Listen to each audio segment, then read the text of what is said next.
The Robbers, by Friedrich Schiller. This play is to be regarded merely as a dramatic narrative in which, for the purpose of tracing out the innermost workings of the soul, advantage has been taken of the dramatic method, without otherwise conforming to the stringent rules of theatrical composition, or seeking the dubious advantage of stage adaptation. It must be admitted as somewhat inconsistent that three very remarkable people, whose acts are dependent on perhaps 1,000 contingencies, should be completely developed within 3 hours, considering that it would scarcely be possible, in the ordinary course of events, that three such remarkable people should, even in 24 hours, fully reveal their characters to the most penetrating inquirer. A greater amount of incident is here crowded together than it was possible for me to confine within the narrow limits prescribed by Aristotle and Battues. It is, however, not so much the bulk of my play as its contents which banish it from the stage. Its scheme and economy require that several characters should appear who would offend the finer feelings of virtue and shock the delicacy of our manners. Every delineator of human character is placed in the same dilemma if he proposes to give a faithful picture of the world as it really is, and not an ideal fantasy, a mere creation of his own. It is the course of mortal things that the good should be shadowed by the bad, and virtue shine the brightest when contrasted with vice. Whoever proposes to discourage vice and to vindicate religion, morality, and social order against their enemies, must unveil crime in all its deformity, and place it before the eyes of men in its colossal magnitude. He must diligently explore its dark mazes, and make himself familiar with sentiments at the wickedness of which his soul revolts. Vice is here exposed in its innermost workings. In Francis it resolves all the confused terrors of conscience into wild abstractions, destroys virtuous sentiments by dissecting them, and holds up the earnest voice of religion to mockery and scorn. He who has gone so far, a distinction by no means enviable, as to quicken his understanding at the expense of his soul, to him the holiest things are no longer holy, to him God and man are alike indifferent, and both worlds are as nothing. Of such a monster I have endeavored to sketch a striking and lifelike portrait, to hold up to abhorrence all the machinery of his scheme of vice, and to test its strength by contrasting it with truth. How far my narrative is successful in accomplishing these objects the reader is left to judge. My conviction is that I have painted nature to the life. Next to this man, Francis, stands another who would perhaps puzzle not a few of my readers. A mind for which the greatest crimes have only charms through the glory which attaches to them, the energy which their perpetration requires, and the dangers which attend them. A remarkable and important personage, abundantly endowed with the power of becoming either a Brutus or a Catiline, according as that power is directed. An unhappy conjunction of circumstances determines him to choose the latter for his example, and it is only after a fearful strain that he is recalled to emulate the former. Erroneous notions of activity and power, an exuberance of strength which bursts through all the barriers of law, must of necessity conflict with the rules of social life. To these enthusiast dreams of greatness and efficiency it needed but a sarcastic bitterness against the unpoetic spirit of the age to complete the strange Don Quixote whom, in the robber Moor, we at once detest and love, admire and pity. It is, I hope, unnecessary to remark that I no more hold up this picture as a warning exclusively to robbers than the greatest Spanish satire was leveled exclusively at knight-errants. It is nowadays so much the fashion to be witty at the expense of religion that a man will hardly pass for a genius if he does not allow his impious satire to run a tilt at its most sacred truths. The noble simplicity of Holy Writ must needs be abused and turned into ridicule at the daily assemblies of the so-called wits, for what is there so holy and serious that will not raise a laugh if a false sense be attached to it?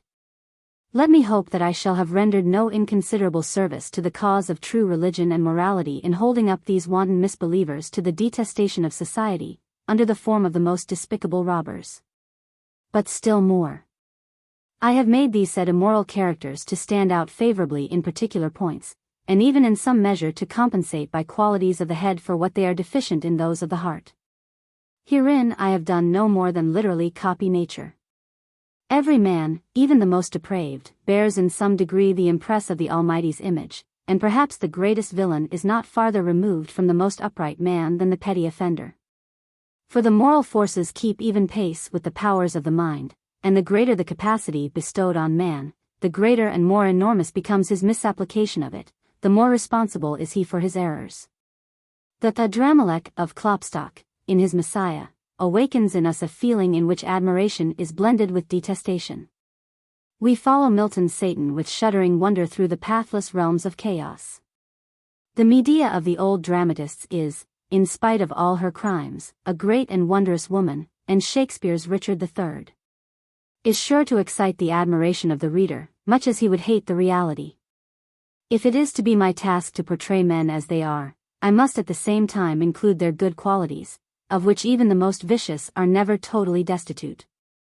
If I would warn mankind against the tiger, I must not omit to describe his glossy, beautifully marked skin, lest, owing to this omission, the ferocious animal should not be recognized till too late. Besides this, a man who is so utterly depraved as to be without a single redeeming point is no meet subject for art, and would disgust rather than excite the interest of the reader, who would turn over with impatience the pages which concern him. A noble soul can no more endure a succession of moral discords than the musical ear the grating of knives upon glass. And for this reason I should have been ill-advised in attempting to bring my drama on the stage. A certain strength of mind is required both on the part of the poet and the reader. In the former that he may not disguise vice, in the latter that he may not suffer brilliant qualities to beguile him into admiration of what is essentially detestable. Whether the author has fulfilled his duty he leaves others to judge, that his readers will perform theirs he by no means feels assured. The vulgar, among whom I would not be understood to mean merely the rabble, the vulgar I say, between ourselves, extend their influence far around, and unfortunately, set the fashion. Too short-sighted to reach my full meaning, too narrow-minded to comprehend the largeness of my views, too disingenuous to admit my moral aim, they will, I fear, almost frustrate my good intentions, and pretend to discover in my work an apology for the very vice which it has been my object to condemn, and will perhaps make the poor poet, to whom anything rather than justice is usually accorded, responsible for his simplicity. Thus we have a da capo of the old story of Democritus and the Abderitans, and our worthy Hippocrates would needs exhaust whole plantations of hellebore, where it proposed to remedy this mischief by a healing decoction. This alludes to the fable amusingly recorded by Wieland in his Geschichte der Abderiten. The Abderitans, who were a byword among the ancients for their extreme simplicity, are said to have sent express for Hippocrates to cure their great townsman Democritus, whom they believed to be out of his senses, because his sayings were beyond their comprehension. Hippocrates, on conversing with Democritus, having at once discovered that the cause lay with themselves, assembled the senate and principal inhabitants in the marketplace with the promise of instructing them in the cure of Democritus. He then banteringly advised them to import 6 shiploads of hellebore of the very best quality, and on its arrival to distribute it among the citizens, at least 7 pounds per head, but to the senators double that quantity, as they were bound to have an extra supply of sense. By the time these worthies discovered that they had been laughed at, Hippocrates was out of their reach. The story in Wieland is infinitely more amusing than this short quotation from memory enables me to show. H.G.B. Let as many friends of truth as you will instruct their fellow citizens in the pulpit and on the stage, the vulgar will never cease to be vulgar, though the sun and moon may change their course, and heaven and earth wax old as a garment. Perhaps, in order to please tender-hearted people, I might have been less true to nature. But if a certain beetle, of whom we have all heard, could extract filth even from pearls, if we have examples that fire has destroyed and water deluged, shall therefore pearls, fire, and water be condemned? In consequence of the remarkable catastrophe which ends my play, I may justly claim for it a place among books of morality, for crime meets at last with the punishment it deserves. The lost one enters again within the pale of the law, and virtue is triumphant. Whoever will but be courteous enough towards me to read my work through with a desire to understand it, from him I may expect, not that he will admire the poet, but that he will esteem the honest man. Schiller. Easter Fair, 1781. Advertisement to the robbers. As communicated by Schiller to Dahlberg in 1781, and supposed to have been used as a prologue. This has never before been printed with any of the editions. The picture of a great, misguided soul, endowed with every gift of excellence, yet lost in spite of all its gifts. Unbridled passions and bad companionship corrupt his heart, urge him on from crime to crime, until at last he stands at the head of a band of murderers, heaps horror upon horror, and plunges from precipice to precipice into the lowest depths of despair. Great and majestic in misfortune, by misfortune reclaimed, and led back to the paths of virtue. Such a man shall you pity and hate, abhor yet love, in the robber Moor. You will likewise see a juggling, fiendish knave unmasked and blown to atoms in his own mines, a fond, weak, and overindulgent father, the sorrows of too enthusiastic love, and the tortures of ungoverned passion. Here, too, you will witness, not without a shudder, the interior economy of vice, and from the stage be taught how all the tinsel of fortune fails to smother the inward worm, and how terror, anguish, remorse, and despair tread close on the footsteps of guilt. Let the spectator weep today at our exhibition, and tremble, and learn to bend his passions to the laws of religion and reason. Let the youth behold with alarm the consequences of unbridled excess. Nor let the man depart without imbibing the lesson that the invisible hand of Providence makes even villains the instruments of its designs and judgments, and can marvelously unravel the most intricate perplexities of fate. Preface to the second edition. The 800 copies of the first edition of My Robbers were exhausted before all the admirers of the piece were supplied. A second was therefore undertaken, which has been improved by greater care in printing, and by the omission of those equivocal sentences which were offensive to the more fastidious part of the public. Such an alteration, however, in the construction of the play as should satisfy all the wishes of my friends and critics has not been my object. In this second edition the several songs have been arranged for the pianoforte, which will enhance its value to the musical part of the public. I am indebted for this to an able composer, who has performed his task in so masterly a manner that the hearer is not unlikely to forget the poet in the melody of the musician. Dr. Schiller. Stuttgart, January 5, 1782. Alluding to his friend Zumsteeg. Ed. The Robbers. A Tragedy. Quae medicamenta non sanant, ferrum sanit, quae ferrum non sanit, ignis sanit. Hippocrates. Dramatis Personae. Maximilian, Count von Moor. Charles. Francis, his sons. Amelia von Edelreich, his niece. Spiegelberg. Schweitzer. Grimm. Rasman, libertines, afterwards banditti. Schufterl. Roller. Kosinski. Schwartz. Hermann, the natural son of a nobleman. Daniel, an old servant of Count von Moor. Pastor Moser.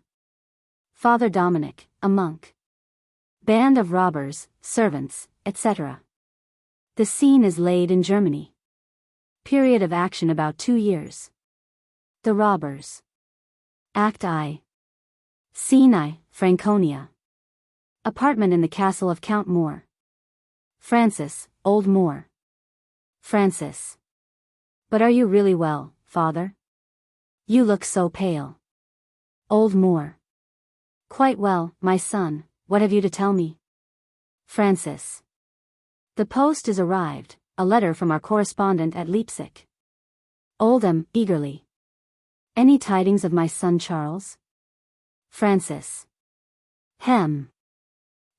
Why, yes. But I fear, I know not, whether I dare, your health.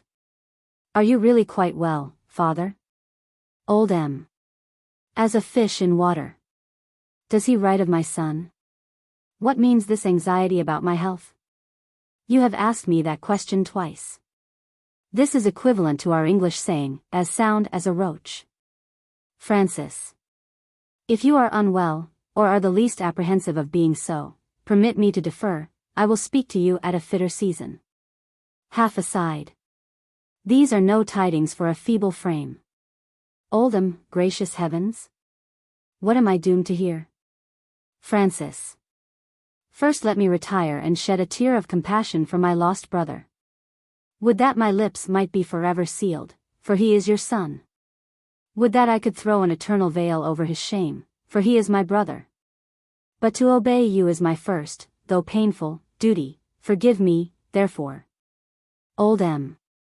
Oh, Charles. Charles. Didst thou but know what thorns thou plantest in thy father's bosom? That one gladdening report of thee would add 10 years to my life. Yes, bring back my youth. Whilst now, alas, each fresh intelligence but hurries me a step nearer to the grave. Francis. Is it so, old man? Then farewell. For even this very day we might all have to tear our hair over your coffin. This idiom is very common in Germany, and is used to express affliction. Oldham, stay. There remains but one short step more, let him have his will. He sits down. The sins of the father shall be visited unto the 3rd and 4th generation, let him fulfill the decree. Francis takes the letter out of his pocket. You know our correspondent. See. I would give a finger of my right hand might I pronounce him a liar, a base and slanderous liar. Compose yourself. Forgive me if I do not let you read the letter yourself. You cannot, must not, yet know all. Old M. All, my son. You will but spare me crutches. Du ersparst mir die Kruk, meaning that the contents of the letter can but shorten his declining years, and so spare him the necessity of crutches. Francis reads. Leipzig, May 1st. Were I not bound by an inviolable promise to conceal nothing from you, not even the smallest particular, that I am able to collect, respecting your brother's career, never, my dearest friend, should my guiltless pen become an instrument of torture to you. I can gather from 100 of your letters how tidings such as these must pierce your fraternal heart. It seems to me as though I saw thee, for the sake of this worthless, this detestable, old M. covers his face. Oh! My father, I am only reading you the mildest passages, this detestable man, shedding 1,000 tears. Alas! Mine flowed, gushed in torrents over these pitying cheeks. I already picture to myself your aged pious father, pale as death. Good heavens! And so you are, before you have heard anything. Old M. Go on. Go on. Francis.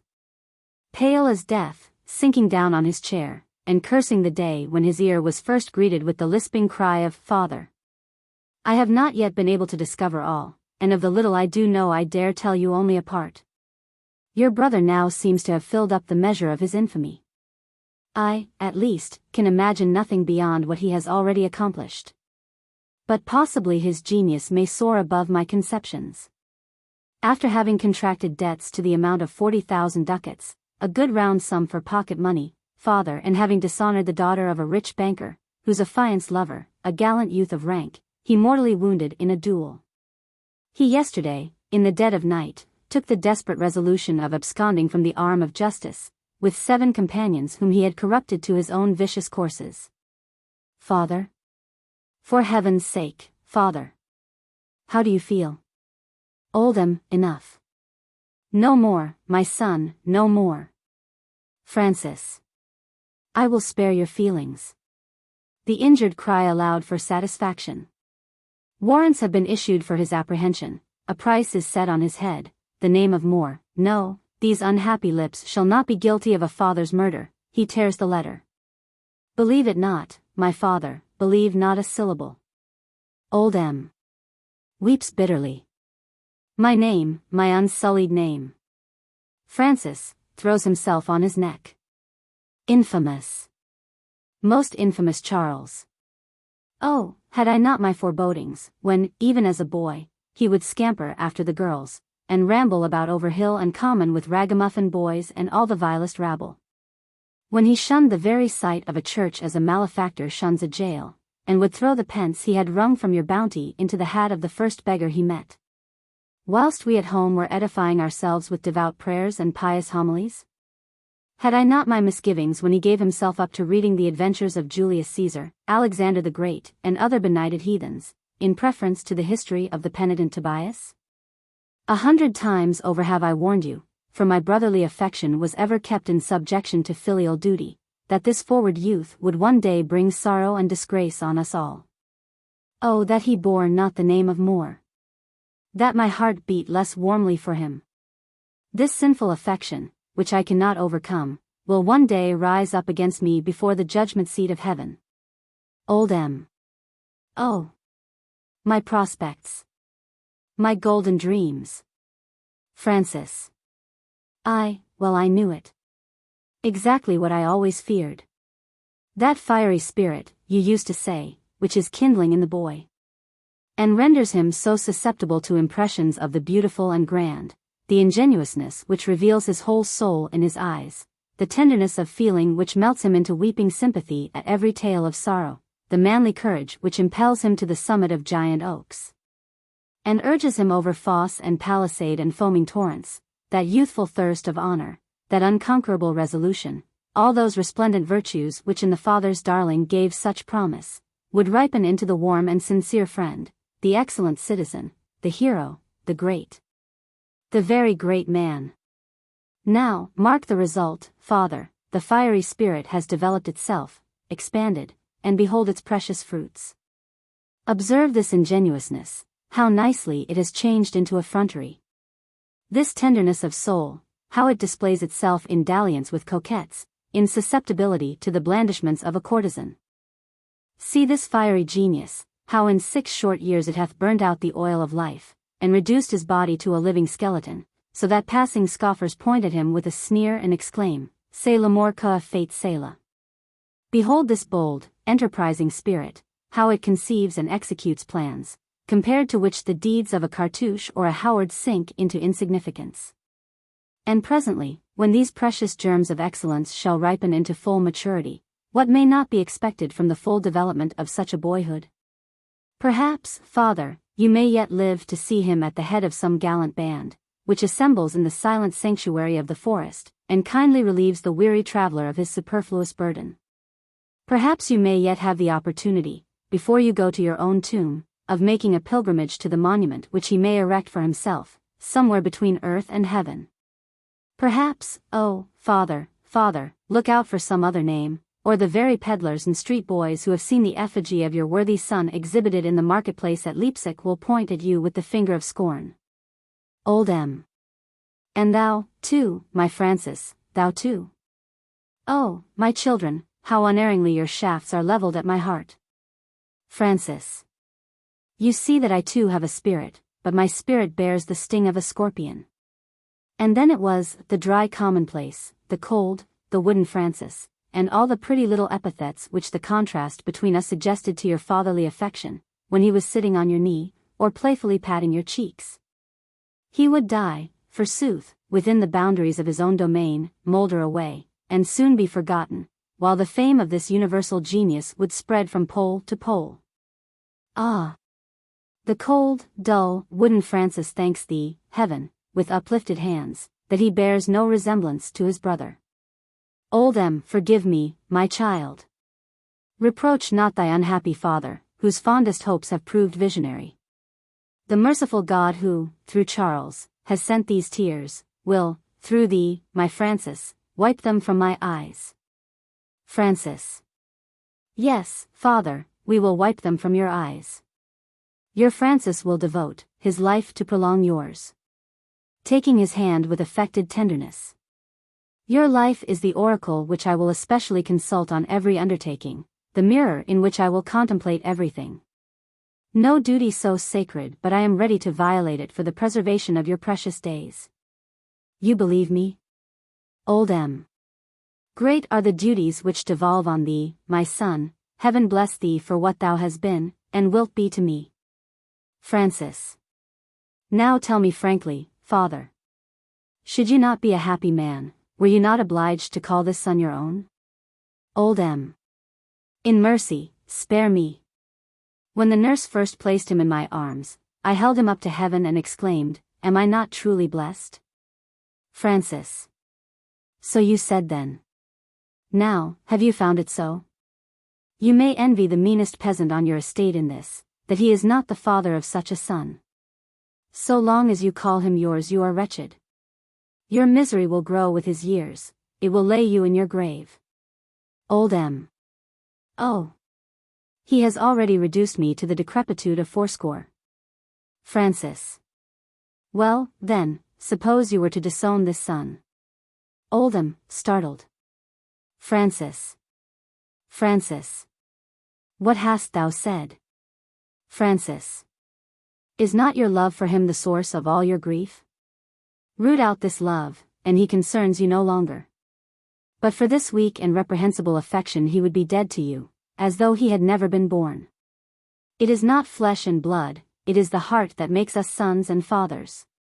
Love him no more, and this monster ceases to be your son, though he were cut out of your flesh. He has till now been the apple of your eye. But if thine eye offend you, says Scripture, pluck it out. It is better to enter heaven with one eye than hell with two. It is profitable for thee that one of thy members should perish, and not that thy whole body should be cast into hell. These are the words of the Bible. Old M. Wouldst thou have me curse my son? Francis. By no means, father. God forbid. But whom do you call your son? Him to whom you have given life, and who in return does his utmost to shorten yours. Old M. Oh, it is all too true. It is a judgment upon me. The Lord has chosen him as his instrument. Francis. See how filially your bosom child behaves. He destroys you by your own excess of paternal sympathy. Murders you by means of the very love you bear him, has coiled round a father's heart to crush it. When you are laid beneath the turf he becomes lord of your possessions, and master of his own will. That barrier removed, and the torrent of his profligacy will rush on without control. Imagine yourself in his place. How often he must wish his father underground, and how often, too, his brother, who so unmercifully impede the free course of his excesses. But call you this a requital of love? Is this filial gratitude for a father's tenderness? To sacrifice 10 years of your life to the lewd pleasures of an hour? In one voluptuous moment to stake the honor of an ancestry which has stood unspotted through 7 centuries? Do you call this a son? Answer. Do you call this your son? Old M. An undutiful son. Alas. But still my child. My child. Francis. A most amiable and precious child, whose constant study is to get rid of his father. Oh, that you could learn to see clearly. That the film might be removed from your eyes. But your indulgence must confirm him in his vices. Your assistance tend to justify them. Doubtless you will avert the curse of heaven from his head, but on your own, father, on yours, will it fall with twofold vengeance. Old M. Just. Most just. Mine be all the guilt. Francis. How many thousands who have drained the voluptuous bowl of pleasure to the dregs have been reclaimed by suffering? And is not the bodily pain which follows every excess a manifest declaration of the divine will? And shall man dare to thwart this by an impious exercise of affection? Shall a father ruin forever the pledge committed to his charge? Consider, father, if you abandon him for a time to the pressure of want, will not he be obliged to turn from his wickedness and repent? Otherwise, untaught even in the great school of adversity, he must remain a confirmed reprobate. And then, woe to the father who by a culpable tenderness bath frustrated the ordinances of a higher wisdom. Well, father? Old M. I will write to him that I withdraw my protection. Francis.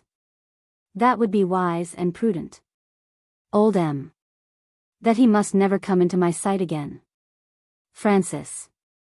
'Twill have a most salutary effect. Old M. Tenderly.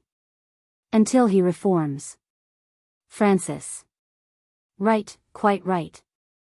But suppose that he comes disguised in the hypocrite's mask, implores your compassion with tears, and wheedles from you a pardon, then quits you again on the morrow, and jests at your weakness in the arms of his harlot. No, my father. He will return of his own accord, when his conscience awakens him to repentance. Old M. I will write to him, on the spot, to that effect. Francis. Stop, father, one word more. Your just indignation might prompt reproaches too severe, words which might break his heart, and then, do you not think that your deigning to write with your own hand might be construed into an act of forgiveness? It would be better, I think, that you should commit the task to me. Old M. Do it, my son. Ah. It would, indeed, have broken my heart. Write to him that. Francis, quickly. That's agreed, then. Old M. Say that he has caused me 1,000 bitter tears, 1,000 sleepless nights, but, oh! Do not drive my son to despair. Francis. Had you not better retire to rest, father? This affects you too strongly. Old M. Write to him that a father's heart, but I charge you, drive him not to despair. Exit in sadness. Francis, looking after him with a chuckle. Make thyself easy, old dotard. Thou wilt never more press thy darling to thy bosom, there is a gulf between thee and him impassable as heaven is from hell. He was torn from thy arms before even thou couldst have dreamed it possible to decree the separation. Why, what a sorry bungler should I be had I not skill enough to pluck a son from a father's heart, though he were riveted there with hooks of steel. I have drawn around thee a magic circle of curses which he cannot overleap. Good speed to thee, Master Francis. Papa's darling is disposed of, the course is clear. I must carefully pick up all the scraps of paper, for how easily might my handwriting be recognized. He gathers the fragments of the letter. And grief will soon make an end of the old gentleman. And as for her, I must tear this Charles from her heart, though half her life come with him. No small cause have I for being dissatisfied with Dame Nature, and, by my honor, I will have amends.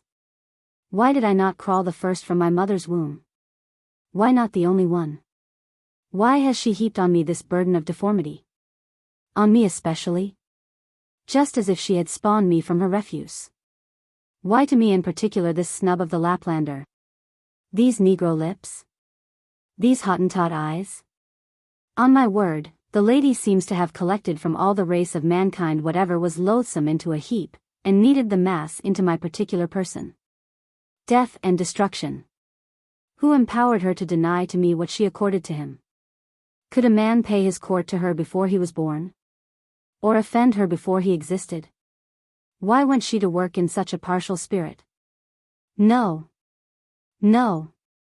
I do her injustice, she bestowed inventive faculty, and set us naked and helpless on the shore of this great ocean, the world, let those swim who can, the heavy may sink. To me she gave naught else, and how to make the best use of my endowment is my present business. Men's natural rights are equal. Claim is met by claim, effort by effort, and force by force. Right is with the strongest, the limits of our power constitute our laws. It is true there are certain organized conventions, which men have devised to keep up what is called the social compact. Honor.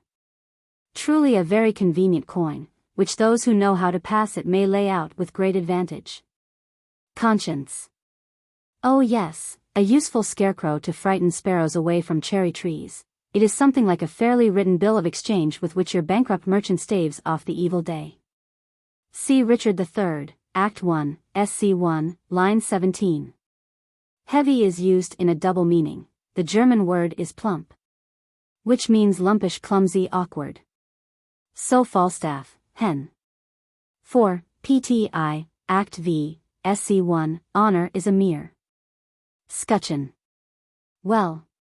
These are all most admirable institutions for keeping fools in awe, and holding the mob under foot, that the cunning may live the more at their ease. Rare institutions, doubtless. They are something like the fences my boors plant so closely to keep out the hares. Yes, faith, not a hare can trespass on the enclosure, but my lord claps spurs to his hunter, and away he gallops over the teeming harvest. Poor hare! Thou playest but a sorry part in this world's drama, but your worshipful lords must needs have hares. This may help to illustrate a passage in Shakespeare which puzzles the commentators. Cupid is a good hare finder. Much ado. Act 1, Sc. 1. The hare, in Germany, is considered an emblem of abject submission. and cowardice. The word may also be rendered simpleton, sawney, or any other of the numerous epithets which imply a soft condition. Then courage, and onward, Francis. The man who fears nothing is as powerful as he who is feared by everybody. It is now the mode to wear buckles on your small clothes, that you may loosen or tighten them at pleasure. I will be measured for a conscience after the newest fashion, one that will stretch handsomely as occasion may require. Am I to blame? It is the tailor's affair? I have heard a great deal of twaddle about the so-called ties of blood, enough to make a sober man beside himself. He is your brother, they say. Which interpreted, means that he was manufactured in the same mold, and for that reason he must needs be sacred in your eyes. To what absurd conclusions must this notion of a sympathy of souls, derived from the propinquity of bodies, inevitably tend? A common source of being is to produce community of sentiment, identity of matter, identity of impulse. Then again, he is thy father. He gave thee life, thou art his flesh and blood, and therefore he must be sacred to thee. Again a most inconsequential deduction. I should like to know why he begot me. Certainly not out of love for me, for I must first have existed. The reader of Sturm will remember a very similar passage in the first chapter of Tristram Shandy. Could he know me before I had being, or did he think of me during my begetting? Or did he wish for me at the moment? Did he know what I should be? If so, I would not advise him to acknowledge it, or I should pay him off for his feet. Am I to be thankful to him that I am a man? As little as I should have had a right to blame him if he had made me a woman. Can I acknowledge an affection which is not based on any personal regard? Could personal regard be present before the existence of its object? In what, then, consists the sacredness of paternity? Is it in the act itself out of which existence arose? As though this were aught else than an animal process to appease animal desires. Or does it lie, perhaps, in the result of this act, which is nothing more after all than one of iron necessity, and which men would gladly dispense with, were it not at the cost of flesh and blood? Do I then owe him thanks for his affection? Why, what is it but a piece of vanity, the besetting sin of the artist who admires his own works, however hideous they may be? Look you, this is the whole juggle, wrapped up in a mystic veil to work on our fears. And shall I, too, be fooled like an infant? Up then. And to thy work manfully.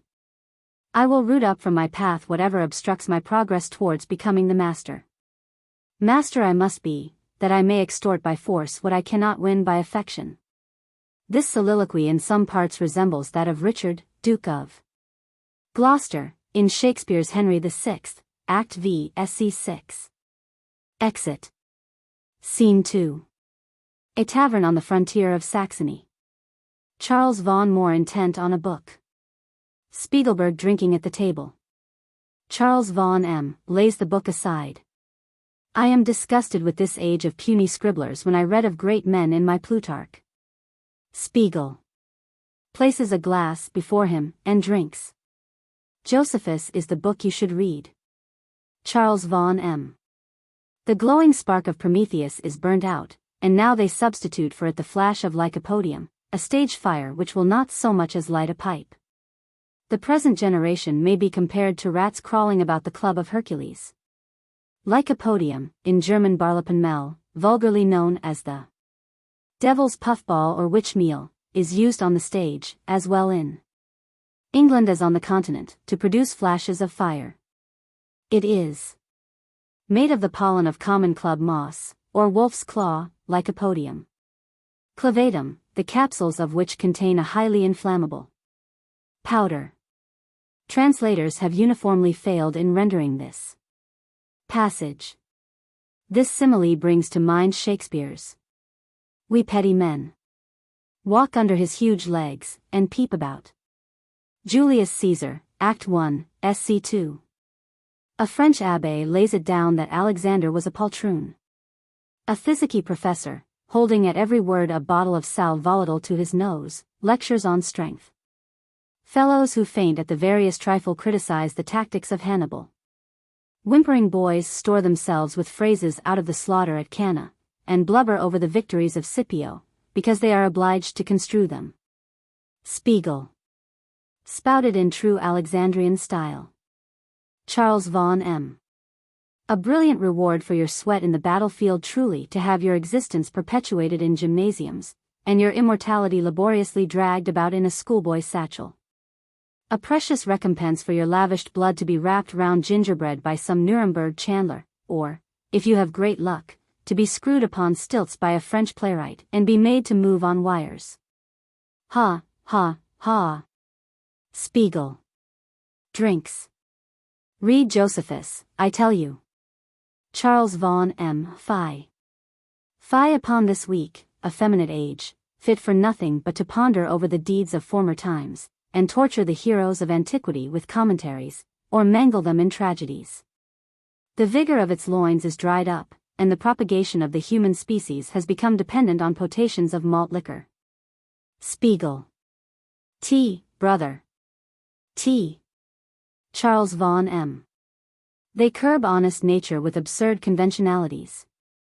Have scarcely the heart to charge a glass, because they are tasked to drink a health in it, fawn upon the lackey that he may put in a word for them with his grace, and bully the unfortunate wight from whom they have nothing to fear.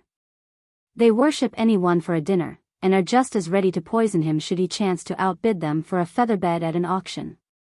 They damn the Sadducee who fails to come regularly to church, although their own devotion consists in reckoning up their usurious gains at the very altar. They cast themselves on their knees that they may have an opportunity of displaying their mantles, and hardly take their eyes off the parson from their anxiety to see how his wig is frizzled. They swoon at the sight of a bleeding goose, yet clap their hands with joy when they see their rival driven bankrupt from the exchange. Warmly as I pressed their hands, only one more day. In vain. To prison with the dog. Entreaties. Vows. Tears. Stamping the ground. Hell and the devil. Spiegel. And all for a few thousand paltry ducats. Charles von M. No, I hate to think of it. Am I to squeeze my body into stays, and straight-lace my will in the trammels of law? What might have risen to an eagle's flight has been reduced to a snail's pace by law. Never yet has law formed a great man, 'tis liberty that breeds giants and heroes. Oh! That the spirit of Hermann still glowed in his ashes. Hermann is the German for Armin or Arminius, the celebrated deliverer of Germany from the Roman yoke. See Menzel's History. Volume 1, etc. Set me at the head of an army of fellows like myself, and out of Germany shall spring a republic compared to which Rome and Sparta will be but as nunneries. Rises and flings his sword upon the table. Spiegel. Jumping up. Bravo. Bravissimo. You are coming to the right key now. I have something for your ear, Moor, which has long been on my mind, and you are the very man for it. Drink, brother, drink. What if we turned Jews and brought the kingdom of Jerusalem again on the tapis?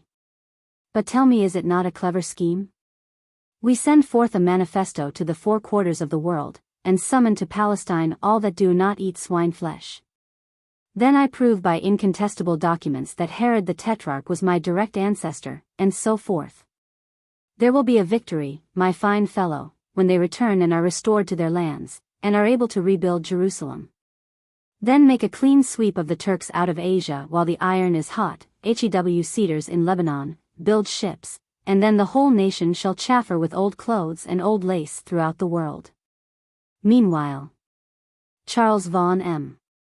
smiles and takes him by the hand. Comrade. There must be an end now of our fooleries. Spiegel. With surprise. Fie. You are not going to play the prodigal son. A fellow like you who with his sword has scratched more hieroglyphics on other men's faces than 3 quill drivers could inscribe in their daybooks in a leap year. Shall I tell you the story of the great dog funeral? Ha! I must just bring back your own picture to your mind.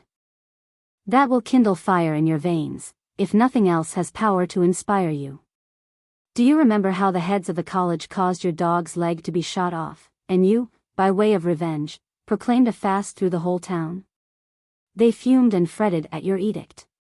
But you, without losing time, ordered all the meat to be bought up in Leipzig, so that in the course of 8 hours there was not a bone left to pick all over the place, and even fish began to rise in price. The magistrates and the town council vowed vengeance. But we students turned out lustily, 1,700 of us, with you at our head, and butchers and tailors and haberdashers at our backs, besides publicans, barbers, and rabble of all sorts, swearing that the town should be sacked if a single hair of a student's head was injured. And so the affair went off like the shooting at Hornberg, and they were obliged to be off with their tails between their legs. The shooting at Hornberg is a proverbial expression in Germany for any expedition from which, through lack of courage, the parties retire without firing a shot. You sent for doctors, a whole posse of them, and offered 3 ducats to anyone who would write a prescription for your dog. We were afraid the gentleman would stand too much upon honor and refuse, and had already made up our minds to use force. But this was quite unnecessary. The doctors got to fisticuffs for the 3 ducats, and their competition brought down the price to 3 groats. In the course of an hour a dozen prescriptions were written, of which, of course, the poor beast very soon died. Charles von M. The vile rascals. Spiegel. The funeral procession was arranged with all due pomp. Odes for the dog were indited by the gross, and at night we all turned out, near 1,000 of us, a lantern in one hand and our rapier in the other, and so proceeded through the town, the bells chiming and ringing, till the dog was entombed. Then came a feed which lasted till broad daylight, when you sent your acknowledgments to the college dons for their kind sympathy, and ordered the meat to be sold at half price. Mort de ma vie, if we had not as great a respect for you as a garrison for the conqueror of a fortress. Charles von M. And are you not ashamed to boast of these things? Have you not shame enough in you to blush even at the recollection of such pranks? Spiegel. Come, come. You are no longer the same Moor. Do you remember how, 1,000 times, bottle in hand, you made game of the miserly old governor, bidding him by all means rake and scrape together as much as he could, for that you would swill it all down your throat? Don't you remember, eh? Don't you remember? Oh, you good-for-nothing, miserable braggart. That was speaking like a man, and a gentleman, but... Charles von M. A curse on you for reminding me of it. A curse on myself for what I said. But it was done in the fumes of wine, and my heart knew not what my tongue uttered. Spiegel. Shakes his head. No, no. That cannot be. Impossible, brother. You are not in earnest. Tell me. Most sweet brother, is it not poverty which has brought you to this mood? Come. Let me tell you a little story of my youthful days.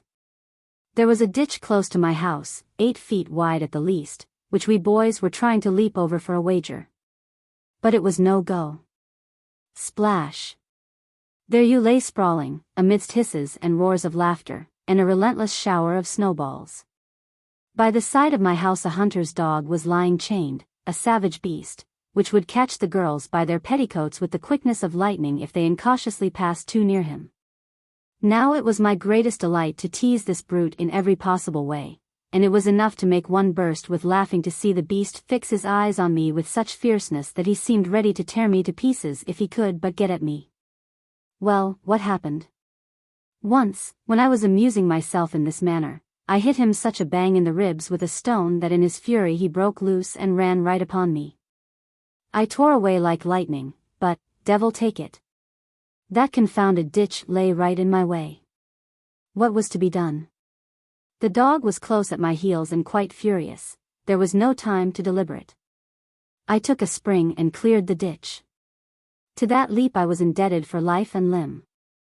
The beast would have torn me to atoms. Charles von M. And to what does all this tend? Spiegel. To this, that you may be taught that strength grows with the occasion. For which reason I never despair even when things are the worst. Courage grows with danger. Powers of resistance increase by pressure. It is evident by the obstacles she strews in my path that fate must have designed me for a great man. Charles von M. Angrily. I am not aware of anything for which we still require courage, and have not already shown it. Spiegel. Indeed. And so you mean to let your gifts go to waste? To bury your talent? Do you think your paltry achievements at Leipzig amount to the ne plus ultra of genius? Let us but once get to the great world, Paris and London, where you get your ears boxed if you salute a man as honest. It is a real jubilee to practice one's handicraft there on a grand scale. How you will stare! How you will open your eyes! To see signatures forged, dice loaded, locks picked, and strong boxes gutted, all that you shall learn of Spiegelberg. The rascal deserves to be hanged on the first gallows that would rather starve than manipulate with his fingers. Charles von M., in a fit of absence. How now? I should not wonder if your proficiency went further still. Spiegel. I begin to think you mistrust me. Only wait till I have grown warm at it, you shall see wonders. Your little brain shall whirl clean round in your pericranium when my teeming wit is delivered. He rises excited. How it clears up within me. Great thoughts are dawning in on my soul. Gigantic plans are fermenting in my creative brain. Cursed lethargy, striking his forehead, which has hitherto enchained my faculties, cramped and fettered my prospects. I awake. I feel what I am, and what I am to be. Charles von M. You are a fool. The wine is swaggering in your brain. Spiegel. More excited.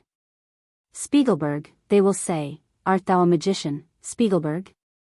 'Tis a pity, the king will say, that thou wert not made a general, Spiegelberg, thou wouldst have thrust the Austrians through a buttonhole. Yes, I hear the doctors lamenting, 'tis a crying shame that he was not bred to medicine, he would have discovered the elixir vitae. Aye, and that he did not take to financiering, the Sullas will deplore in their cabinets, he would have turned flints into Louis d'Ors by his magic. And Spiegelberg will be the word from east to west. Then down into the dirt with you, ye cowards, ye reptiles, while Spiegelberg soars with outspread wings to the temple of everlasting fame. Charles von M. A pleasant journey to you.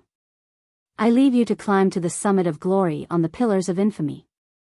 In the shade of my ancestral groves, in the arms of my Amelia, a nobler joy awaits me.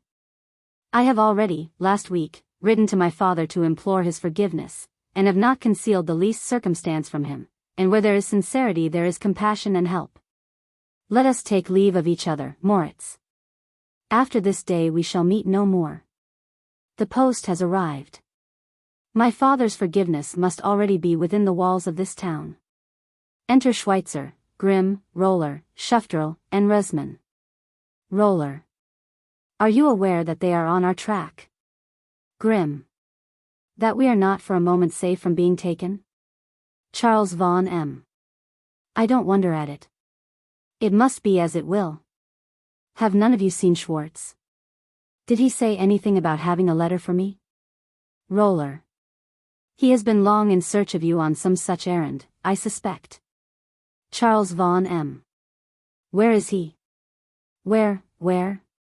Is about to rush off in haste. Roller. Stay. We have appointed him to come here. You tremble? Charles von M. I do not tremble. Why should I tremble? Comrades, this letter, rejoice with me. I am the happiest man under the sun, why should I tremble? Enter Schwartz.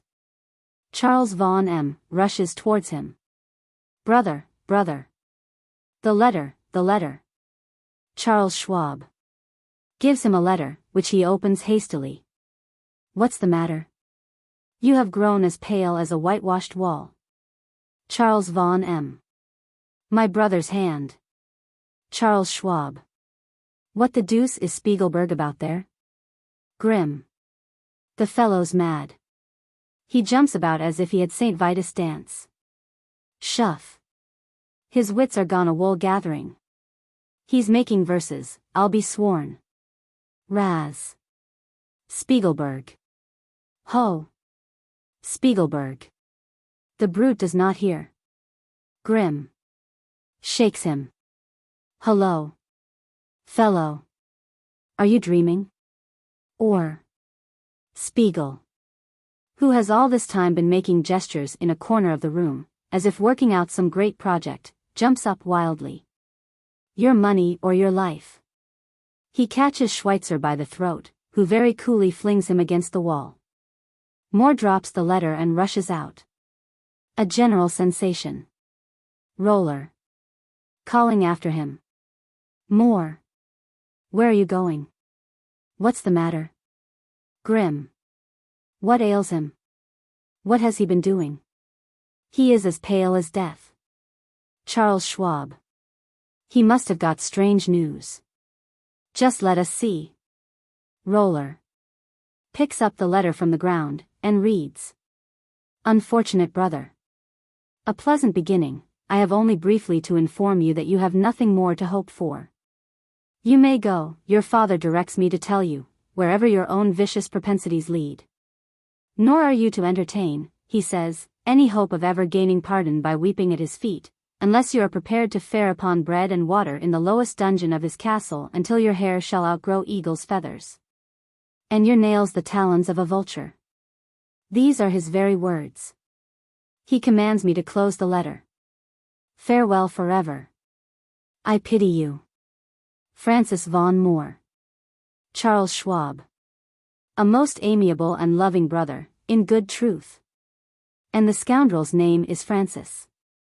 Spiegel. Slinking forward. Bread and water. Is that it? A temperate diet. But I have made a better provision for you. Did I not say that I should have to think for you all at last? Schweit. What does the blockhead say? The jackass is going to think for us all. Spiegel. Cowards, cripples, lame dogs are ye all if you have not courage enough to venture upon something great. Roller. Well, of course, so we should be, you are right, but will your proposed scheme get us out of this devil of a scrape? Spiegel. With a proud laugh. Poor thing. Get us out of this scrape? Ha, ha, ha. Get us out of the scrape, and is that all your thimbleful of brain can reach? And with that you trot your mare back to the stable? Spiegelberg would have been a miserable bungler indeed if that were the extent of his aim. Heroes, I tell you, barons, princes, gods, it will make of you. Raz. That's pretty well for one bout, truly. But no doubt it is some neck-breaking piece of business. It will cost a head or so at the least. Spiegel.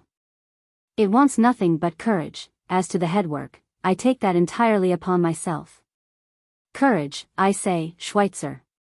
Courage, Roller. Grimm. Resman.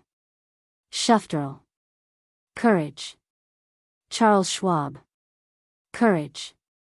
If that is all, I have courage enough to walk through hell barefoot. Schuft.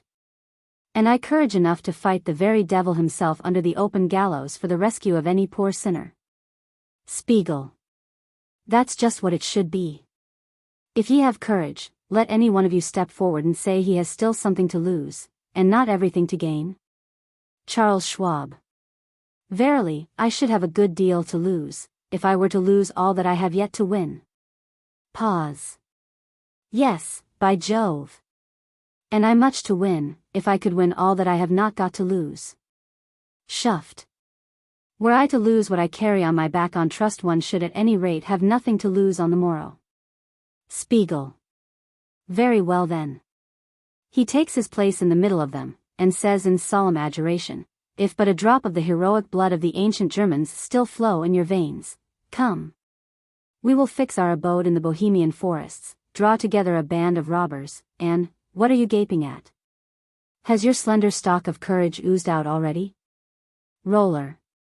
You are not the first rogue by many that has defied the gallows. And yet what other choice have we? Spiegel.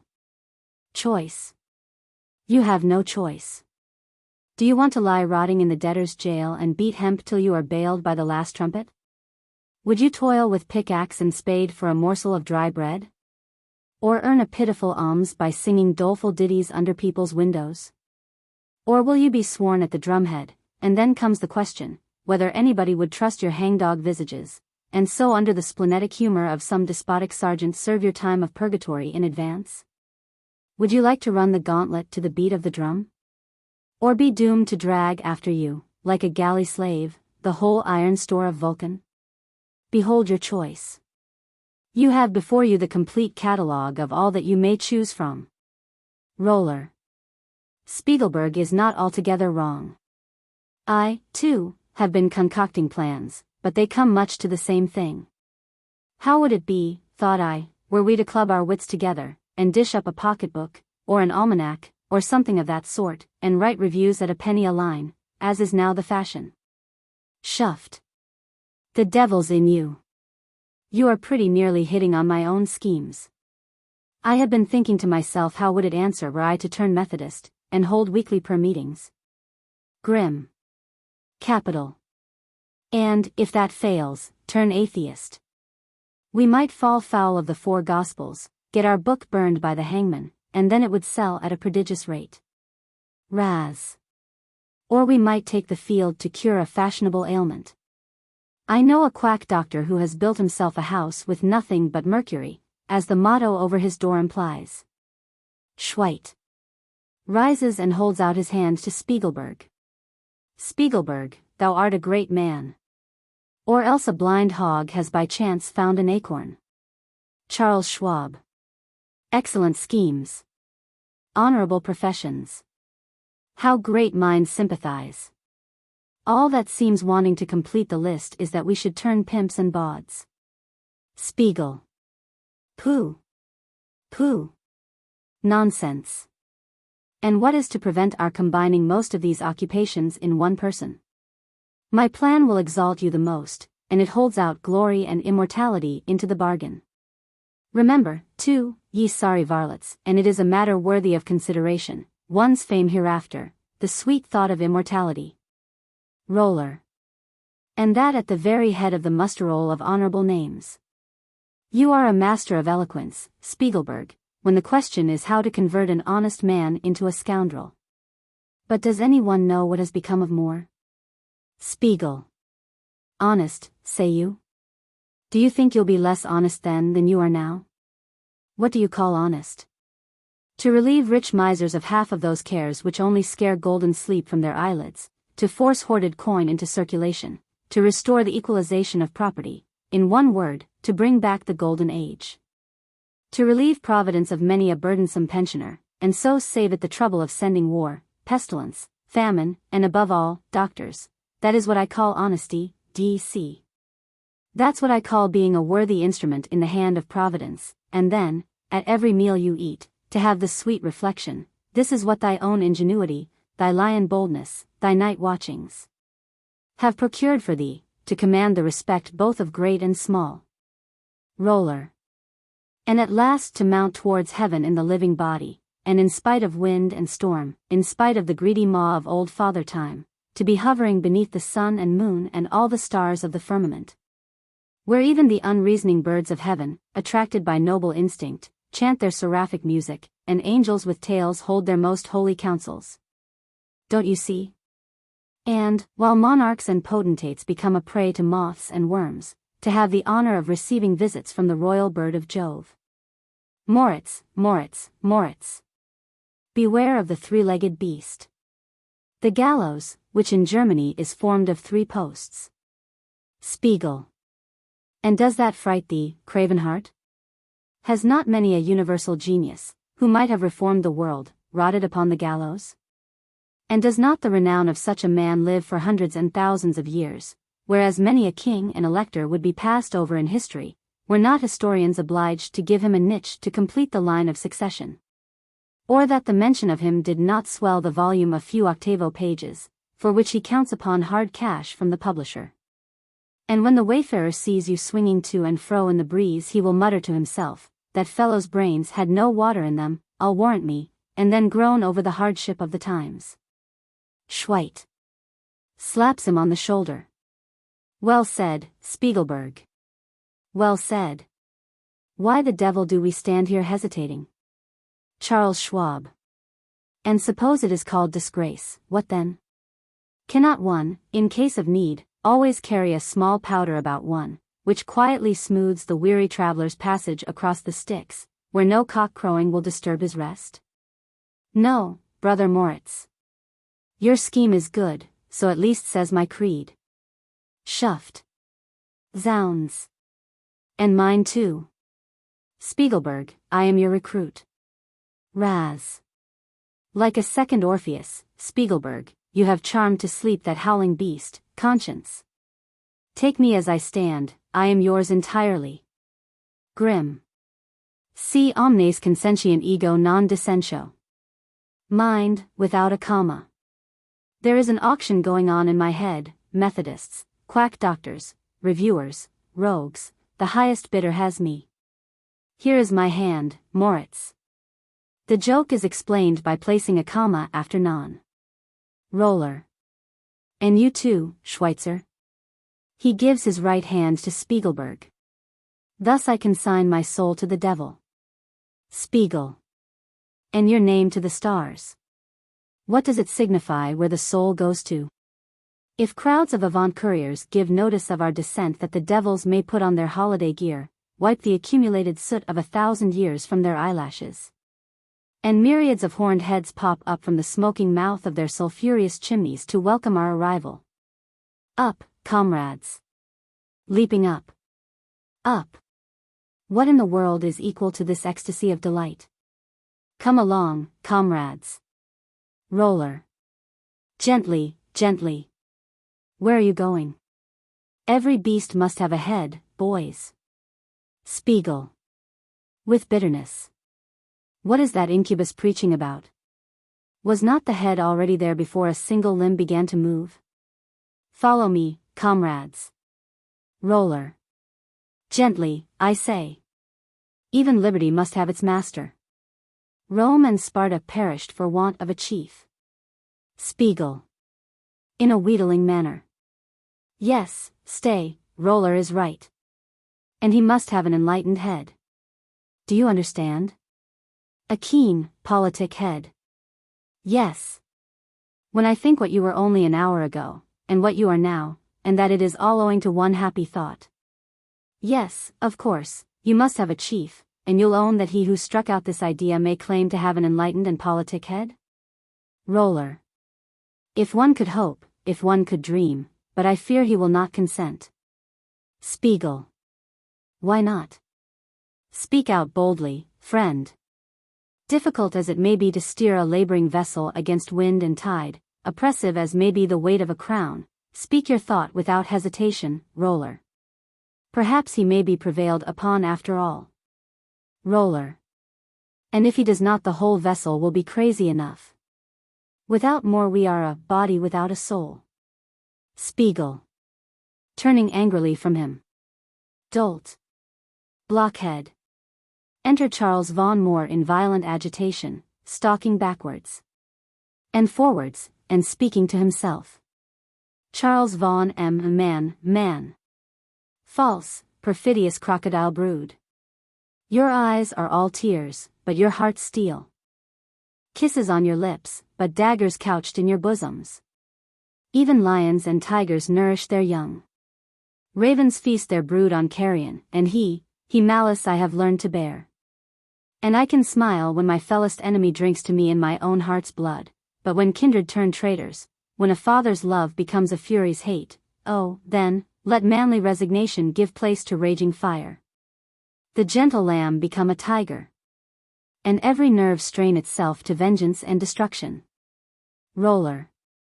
Hark ye, Moor. What think ye of it?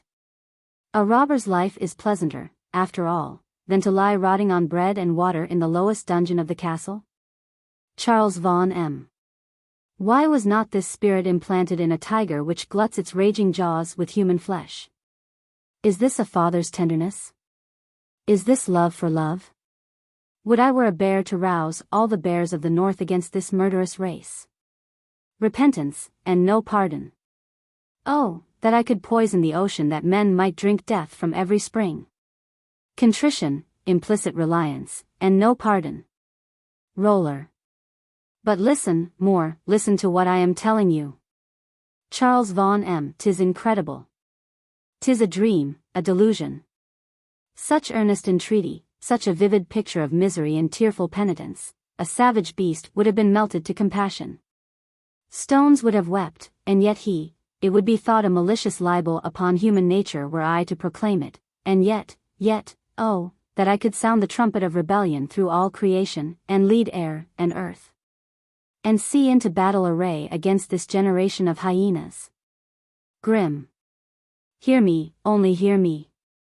You are deaf with raving. Charles Vaughan M. Avaunt, avaunt.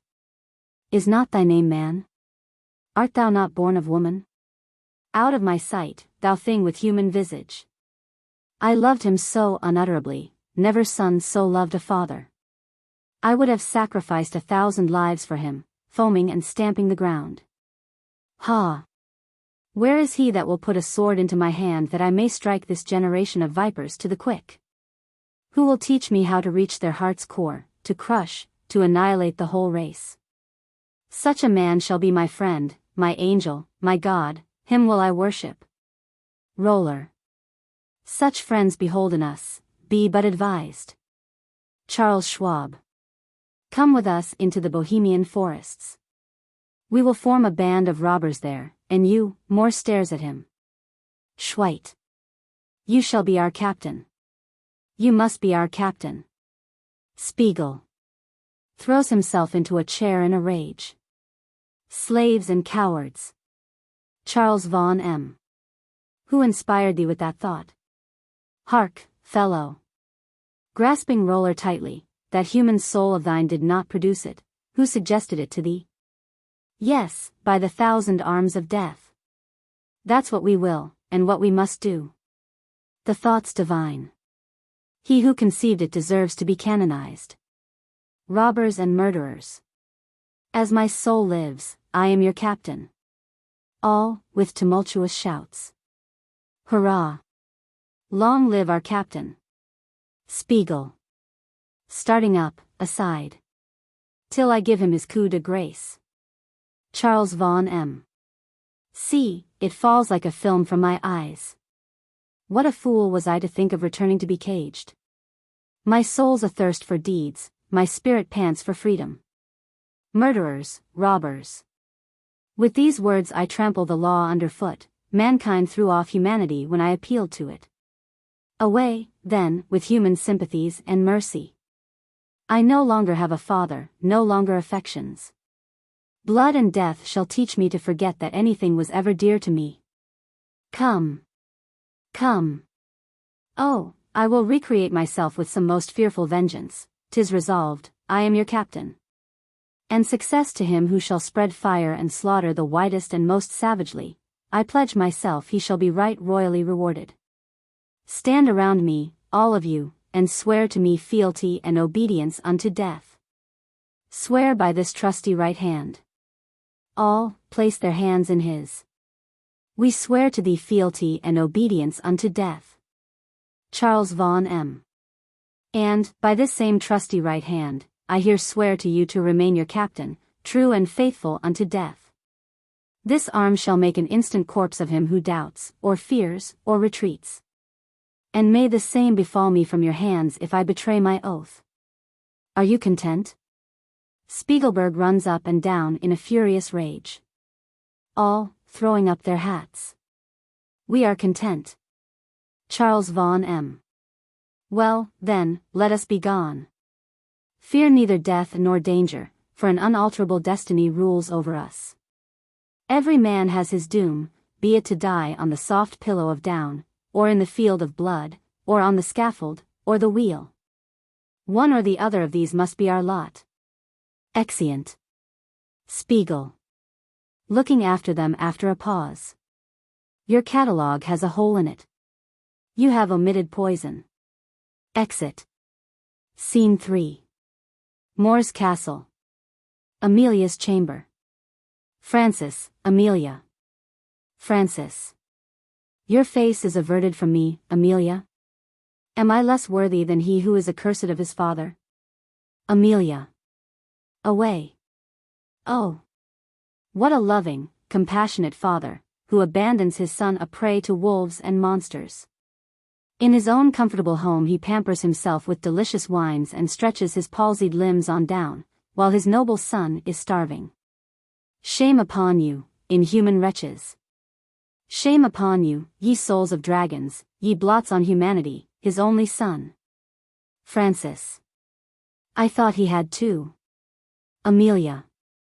Yes, he deserves to have such sons as you are. On his deathbed he will in vain stretch out his withered hands for his Charles, and recoil with a shudder when he feels the ice-cold hand of his Francis. Oh, it is sweet, deliciously sweet, to be cursed by such a father. Tell me, Francis, dear brotherly soul, tell me what must one do to be cursed by him? Francis. You are raving, dearest, you are to be pitied. Amelia. Oh. Indeed. Do you pity your brother? No, monster, you hate him. I hope you hate me too. Francis. I love you as dearly as I love myself, Amelia. Amelia. If you love me you will not refuse me one little request. Francis. None, none. If you ask no more than my life. Amelia. Oh, if that is the case. Then one request, which you will so easily, so readily grant. Loftily. Hate me. I should perforce blush crimson if, whilst thinking of Charles, it should for a moment enter my mind that you do not hate me. You promise me this? Now go, and leave me, I so love to be alone. Francis. Lovely enthusiast. How greatly I admire your gentle, affectionate heart. Here, Charles reigned sole monarch, like a god within his temple. He stood before thee waking, he filled your imagination dreaming, the whole creation seemed to thee to center in Charles, and to reflect him alone, it gave thee no other echo but of him. Amelia, with emotion. Yes, verily, I own it. Despite of you all, barbarians as you are, I will own it before all the world. I love him. Francis. Inhuman, cruel. So to requite a love like this. To forget her. Amelia, starting. What? Forget me? Francis. Did you not place a ring on his finger? A diamond ring, the pledge of your love? To be sure, how is it possible for youth to resist the fascinations of a wanton? Who can blame him for it, since he had nothing else left to give away? And of course she repaid him with interest by her caresses and embraces. Amelia, with indignation. My ring to a wanton? Francis. Fie, fie. It is disgraceful. 'Twould not be much, however, if that were all. A ring, be it ever so costly, is, after all, a thing which one may always buy of a Jew. Perhaps the fashion of it did not please him, perhaps he exchanged it for one more beautiful. Amelia, with violence. But my ring, I say, my ring? Francis. Even yours, Amelia. Ha! Such a brilliant, and on my finger, and from Amelia. Death itself should not have plucked it hence. It is not the costliness of the diamond, not the cunning of the pattern, it is love which constitutes its value. Is it not so, Amelia? Dearest child, you are weeping. Woe be to him who causes such precious drops to flow from those heavenly eyes. Ah, and if you knew all, if you could but see him yourself, see him under that form? Amelia. Monster. What do you mean? What form do you speak of? Francis. Hush, hush, gentle soul, press me no further, as if soliloquizing, yet aloud. If it had only some veil, that horrid vice, under which it might shroud itself from the eye of the world. But there it is, glaring horribly through the sallow, leaden eye, proclaiming itself in the sunken, death-like look, ghastly protruding bones, the faltering, hollow voice, preaching audibly from the shattered, shaking skeleton. Piercing to the most vital marrow of the bones, and sapping the manly strength of youth, faugh. The idea sickens me. Nose, eyes, ears shrink from it. You saw that miserable wretch, Amelia, in our hospital, who was heavily breathing out his spirit. Modesty seemed to cast down her abashed eye as she passed him. You cried woe upon him. Recall that hideous image to your mind, and your Charles stands before you. His kisses are pestilence, his lips poison. Amelia strikes him. Shameless liar. Francis. Does such a Charles inspire you with horror? Does the mere picture fill you with disgust? Go, then. Gaze upon him yourself, your handsome, your angelic, your divine Charles. Go, drink his balmy breath, and revel in the ambrosial fumes which ascend from his throat. The very exhalations of his body will plunge you into that dark and death-like dizziness which follows the smell of a bursting carcass, or the sight of a corpse-strewn battlefield. Amelia turns away her face. What sensations of love! What rapture in those embraces! But is it not unjust to condemn a man because of his diseased exterior? Even in the most wretched lump of deformity a soul great and worthy of love may beam forth brightly like a pearl on a dunghill. With a malignant smile. Even from lips of corruption love may. To be sure, if vice should undermine the very foundations of character, if with chastity virtue too should take her flight as the fragrance departs from the faded rose, if with the body the soul too should be tainted and corrupted. Amelia, rising joyfully. Ha! Charles. Now I recognize thee again. Thou art whole, whole. It was all a lie. Dost thou not know, miscreant, that it would be impossible for Charles to be the being you describe? Francis remains standing for some time, lost in thought, then suddenly turns round to go away. Whither are you going in such haste? Are you flying from your own infamy? Francis, hiding his face. Let me go, let me go. To give free vent to my tears.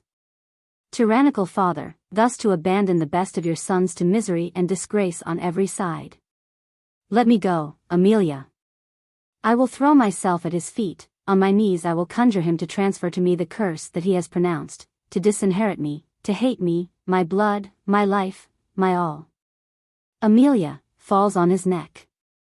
Brother of my Charles. Dearest, most excellent Francis. Francis. Oh, Amelia. How I love you for this unshaken constancy to my brother. Forgive me for venturing to subject your love to so severe a trial. How nobly you have realized my wishes. By those tears, those sighs, that divine indignation, and for me too, for me, our souls did so truly harmonize. Amelia. Oh, no. That they never did. Francis. Alas. They harmonized so truly that I always thought we must be twins. And were it not for that unfortunate difference in person, to be twin-like, which, it must be admitted, would be to the disadvantage of Charles, we should again and again be mistaken for each other. Thou art, I often said to myself, thou art the very Charles, his echo, his counterpart. Amelia shakes her head. No, no. By that chaste light of heaven. Not an atom of him, not the least spark of his soul. Francis. So entirely the same in our dispositions. The rose was his favorite flower, and what flower do I esteem above the rose? He loved music beyond expression, and ye are witnesses, ye stars. How often you have listened to me playing on the harpsichord in the dead silence of night, when all around lay buried in darkness and slumber, and how is it possible for you, Amelia, still to doubt? If our love meets in one perfection, and if it is the selfsame love, how can its fruits degenerate? Amelia looks at him with astonishment. It was a calm, serene evening, the last before his departure for Leipzig, when he took me with him to the bower where you so often sat together in dreams of love. We were long speechless. At last he seized my hand, and said, in a low voice, and with tears in his eyes, I am leaving Amelia, I know not, but I have a sad presentiment that it is forever. Forsake her not, brother. Be her friend, her Charles, if Charles should never, never return.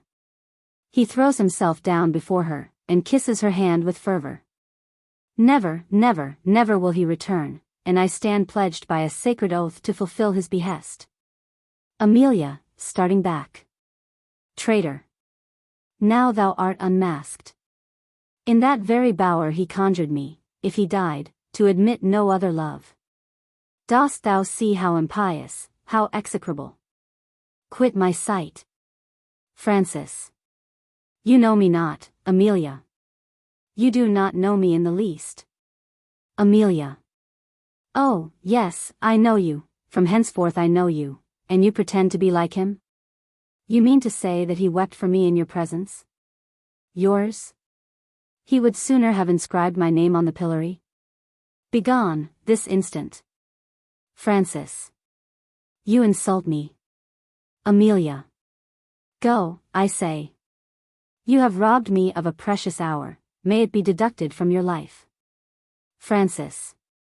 You hate me then. Amelia. I despise you, away. Francis, stamping with fury. Only wait. You shall learn to tremble. Before me, to sacrifice me for a beggar. Exit in anger.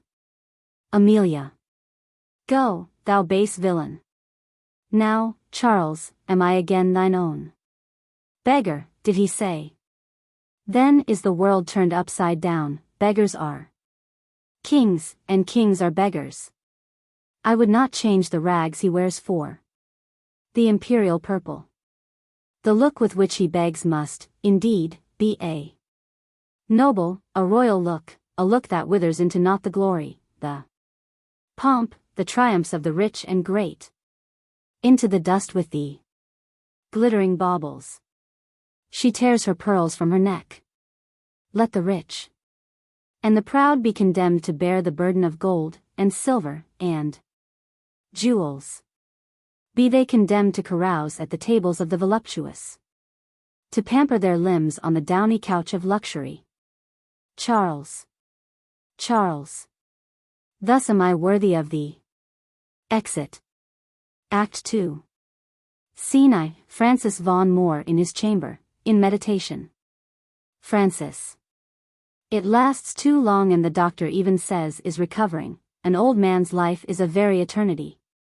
The course would be free and plain before me, but for this troublesome, tough lump of flesh, which, like the infernal demon hound in ghost stories, bars the way to my treasures. Must, then, my projects bend to the iron yoke of a mechanical system? Is my soaring spirit to be chained down to the snail's pace of matter? To blow out a wick which is already flickering upon its last drop of oil, 'tis nothing more.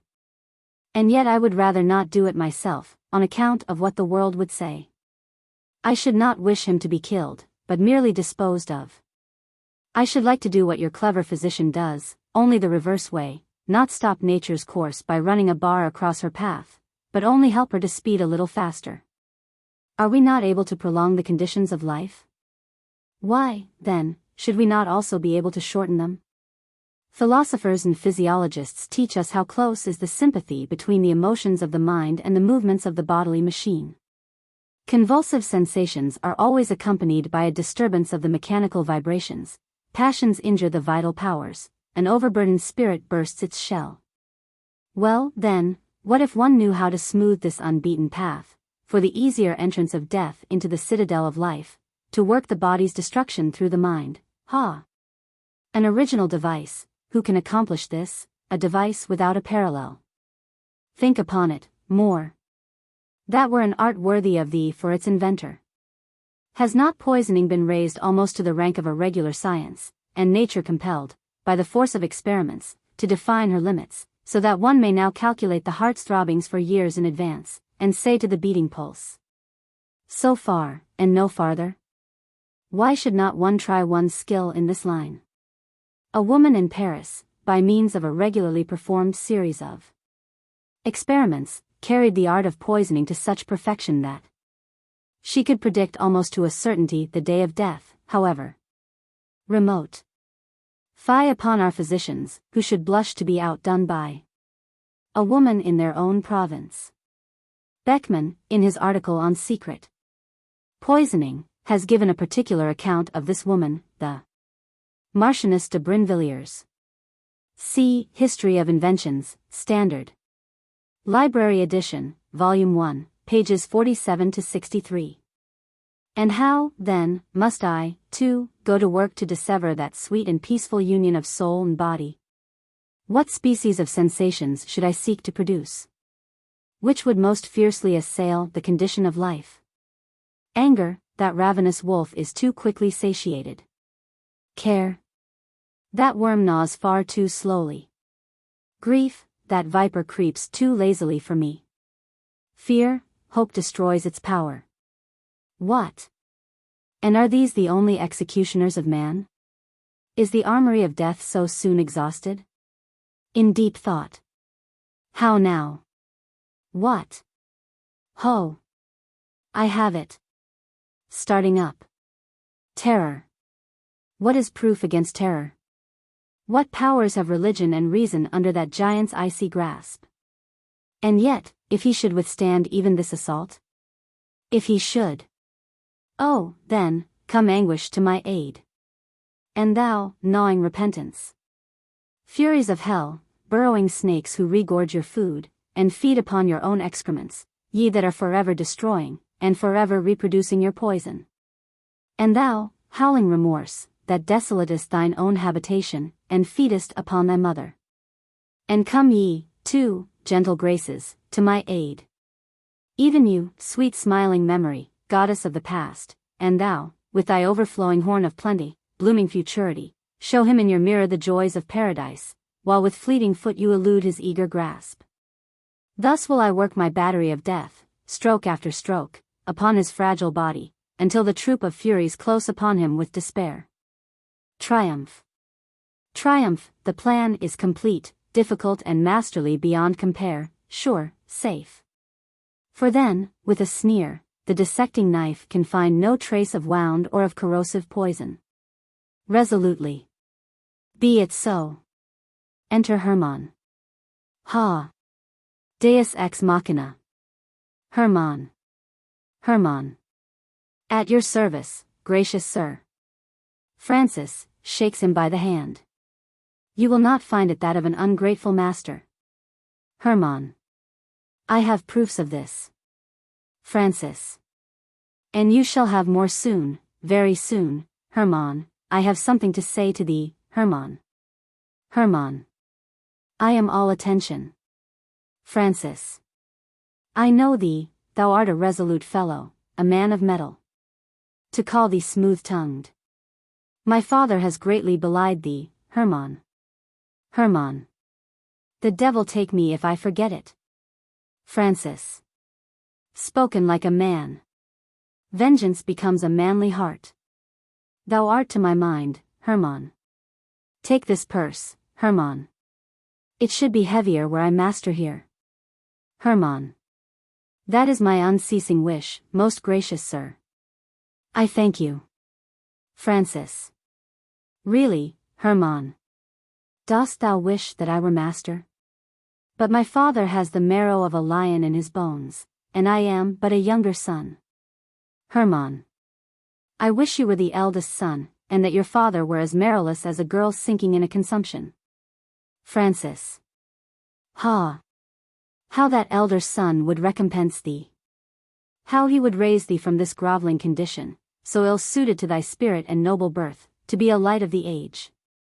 Then shouldst thou be covered with gold from head to foot, and dash through the streets four in hand, verily thou shouldst, but I am losing sight of what I meant to say. Have you already forgotten the Lady Amelia, Hermann? Hermann. A curse upon it. Why do you remind me of her? Francis. My brother has filched her away from you. Hermann. He shall rue it. Francis. She gave you the sack. And, if I remember right, he kicked you downstairs. Hermann. For which I will kick him into hell. Francis. He used to say, it was whispered abroad, that your father could never look upon you without smiting his breast and sighing, God be merciful to me, a sinner. Hermann, wildly. Thunder and lightning. No more of this. Francis. He advised you to sell your patent of nobility by auction, and to get your stockings mended with the proceeds. Hermann. By all the devils in hell, I'll scratch out his eyes with my own nails. Francis. What? You are growing angry? What signifies your anger? What harm can you do him? What can a mouse like you do to such a lion? Your rage only makes his triumph the sweeter. You can do nothing more than gnash your teeth, and vent your rage upon a dry crust. Hermann, stamping. I will grind him to powder. Francis, slapping his shoulder. Fie, Hermann. You are a gentleman. You must not put up with the affront. You must not give up the lady, no, not for all the world, Hermann. By my soul, I would move heaven and earth were I in your place. Hermann. I will not rest till I have him, and him, too, underground. Francis. Not so violent, Hermann. Come nearer, you shall have Amelia. Hermann. That I must. Despite the devil himself, I will have her. Francis. You shall have her, I tell you, and that from my hand. Come closer, I say. You don't know, perhaps, that Charles is as good as disinherited. Hermann, going closer to him. Incredible. The first I have heard of it. Francis. Be patient, and listen. Another time you shall hear more. Yes, I tell you, as good as banished these 11 months. But the old man already begins to lament the hasty step, which, however, I flatter myself, with a smile, is not entirely his own. Amelia, too, is incessantly pursuing him with her tears and reproaches. Presently he will be having him searched for in every quarter of the world, and if he finds him, then it's all over with you, Hermann. You may perhaps have the honor of most obsequiously holding the coach door while he alights with the lady to get married. Hermann. I'll strangle him at the altar first. Francis. His father will soon give up his estates to him, and live in retirement in his castle. Then the proud roisterer will have the reins in his own hands, and laugh his enemies to scorn. And I, who wish to make a great man of you, a man of consequence, I myself, Hermann, shall have to make my humble obeisance at his threshold. Hermann, with fire. No, as sure as my name is Hermann, that shall never be. If but the smallest spark of wit glimmer in this brain of mine, that shall never be. Francis. Will you be able to prevent it? You, too, my good Hermann, will be made to feel his lash. He will spit in your face when he meets you in the streets. And woe be to you should you venture to shrug your shoulders or to make a wry mouth. Look, my friend. This is all that your love suit, your prospects, and your mighty plans amount to. Hermann. Tell me, what am I to do? Francis. Well, then, listen, Hermann. You see how I enter into your feelings, like a true friend. Go, disguise yourself, so that no one may recognize you, obtain audience of the old man. Pretend to come straight from Bohemia, to have been at the Battle of Prague along with my brother, to have seen him breathe his last on the field of battle. Hermann. Will he believe me? Francis.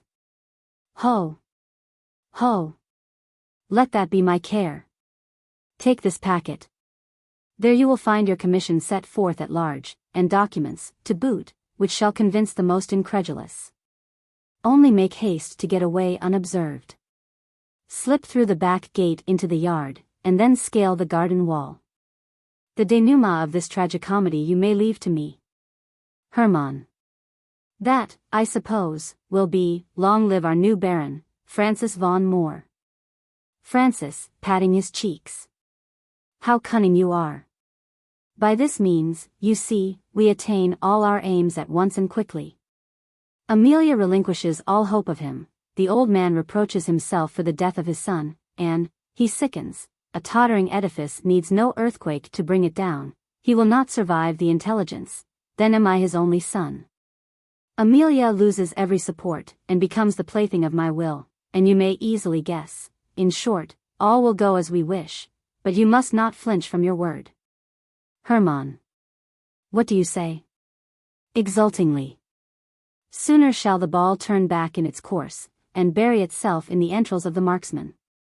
Depend upon me. Only let me to the work. Adieu. Francis, calling after him. The harvest is thine, dear Hermann. Alone. When the ox has drawn the corn into the barn, he must put up with hay. A dairy made for thee, and no Amelia. Scene 2. Old Moor's bedchamber. Old Moor asleep in an armchair, Amelia. Amelia, approaching him on tiptoe. Softly. Softly. He slumbers. She places herself before him. How beautiful. How venerable, venerable as the picture of a saint. No, I cannot be angry with thee, thou head with the silver locks, I cannot be angry with thee. Slumber on gently, wake up cheerfully, I alone will be the sufferer. Old M, dreaming. My son. My son. My son. Amelia, seizes his hand. Hark, hark. His son is in his dreams. Old M. Are you there? Are you really there? Alas. How miserable you seem. Fix not on me that mournful look. I am wretched enough. Amelia, awakens him abruptly. Look up, dear old man. 'Twas but a dream. Collect yourself. Oldham, half awake. Was he not there? Did I not press his hands? Cruel Francis. Wilt thou tear him even from my dreams? Amelia, aside. Ha! Mark that, Amelia. Oldham, rousing himself. Where is he? Where? Where am I? You here, Amelia? Amelia. How do you find yourself? You have had a refreshing slumber. Old M. I was dreaming about my son. Why did I not dream on? Perhaps I might have obtained forgiveness from his lips. Amelia. Angels bear no resentment, he forgives you. Seizes his hand sorrowfully. Father of my Charles. I, too, forgive you. Old M. No, no, my child. That death-like paleness of thy cheek is the father's condemnation. Poor girl. I have robbed thee of the happiness of thy youth. Oh, do not curse me. Amelia, affectionately kissing his hand. I curse you? Old M. Dost thou know this portrait, my daughter? Amelia. Charles. Old M. Such was he in his 16th year. But now, alas! How changed! Oh, it is raging within me. That gentleness is now indignation, that smile despair. It was his birthday, was it not, Amelia, in the jessamine bower, when you drew this picture of him? Oh, my daughter! How happy was I in your loves! Amelia, with her eyes still riveted upon the picture. No, no, it is not he. By heaven, that is not Charles. Here, pointing to her head and her heart, here he is perfect, and how different. The feeble pencil avails not to express that heavenly spirit which reigned in his fiery eye. Away with it. This is a poor image, an ordinary man. I was a mere dauber. Old M. That kind, that cheering look. Had that been at my bedside, I should have lived in the midst of death. Never, never should I have died. Amelia. No, you would never, never have died. It would have been but a leap, as we leap from one thought to another and a better. That look would have lighted you across the tomb, that look would have lifted you beyond the stars. Old M. It is hard. It is sad. I am dying, and my son Charles is not here. I am borne to my tomb, and he weeps not over my grave. How sweet it is to be lulled into the sleep of death by a son's prayer, that is the true requiem. Amelia, with enthusiasm. Yes, sweet it is, heavenly sweet, to be lulled into the sleep of death by the song of the beloved. Perhaps our dreams continue in the grave, a long, eternal, never-ending dream of Charles, till the trumpet of resurrection sounds, rising in ecstasy, and thenceforth and forever in his arms. A pause, she goes to the piano and plays. Andromache. Oh, Hector, wilt thou go forevermore? When fierce Achilles, on the blood-stained shore, heaps countless victims o'er Patroclus' grave? When then thy hapless orphan boy will rear, teach him to praise the gods and hurl the spear. When thou art swallowed up in Xanthus' wave? Old M. A beautiful song, my daughter. You must play that to me before I die. Amelia. It is the parting of Hector and Andromache. Charles and I used often to sing it together to the guitar. She continues. Hector. Beloved wife. Stern duty calls to arms. Go, fetch my lance. And cease those vain alarms. On me is cast the destiny of Troy.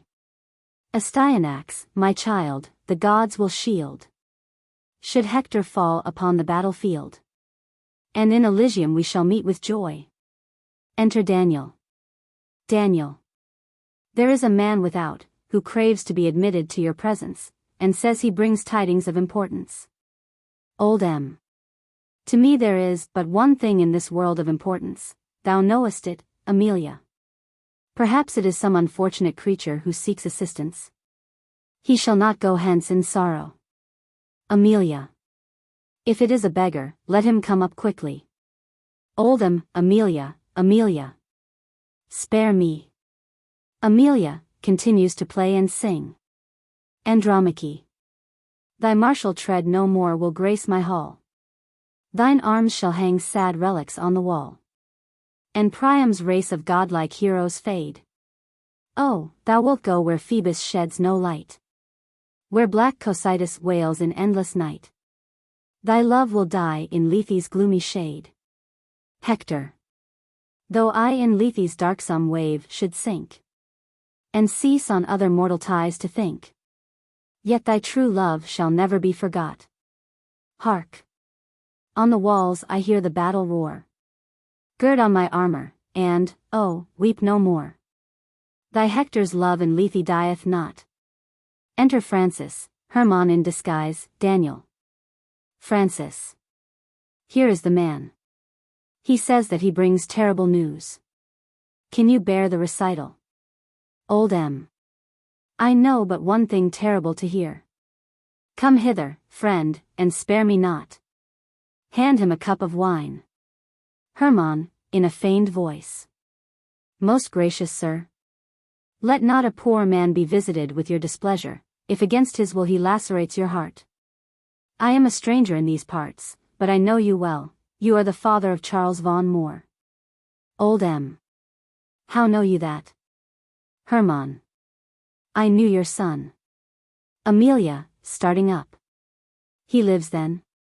He lives. You know him? Where is he?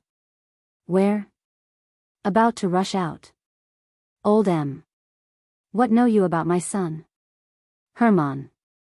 He was a student at the University of Leipzig. From thence he traveled about, I know not how far. He wandered all over Germany, and, as he told me himself, barefoot and bareheaded, begging his bread from door to door. After 5 months, the fatal war between Prussia and Austria broke out afresh, and as he had no hopes left in this world, the fame of Friedrich's victorious banner drew him to Bohemia. Permit me, said he to the great Schwerin, to die on the bed of heroes, for I have no longer a father. Old M. Oh. Amelia. Look not on me. Hermann. They gave him a pair of colors. With the Prussians he flew on the wings of victory. We chanced to lie together, in the same tent.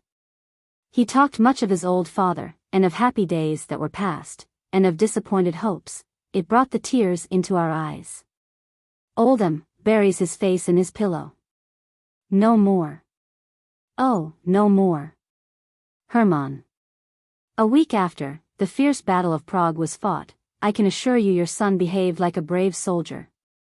He performed prodigies that day in sight of the whole army. 5 regiments were successively cut down by his side, and still he kept his ground. Fiery shells fell right and left, and still your son kept his ground. A ball shattered his right hand, he seized the colors with his left, and still he kept his ground. Amelia, in transport. Hector, Hector. Do you hear? He kept his ground.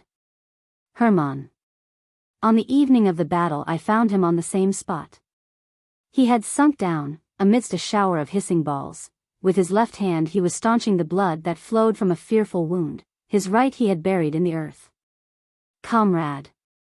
Cried he when he saw me, there has been a report through the ranks that the general fell an hour ago. He is fallen, I replied, and thou? Well, then, he cried, withdrawing his left hand from the wound, let every brave soldier follow his general. Soon after he breathed out his noble soul, to join his heroic leader.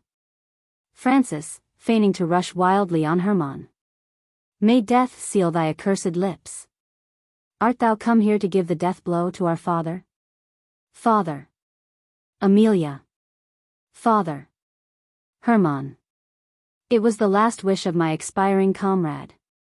Take this sword, faltered he, with his dying breath, deliver it to my aged father, his son's blood is upon it, he is avenged, let him rejoice. Tell him that his curse drove me into battle and into death, that I fell in despair. His last sigh was, Amelia.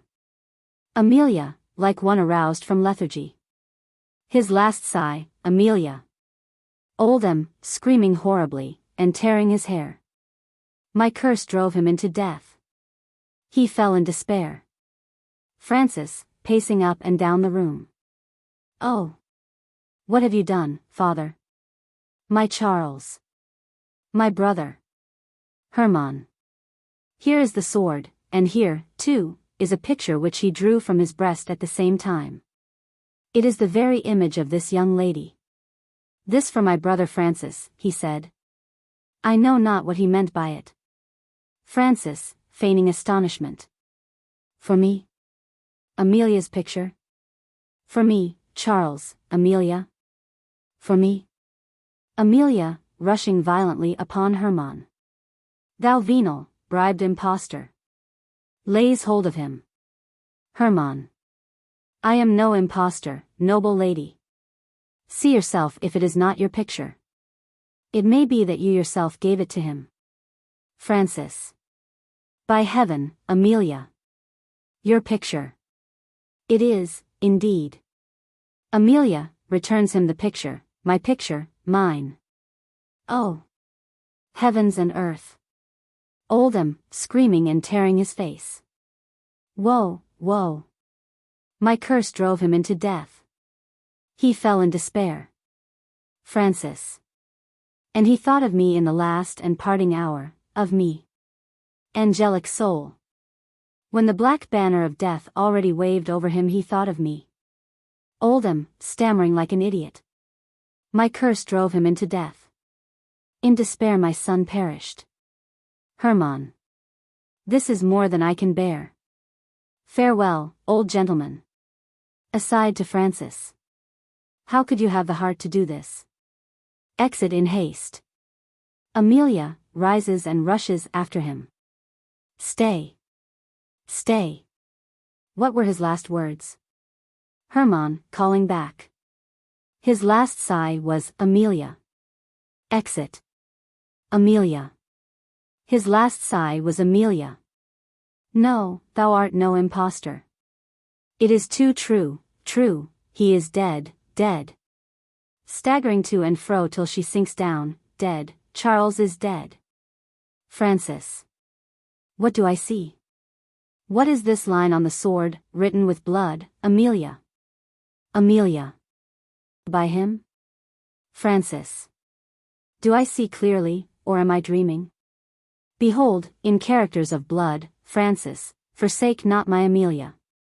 And on the other side, Amelia, all-powerful death has released thee from thy oath. Now do you see, do you see? With hands stiffening in death he wrote it, with his warm life's blood he wrote it on the solemn brink of eternity. His spirit lingered in his flight to unite Francis and Amelia. Amelia. Gracious heaven. It is his own hand. He never loved me. Rushes off. Francis, stamping the ground. Confusion. Her stubborn heart foils all my cunning. Old Moor. Woe, woe. Forsake me not, my daughter. Francis, Francis. Give me back my son. Francis. Who was it that cursed him? Who was it that drove his son into battle, and death, and despair? Oh, he was an angel, a jewel of heaven. A curse on his destroyers. A curse upon yourself. Old Moor strikes his breast and forehead with his clenched fist. He was an angel, a jewel of heaven. A curse, perdition, a curse on myself. I am the father who slew his noble son. He loved me even to death. To expiate my vengeance he rushed into battle and into death. Monster, monster that I am. He rages against himself. Francis. He is gone. What avail these tardy lamentations? With a satanic sneer. It is easier to murder than to restore to life. You will never bring him back from his grave. Old moon. Never, never, never bring him back from the grave. Gone. Lost forever. And you it was that beguiled my heart to curse him. You, give me back my son. Francis. Rouse not my fury, lest I forsake you even in the hour of death. Old Moor. Monster. Inhuman monster. Restore my son to me. Starts from the chair and attempts to catch Francis by the throat, who flings him back. Francis. Feeble old dotard, I would you dare? Die. Despair. Exit. Old Moor. May the thunder of 1,000 curses light upon thee. Thou hast robbed me of my son. Throwing himself about in his chair full of despair. Alas! Alas! To despair and yet not die. They fly, they forsake me in death, my guardian angels fly from me. All the saints withdraw from the hoary murderer. Oh, misery! Will no one support this head, no one release this struggling soul? No son, no daughter, no friend, not one human being, will no one? Alone, forsaken. Woe, woe! To despair, yet not to die. Enter Amelia, her eyes red with weeping. Old Moor. Amelia. Messenger of heaven. Art thou come to release my soul? Amelia, in a gentle tone. You have lost a noble son. Old Moor. Murdered him, you mean? With the weight of this impeachment I shall present myself before the judgment seat of God. Amelia. Not so, old man. Our Heavenly Father has taken him to himself. We should have been too happy in this world. Above, beyond the stars, we shall meet again. Old Moor. Meet again. Meet again. Oh! It will pierce my soul like a sword, should I, a saint, meet him among the saints. In the midst of heaven the horrors of hell will strike through me. The remembrance of that deed will crush me in the presence of the Eternal. I have murdered my son. Amelia. Oh, his smiles will chase away the bitter remembrance from your soul. Cheer up, dear father. I am quite cheerful. Has he not already sung the name of Amelia to listening angels on seraphic harps, and has not heaven's choir sweetly echoed it? Was not his last sigh, Amelia? And will not Amelia be his first accent of joy? Old Moor. Heavenly consolation flows from your lips. He will smile upon me, you say? He will forgive me? You must stay with my beloved of my Charles, when I die. Amelia. To die is to fly to his arms. Oh, how happy and enviable is your lot. Would that my bones were decayed, that my hairs were grey. Woe upon the vigor of youth. Welcome, decrepit age, nearer to heaven and my Charles. Enter Francis. Old Moor. Come near, my son. Forgive me if I spoke too harshly to you just now. I forgive you all. I wish to yield up my spirit in peace. Francis. Have you done weeping for your son? For aught that I see you had but one. Old Moor. Jacob had 12 sons, but for his Joseph he wept tears of blood. Francis. Old Moor. Bring the Bible, my daughter, and read to me the story of Jacob and Joseph. It always appeared to me so touching, even before I myself became a Jacob. Amelia. What part shall I read to you? Takes the Bible and turns over the leaves. Old Moor. Read to me the grief of the bereaved father, when he found his Joseph no more among his children, when he sought him in vain amidst his 11 sons, and his lamentation when he heard that he was taken from him forever. Amelia reads. And they took Joseph's coat, and killed a kid of the goats, and dipped the coat in the blood, and they sent the coat of many colors, and they brought it to their father, and said, This have we found, know now whether it be thy son's coat or no. Exit Francis suddenly. And he knew it and said, It is my son's coat, an evil beast hath devoured him, Joseph is without doubt rent in pieces. Old Moor falls back upon the pillow. An evil beast hath devoured Joseph. Amelia continues reading. And Jacob rent his clothes, and put sackcloth upon his loins, and mourned for his son many days. And all his sons and all his daughters rose up to comfort him, but he refused to be comforted, and he said, For I will go down into the grave. Old Moor. Leave off. Leave off. I feel very ill. Amelia, running towards him, let's fall the book. Heaven help us. What is this? Old Moor. It is death, darkness, is waving, before my eyes, I pray thee, send for the minister, that he may, give me, the Holy Communion. Where is, my son Francis? Amelia. He is fled. God have mercy upon us. Old Moor. Fled from his father's deathbed?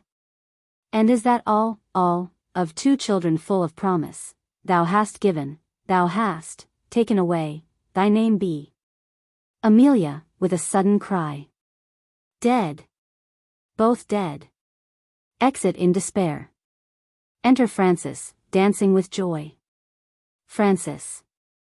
Dead, they cry, dead. Now am I master. Through the whole castle it rings, dead. But stay, perchance he only sleeps. To be sure. Yes, to be sure. That certainly is a sleep after which no good morrow is ever said. Sleep and death are but twin brothers. We will for once change their names. Excellent, welcome sleep. We will call thee death. He closes the eyes of Old Moor. Who now will come forward and dare to accuse me at the bar of justice, or tell me to my face, thou art a villain? Away, then, with this troublesome mask of humility and virtue. Now you shall see Francis as he is, and tremble. My father was over gentle in his demands, turned his domain into a family circle, sat blandly smiling at the gate, and saluted his peasants as brethren and children. My brows shall lower upon you like thunderclouds. My lordly name shall hover over you like a threatening comet over the mountains. My forehead shall be your weather-glass. He would caress and fondle the child that lifted its stubborn head against him. But fondling and caressing is not my mode. I will drive the rowels of the spur into their flesh, and give the scourge a trial. Under my rule it shall be brought to pass that potatoes and small beer shall be considered a holiday treat. And woe to him who meets my eye with the audacious front of health. Haggard want and crouching fear are my insignia, and in this livery I will clothe ye. Exit. Scene 3. The Bohemian Woods. Spiegelberg, Risman, a troop of robbers. Raz. Are you come? Is it really you? Oh, let me squeeze thee into a jelly, my dear heart's brother. Welcome to the Bohemian forests. Why, you are grown quite stout and jolly. You have brought us recruits in right earnest, a little army of them. You are the very prince of crimps. Spiegel. Brother? Eli? And proper fellows they are. You must confess the blessing of heaven is visibly upon me. I was a poor, hungry wretch, and had nothing but this staff when I went over the Jordan, and now there are 78 of us, mostly ruined shopkeepers, rejected masters of arts, and law clerks from the Swabian provinces. They are a rare set of fellows, brother, capital fellows, I promise you. They will steal you the very buttons off each other's trousers in perfect security, although in the teeth of a loaded musket, and they live in clover and enjoy a reputation for 40 miles round, which is quite astonishing. The acting edition reads, "Hang your hat up in the sun, and I'll take you a wager it's gone the next minute, as clean out of sight." As if the devil himself had walked off with it. There is not a newspaper in which you will not find some little feat or other of that cunning fellow, Spiegelberg. I take in the papers for nothing else. They have described me from head to foot. You would think you saw me. They have not forgotten even my coat buttons. But we lead them gloriously by the nose. The other day I went to the printing office and pretended that I had seen the famous Spiegelberg, dictated to a penny-a-liner who was sitting there, the exact image of a quack doctor in the town. The matter gets wind, the fellow is arrested, put to the rack, and in his anguish and stupidity he confesses, the devil take me if he does not, confesses that he is Spiegelberg. Fire and fury. I was on the point of giving myself up to a magistrate rather than have my fair fame marred by such a poltroon. However, within 3 months he was hanged. I was obliged to stuff a right good pinch of snuff into my nose, as some time afterwards I was passing the gibbet and saw the pseudo-Spiegelberg parading there in all his glory. And, while Spiegelberg's representative is dangling by the neck, the real Spiegelberg very quietly slips himself out of the noose, and makes jolly long noses behind the backs of these sagacious wiseacres of the law. Raz. Laughing. You are still the same fellow you always were. Spiegel. I, sure. Body and soul. But I must tell you a bit of fun, my boy, which I had the other day in the nunnery of St. Austin. We fell in with the convent just about sunset. And as I had not fired a single cartridge all day, you know I hate the diem perdidae as I hate death itself, I was determined to immortalize the night by some glorious exploit, even though it should cost the devil one of his ears. We kept quite quiet till late in the night. At last all is as still as a mouse, the lights are extinguished. We fancy the nuns must be comfortably tucked up. So I take Brother Grimm along with me, and order the others to wait at the gate till they hear my whistle. I secure the watchman, take the keys from him, creep into the maidservants' dormitory, take away all their clothes, and whisk the bundle out at the window. We go on from cell to cell, take away the clothes of one sister after another, and lastly those of the Lady Abbess herself. Then I sound my whistle, and my fellows outside begin to storm and halloo as if doomsday was at hand, and away they rush with the devil's own uproar into the cells of the sisters. Ha, ha, ha. You should have seen the game, how the poor creatures were groping about in the dark for their petticoats, and how they took on when they found they were gone, and we, in the meantime, at like very devils. And now, terrified and amazed, they wriggled under their bedclothes, or cowered together like cats behind the stoves. There was such shrieking and lamentation. And then the old beldame of an abbess, you know, brother, there is nothing in the world I hate so much as a spider and an old woman, so you may just fancy that wrinkled old hag standing naked before me, conjuring me by her maiden modesty forsooth. Well, I was determined to make short work of it. Either, said I, out with your plate and your convent jewels and all your shining dollars, or, my fellows knew what I meant. The end of it was I brought away more than $1,000 worth out of the convent, to say nothing of the fun, which will tell its own story in due time. Raz. Stamping on the ground. Hang it, that I should be absent on such an occasion. Spiegel. Do you see? Now tell me, is not that life? 'Tis that which keeps one fresh and hale, and braces the body so that it swells hourly like an abbot's paunch.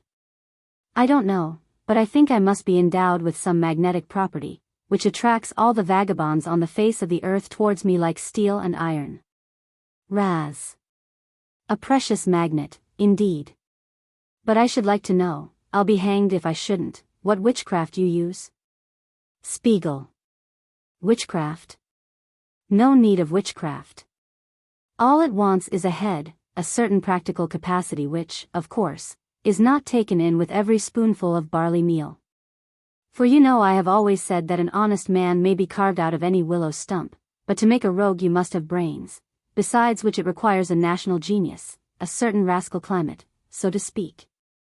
In the first, and suppressed, edition was added, go to the Grisons, for instance, that is what I call the thief's Athens.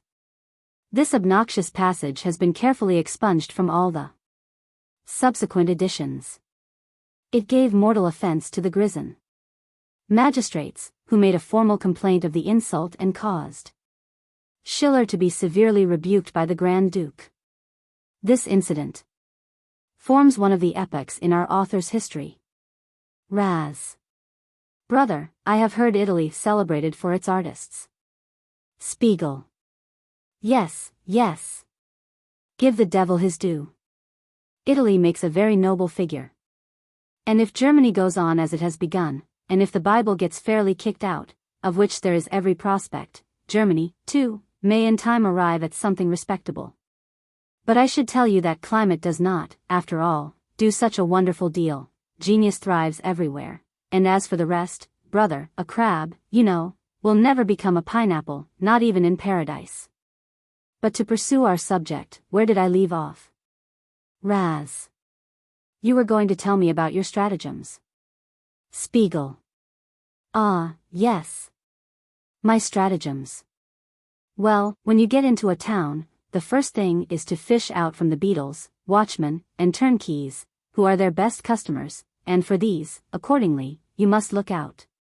Then ensconce yourself snugly in coffee-houses, brothels, and beer-shops, and observe who cry out most against the cheapness of the times, the reduced 5%, and the increasing nuisance of police regulations. Who rail the loudest against government, or decry physiognomical science, and such like. These are the right sort of fellows, brother. Their honesty is as loose as a hollow tooth, you have only to apply your pincers. Or a shorter and even better plan is to drop a full purse in the public highway, conceal yourself somewhere near, and mark who finds it. Presently after you come running up, search, proclaim your loss aloud, and ask him, as it were casually, have you perchance picked up a purse, sir? If he says, yes, why then the devil fails you. But if he denies it, with a, pardon me, sir, I remember, I am sorry, sir, he jumps up, then, brother, you've done the trick. Extinguish your lantern, cunning Diogenes, you have found your match. Raz. You are an accomplished practitioner. Spiegel. My God. As if that had ever been doubted. Well, then, when you have got your man into the net, you must take great care to land him cleverly. You see, my son, the way I have managed is thus. As soon as I was on the scent I stuck to my candidate like a leech, I drank brotherhood with him, and, nota bene, you must always pay the score. That costs a pretty penny, it is true, but never mind that. You must go further, introduce him to gaming houses and brothels, entangle him in broils and rogueries till he becomes bankrupt in health and strength, in purse, conscience, and reputation. For I must tell you, by the way, that you will make nothing of it unless you ruin both body and soul. Believe me, brother, and I have experienced it more than 50 times in my extensive practice, that when the honest man is once ousted from his stronghold, the devil has it all his own way, the transition is then as easy as from a whore to a devotee. But hark! What bang was that? Raz. It was thunder, go on. Spiegel. Or, there is a yet shorter and still better way. You strip your man of all he has, even to his very shirt, and then he will come to you of his own accord. You won't teach me to suck eggs, brother, ask that copper-faced fellow there. My eyes, how neatly I got him into my meshes. I showed him 40 ducats, which I promised to give him if he would bring me an impression in wax of his master's keys. Only think, the stupid brute not only does this, but actually brings me, I'll be hanged if he did not, the keys themselves, and then thinks to get the money. Sirrah, said I, are you aware that I am going to carry these keys straight to the lieutenant of police, and to bespeak a place for you on the gibbet? By the powers. You should have seen how the simpleton opened his eyes, and began to shake from head to foot like a dripping poodle. For heaven's sake, sir, do but consider. I will, what will you? Will you at once cut your stick and go to the devil with me? Oh, with all my heart, with great pleasure. Ha! Ha! Ha! My fine fellow, toasted cheese is the thing to catch mice with. Do have a good laugh at him, Resman. Ha! Ha! Ha! Raz. Yes, I must confess. I shall inscribe that lesson in letters of gold upon the tablet of my brain. Satan must know his people right well to have chosen you for his factor. Spiegel. Brother? Eli? And if I help him to half a score of fellows he will, of course, let me off scot-free. Publishers, you know, always give 1 copy in 10 gratis to those who collect subscribers for them. Why should the devil be more of a Jew? Resman, I smell powder. Raz. Zounds. I smelt it long ago. You may depend upon it there has been something going forward hereabouts. Yes. I can tell you, Spiegelberg, you will be welcome to our captain with your recruits. He, too, has got hold of some brave fellows. Spiegel. But look at mine. At mine here, bah. Raz. Well. They may be tolerably expert in the finger department, but, I tell you, the fame of our captain has tempted even some honorable men to join his staff. Spiegel. So much the worse. Raz. Without joking. And they are not ashamed to serve under such a leader. He does not commit murder as we do for the sake of plunder, and as to money, as soon as he had plenty of it at command, he did not seem to care a straw for it. And his third of the booty, which belongs to him of right, he gives away to orphans, or supports promising young men with it at college. But should he happen to get a country squire into his clutches who grinds down his peasants like cattle, or some gold-laced villain, who warps the law to his own purposes, and hoodwinks the eyes of justice with his gold, or any chap of that kidney, then, my boy, he is in his element, and rages like a very devil, as if every fiber in his body were a fury. Spiegel. Humph. Raz. The other day we were told at a tavern that a rich count from Ratisbon was about to pass through, who had gained the day in a suit worth $1 million of money by the craftiness of his lawyer. The captain was just sitting down to a game of backgammon. How many of us are there? Said he to me, rising in haste. I saw him bite his nether lip, which he never does except when he is very determined. Not more than 5, I replied. That's enough, he said. Threw his score on the table, left the wine he had ordered untouched, and off we went. The whole time he did not utter a syllable, but walked aloof and alone, only asking us from time to time whether we heard anything, and now and then desiring us to lay our ears to the ground. At last the count came in sight, his carriage heavily laden, the lawyer, seated by his side, an outrider in advance, and 2 horsemen riding behind. Then you should have seen the man. With a pistol in each hand he ran before us to the carriage, and the voice with which he thundered, "Halt!"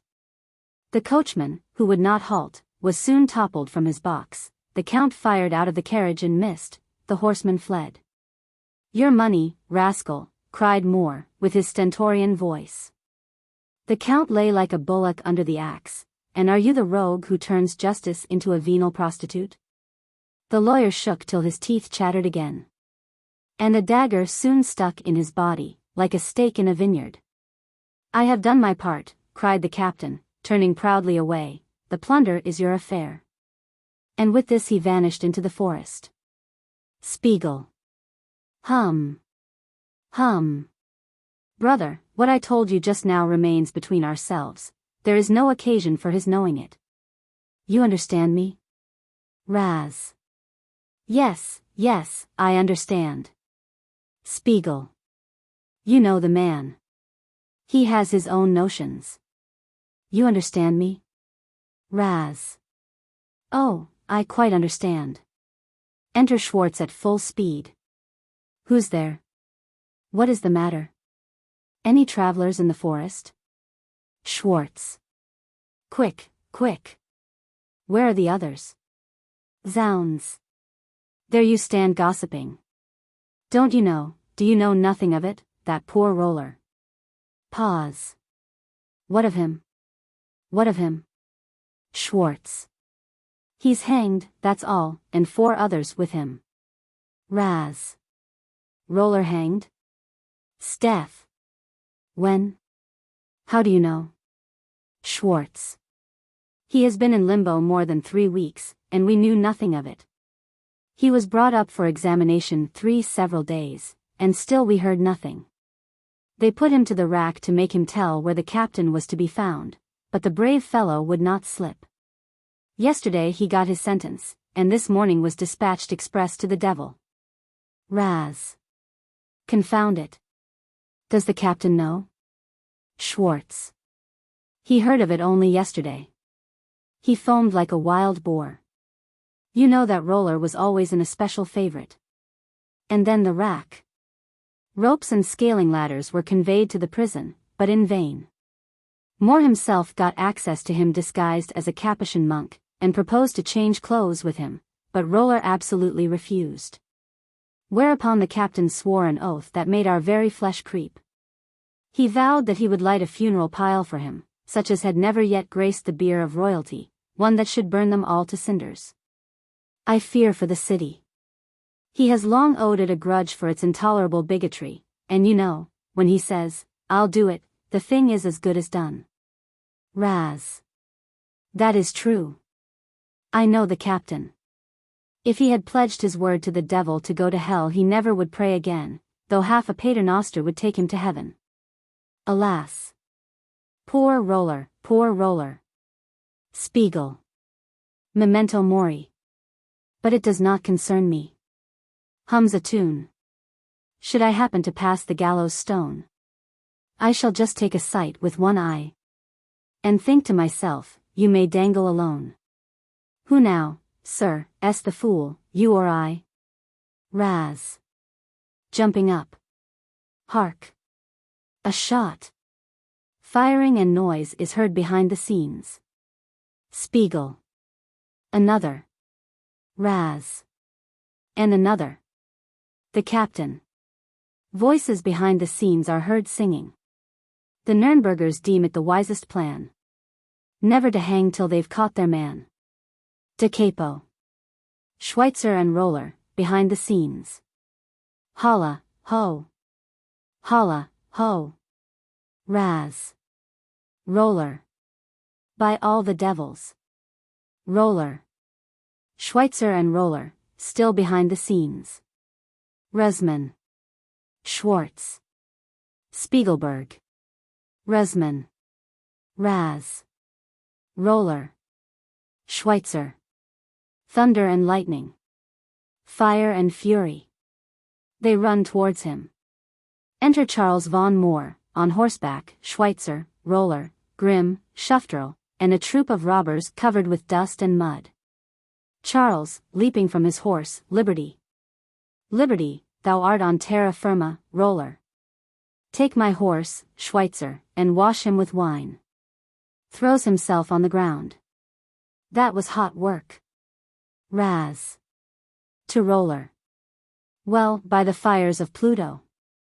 Art thou risen from the wheel? Schwartz. Art thou his ghost? Or am I a fool? Or art thou really the man? Roller, still breathless. The identical, alive, whole. Where do you think I come from? Schwartz. It would puzzle a witch to tell. The staff was already broken over you. Roller. Aye, that it was, and more than that. I come straightway from the gallows. Only let me get my breath. Schweitzer will tell you all. Give me a glass of brandy. You there too, Spiegelberg. I thought we should have met again in another place. But give me a glass of brandy. My bones are tumbling to pieces. Oh, my captain. Where is my captain? Schwartz. Have patience, man, have patience. Just tell me, say, come, let's hear, how did you escape? In the name of wonder, how came we to get you back again? My brain is bewildered. From the gallows, you say? Roller swallows a flask of brandy. Ah, that is capital. That warms the inside. Straight from the gallows, I tell you. You stand there amid stare as if that was impossible. I can assure you, I was not more than 3 paces from that blessed ladder, on which I was to mount to Abraham's bosom, so near, so very near, that I was sold, skin and all, to the dissecting room. The fee simple of my life was not worth a pinch of snuff. To the captain I am indebted for breath, and liberty, and life. Schweitzer. It was a trick worth the telling. We had heard the day before, through our spies, that Roller was in the devil's own pickle, and unless the vault of heaven fell and suddenly he would, on the morrow, that is, today, go the way of all flesh. Up, says the captain, and follow me, what is not a friend worth? Whether we save him or not, we will at least light him up a funeral pile such as never yet honored royalty, one which shall burn them black and blue. The whole troop was summoned. We sent Roller a trusty messenger, who conveyed the notice to him in a little billet, which he slipped into his porridge. Roller.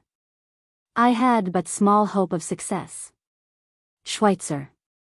We waited till the thoroughfares were clear.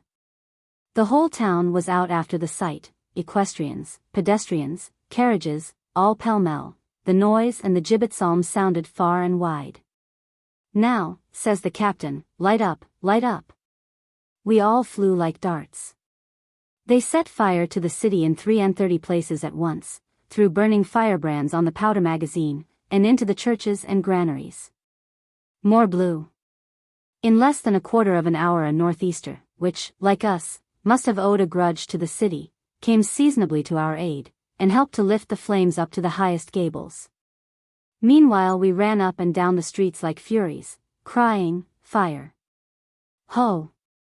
Fire! Ho! In every direction. There was such howling, screaming tumult, fire bells tolling. And presently the powder magazine blew up into the air with a crash as if the earth were rent in twain, heaven burst to shivers, and hell sunk 10,000 fathoms deeper. Roller. Now my guards looked behind them, there lay the city, like Sodom and Gomorrah, the whole horizon was one mass of fire, brimstone, and smoke, and 40 hills echoed and reflected the infernal prank far and wide. A panic seized them all. I take advantage of the moment, and, quick as lightning, my fetters had been taken off, so nearly was my time come, while my guards were looking away petrified, like Lot's wife, I shot off, tore through the crowd, and away. After running some 60 paces I throw off my clothes, plunge into the river, and swim along under water till I think they have lost sight of me. My captain stood ready, with horses and clothes, and here I am. More. More. I only wish that you may soon get into just such another scrape that I may requite you in like manner. Raz. A brutal wish, for which you deserve to be hanged. It was a glorious prank, though. Roller. It was help in need, you cannot judge of it. You should have marched, like me, with a rope round your neck, traveling to your grave in the living body, and seen their horrid sacramental forms and hangman's ceremonies, and then, at every reluctant step, as the struggling feet were thrust forward, to see the infernal machine, on which I was to be elevated, glaring more and more hideously in the blaze of a noonday sun, and the hangman's rapscallions watching for their prey, and the horrible psalm singing, the cursed twang still rings in my ears, and the screeching hungry ravens, a whole flight of them, who were hovering over the half-rotten carcass of my predecessor. To see all this, more, to have a foretaste of the blessedness which was in store for me. Brother, brother. And then, all of a sudden, the signal of deliverance. It was an explosion as if the vault of heaven were rent in twain. Hark ye, fellows. I tell you, if a man were to leap out of a fiery furnace into a freezing lake he could not feel the contrast half so strongly as I did when I gained the opposite shore. Spiegel. Laughs. Poor wretch. Well, you have got over it. Pledges him. Here's to a happy regeneration. Roller flings away his glass. No, by all the treasures of Mammon, should not like to go through it a second time. Death is something more than a harlequin's leap, and its terrors are even worse than death itself. Spiegel. And the powder magazine leaping into the air. Don't you see it now, Rusman? That was the reason the air stunk so, for miles round, of brimstone, as if the whole wardrobe of Moloch was being aired under the open firmament. It was a masterstroke, Captain. I envy you for it. Schweitzer. If the town makes it a holiday treat to see our comrade killed by a baited hog, why the devil should we scruple to sacrifice the city for the rescue of our comrade? And, by the way, our fellows had the extra treat of being able to plunder worse than the old emperor. Tell me, what have you sacked? One of the troop. I crept into St. Stephen's Church during the hubbub, and tore the gold lace from the altar cloth. The patron saint, thought I to myself, can make gold lace out of packthread. Schweitzer. 'Twas well done. What is the use of such rubbish in a church? They offer it to the Creator, who despises such trumpery, while they leave his creatures to die of hunger. And you, Sprazeler, where did you throw your net? A second. I and Breisel broke into a merchant's store, and have brought stuffs enough with us to serve 50 men. A third. I have filched 2 gold watches and a dozen silver spoons. Schweitzer. Well done, well done. And we have lighted them a bonfire that will take a fortnight to put out again. And, to get rid of the fire, they must ruin the city with water. Do you know, Schuftrell, how many lives have been lost? Schuff. 83, they say. The powder magazine alone blew 70 to atoms. Charles, very seriously. Roller, thou art dearly bought. Schuff. Bah. Bah. What of that? If they had but been men it would have been another matter, but they were babes in swaddling clothes, and shriveled old nurses that kept the flies from them. And dried up stove squatters who could not crawl to the door, patients whining for the doctor, who, with his stately gravity, was marching to the sport. All that had the use of their legs had gone forth in the sight, and nothing remained at home but the dregs of the city. Charles. Alas for the poor creatures. Sick people, sayest thou, old men and infants? Schuff. Ay, the devil go with them. And lying in women into the bargain, and women far gone with child, who were afraid of miscarrying under the gibbet. And young mothers, who thought the sight might do them a mischief, and mark the gallows upon the foreheads of their unborn babes, poor poets, without a shoe, because their only pair had been sent to the cobbler to mend, and other such vermin. Not worth the trouble of mentioning. As I chanced to pass by a cottage I heard a great squalling inside. I looked in, and, when I came to examine, what do you think it was? Why, an infant, a plump and ruddy urchin, lying on the floor under a table which was just beginning to burn. Poor little wretch. Said I, you will be cold there, and with that I threw it into the flames. Charles. Indeed, Schuftrell? Then may those flames burn in thy bosom. To all eternity. Avaunt, monster. Never let me see thee again in my troop. What? Do you murmur? Do you hesitate? Who dares hesitate when I command? Away with him, I say. And there are others among you ripe for my vengeance. I know thee, Spiegelberg. But I will step in among you ere long, and hold a fearful muster roll. Exeunt, trembling.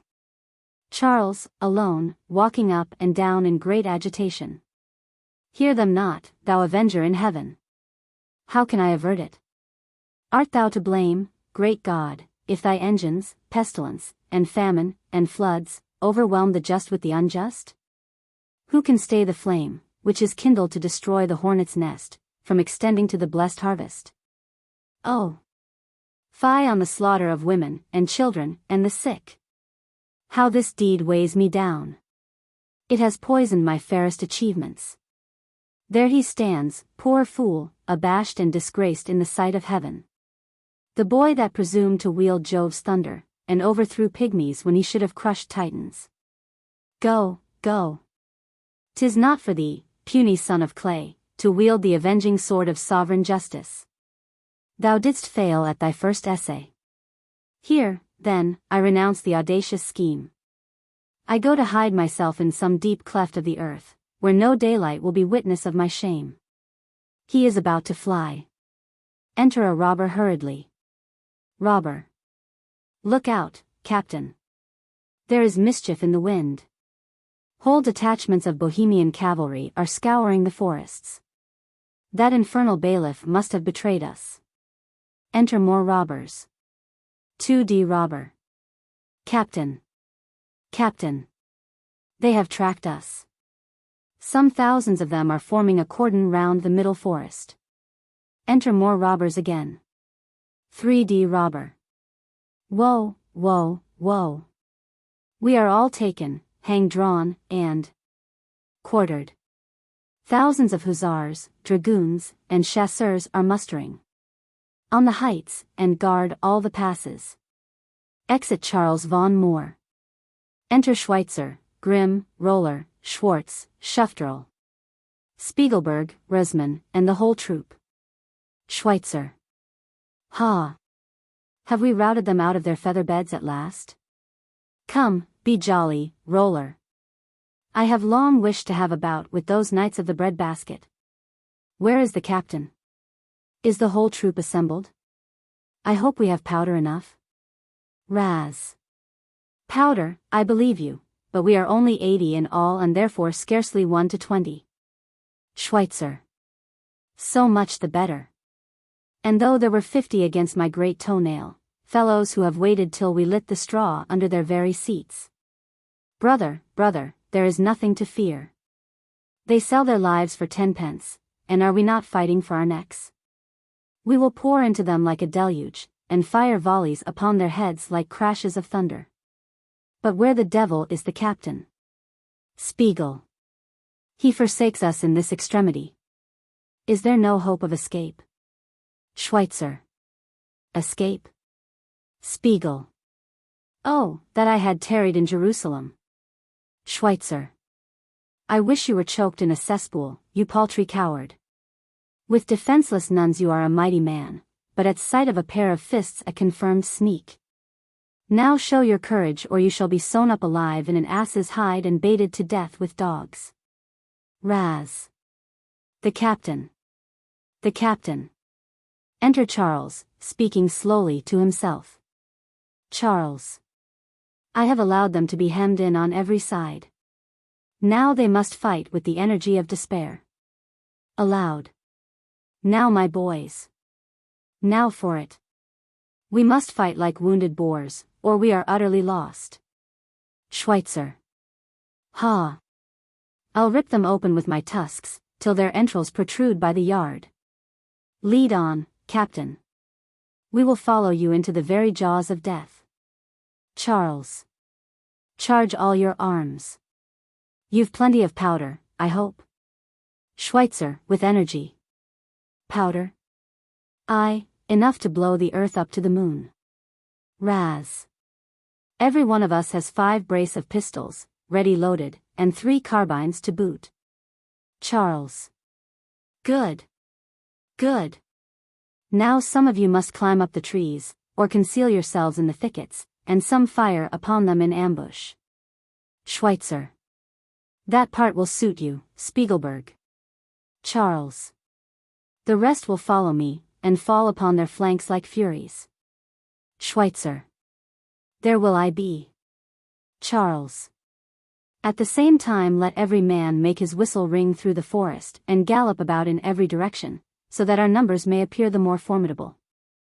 And let all the dogs be unchained, and set on upon their ranks, that they may be broken and dispersed and run in the way of our fire. We 3, Roller, Schweitzer, and myself, will fight wherever the fray is hottest. Schweitzer.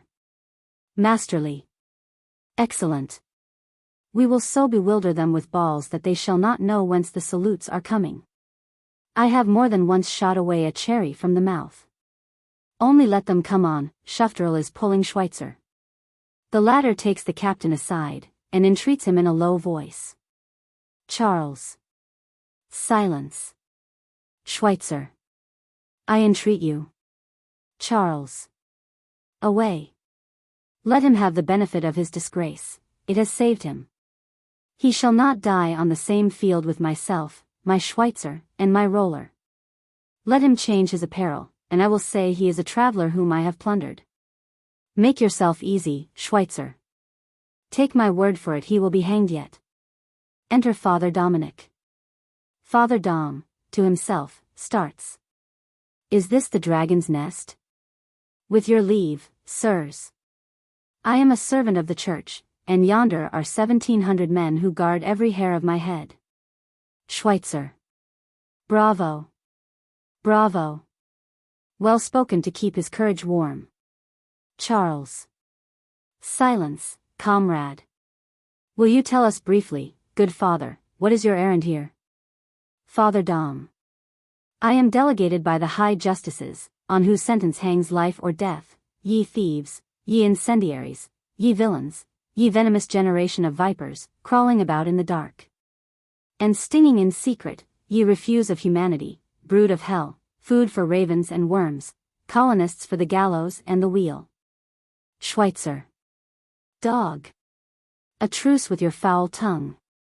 Or, he holds the butt end of his gun before Father Dominic's face. Charles. Fie, Schweitzer. You cut the thread of his discourse. He has got his sermon so nicely by heart. Pray go on, sir. For the gallows and the wheel? Father Dom. And thou, their precious captain, commander-in-chief of cut purses, king of sharpers. Grand mogul of all the rogues under the sun. Great prototype of that first hellish ringleader who imbued 1,000 legions of innocent angels with the flame of rebellion, and drew them down with him into the bottomless pit of damnation. The agonizing cries of bereaved mothers pursue thy footsteps. Thou drinkest blood like water. And thy murderous knife holds men cheaper than air bubbles. Charles. Very true, exceedingly true. Pray proceed, sir. Father Dom. What do you mean? Very true, exceedingly true. Is that an answer? Charles. How, sir? You were not prepared for that, it seems. Go on, by all means go on. What more were you going to say? Father Dom, heated. Abominable wretch. Avaunt. Does not the blood of a murdered count of the empire cling to thy accursed fingers? Hast thou not, with sacrilegious hands, dared to break into the Lord's sanctuary, and carry off the consecrated vessels of the Sanctissimum? Hast thou not flung firebrands into our godly city, and brought down the powder magazine upon the heads of devout Christians? Clasps his hands. Horrible, horrible wickedness. That stinketh in the nostrils of heaven, and provoketh the day of judgment to burst upon you suddenly. Ripe for retribution, rushing headlong to the last trump. Charles. Masterly guesses thus far. But now, sir, to the point. What is it that the right worshipful justices wish to convey to me through you? Father Dom. What you are not worthy to receive. Look around you, incendiary. As far as your eye can reach you are environed by our horsemen, there is no chance of escape. As surely as cherries grow on these oaks, and peaches on these firs, so surely shall you turn your backs upon these oaks and these firs in safety. Charles. Do you hear that, Schweitzer? But go on. Father Dom. Here, then, what mercy and forbearance justice shows towards such miscreants. If you instantly prostrate yourselves in submission and sue for mercy and forgiveness, then severity itself will relent to compassion, and justice be to thee an indulgent mother. She will shut one eye upon your horrible crimes, and be satisfied, only think, to let you be broken on the wheel. Schweitzer. Did you hear that, Captain? Shall I throttle this well-trained shepherd's cur till the red blood spurts from every pore? Roller. Captain. Fire and fury. Captain. How he bites his lip. Shall I topple this fellow upside down like a ninepin? Schweitzer. Mine be the job. Let me kneel to you, Captain, let me implore you. I beseech you to grant me the delight of pounding him to a jelly. Father Dominic screams. Charles. Touch him not. Let no one lay a finger on him, to Father Dominic, drawing his sword. Hark ye, Sir Father. Here stand 79 men, of whom I am the captain, and not one of them has been taught to trot at a signal, or learn to dance to the music of artillery, while yonder stand 1,700 men grown grey under the musket. But now listen. Thus says Moor, the captain of incendiaries. It is true I have slain a count of the empire, burnt and plundered the church of St. Dominic, flung firebrands into your bigoted city, and brought down the powder magazine upon the heads of devout Christians. But that is not all, I have done more. He holds out his right hand. Do you observe these 4 costly rings, one on each finger? Go and report punctually to their worships, on whose sentence hangs life or death, what you shall hear and see. This ruby I drew from the finger of a minister, whom I stretched at the feet of his prince, during the chase. He had fawned himself up from the lowest dregs, to be the first favorite. The ruin of his neighbor was his ladder to greatness, orphans' tears helped him to mount it. This diamond I took from a lord treasurer, who sold offices of honor and trust to the highest bidder, and drove the sorrowing patriot from his door. This opal I wear in honor of a priest of your cloth, whom I dispatched with my own hand, after he had publicly deplored in his pulpit the waning power of the Inquisition. I could tell you more stories about my rings, but that I repent the words I have already wasted upon you. Father Dom, O Pharaoh! Pharaoh! Charles! Do you hear it? Did you mark that sigh? Does he not stand there as if he were imploring fire from heaven to descend and destroy this troop of Korah?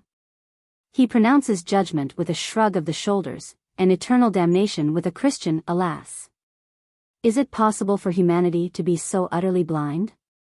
He who has the 100 eyes of Argus to spy out the faults of his brother, can he be so totally blind to his own? They thunder forth from their clouds about gentleness and forbearance, while they sacrifice human victims to the god of love as if he were the fiery Moloch. They preach the love of one's neighbor, while they drive the aged and blind with curses from their door. They rave against covetousness, yet for the sake of gold they have depopulated Peru, and yoked the natives, like cattle, to their chariots. They rack their brains in wonder to account for the creation of a Judas Iscariot, yet the best of them would betray the whole Trinity for 10 shekels. Out upon you, Pharisees! Ye falsifiers of truth! Ye apes of deity! You are not ashamed to kneel before crucifixes and altars, you lacerate your backs with thongs, and mortify your flesh with fasting. And with these pitiful mummeries you think, fools as you are, to veil the eyes of him whom, with the same breath, you address as the Omniscient. Just as the great are the most bitterly mocked by those who flatter them while they pretend to hate flatterers. You boast of your honesty and your exemplary conduct, but the God who sees through your hearts would be wroth with him that made you, were he not the same that had also created the monsters of the Nile. Away with him out of my sight. Father Dom. That such a miscreant should be so proud. Charles. That's not all. Now I will speak proudly. Go and tell the right worshipful justices, who set men's lives upon the cast of a die, I am not one of those thieves who conspire with sleep and midnight, and play the hero and the lordling on a scaling ladder. What I have done I shall no doubt hereafter be doomed to read in the register of heaven, but with his miserable ministers of earth I will waste no more words. Tell your masters that my trade is retribution, vengeance my occupation. He turns his back upon him. Father Dom. Then you despise mercy and forbearance, be it so, I have done with you. Turning to the troop. Now then, sirs, you shall hear what the high powers direct me to make known to you. If you will instantly deliver up to me this condemned malefactor, bound hand and foot, you shall receive a full pardon, your enormity shall be entirely blotted out, even from memory. The Holy Church will receive you, like lost sheep, with renewed love, into her maternal bosom, and the road to honorable employment shall be open to you all. With a triumphant smile. Now, sir. How does your Majesty relish this? Come on. Bind him. And you are free. Charles. Do you hear that? Do you hear it? What startles you? Why do you hesitate? They offer you freedom, you that are already their prisoners. They grant you your lives, and that is no idle pretense, for it is clear you are already condemned felons. They promise you honor and emolument. And, on the other hand, what can you hope for, even should you be victorious today, but disgrace, and curses, and persecution? They ensure you the pardon of heaven, you that are actually damned. There is not a single hair on any of you that is not already bespoke in hell. Do you still hesitate? Are you staggered? Is it so difficult, then, to choose between heaven and hell? Do put in a word, Father. Father Dom, aside. Is the fellow crazy? Aloud. Perhaps you are afraid that this is a trap to catch you alive. Read it yourselves. Here is the general pardon fully signed. He hands a paper to Schweitzer. Can you still doubt? Charles. Only see. Only see. What more can you require? Signed with their own hands. It is mercy beyond all bounds. Or are you afraid of their breaking their word, because you have heard it said that no faith need be kept with traitors? Dismiss that fear. Policy alone would constrain them to keep their word, even though it should merely have been pledged to Old Nick. Who hereafter would believe them? How could they trade with it a second time? I would take my oath upon it that they mean it sincerely. They know that I am the man who has goaded you on and incited you. They believe you innocent. They look upon your crimes as so many juvenile errors, exuberances of rashness. It is I alone they want. I must pay the penalty. Is it not so, Father? Father Dom. What devil incarnate is it that speaks out of him? Of course it is so, of course. The fellow turns my brain. Charles.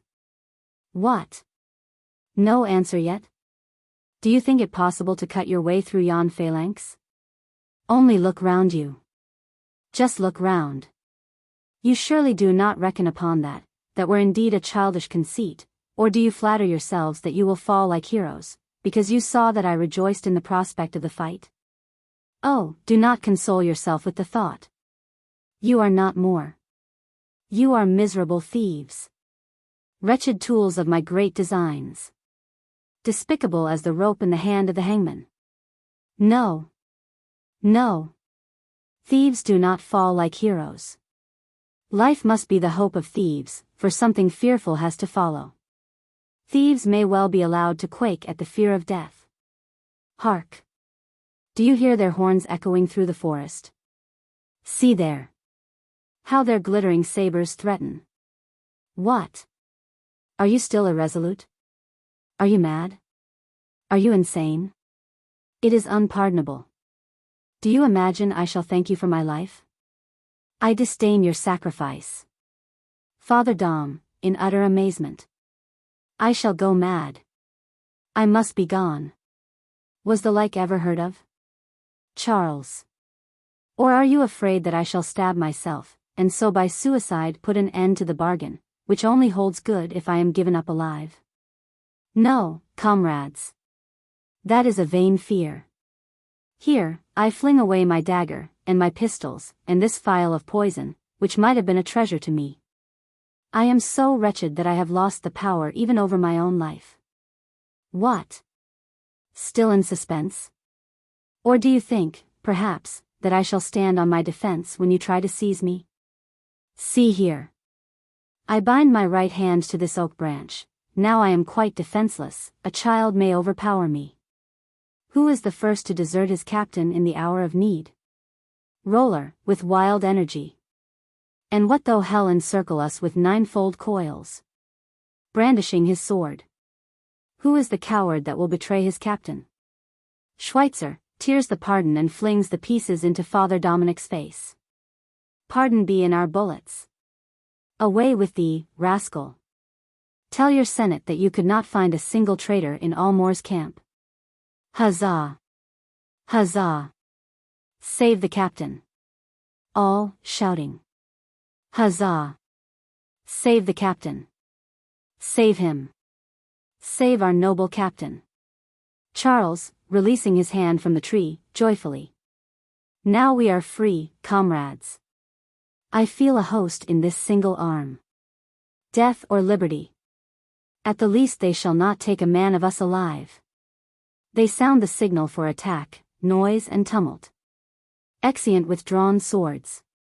Act 3. Scene I, Amelia in the garden, playing the guitar.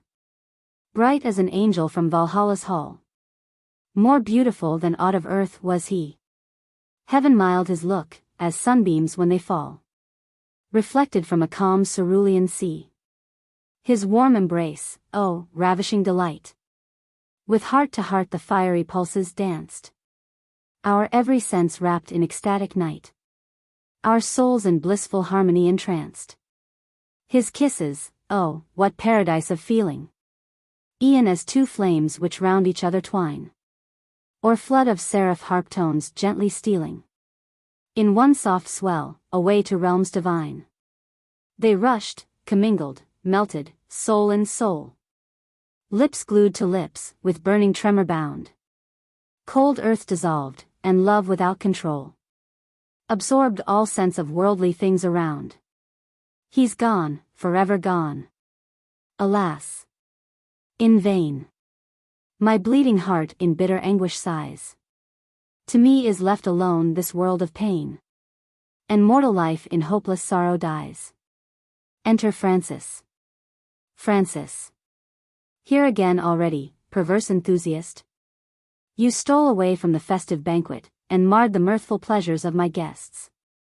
Amelia. 'Tis pity, truly, to mar such innocent pleasures. Shame on them. The funeral knell that tolled over your father's grave must still be ringing in your ears. Francis. Wilt thou sorrow, then, forever? Let the dead sleep in peace, and do thou make the living happy. I come. Amelia. And when do you go again? Francis. Alas! Look not on me thus sorrowfully. You wound me, Amelia. I come to tell you. Amelia. To tell me, I suppose, that Francis von Moor has become lord and master here. Francis. Precisely so, that is the very subject on which I wish to communicate with you. Maximilian von Moor is gone to the tomb of his ancestors. I am master. But I wish, to be so in the fullest sense, Amelia. You know what you have been to our house, always regarded as Moor's daughter. His love for you will survive even death itself, that, assuredly, you will never forget? Amelia. Never, never. Who could be so unfeeling as to drown the memory of it in festive banqueting? Francis. It is your duty to repay the love of the father to his sons, and Charles is dead. Ha! You are struck with amazement, dizzy with the thought. To be sure, 'tis a flattering and an elating prospect which may well overpower the pride of a woman. Francis tramples underfoot the hopes of the noblest and the richest, and offers his heart, his hand, and with them all his gold, his castles, and his forests to a poor, and, but for him, destitute orphan. Francis, the feared, voluntarily declares himself Amelia's slave. Amelia. Why does not a thunderbolt cleave the impious tongue which utters the criminal proposal? Thou hast murdered my beloved Charles.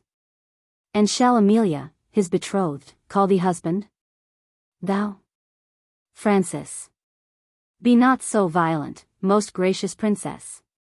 It is true that Francis does not come before you like a whining celadon. 'Tis true he has not learned, like a lovesick swain of Arcadia, to sigh forth his amorous plaints to the echo of caves and rocks.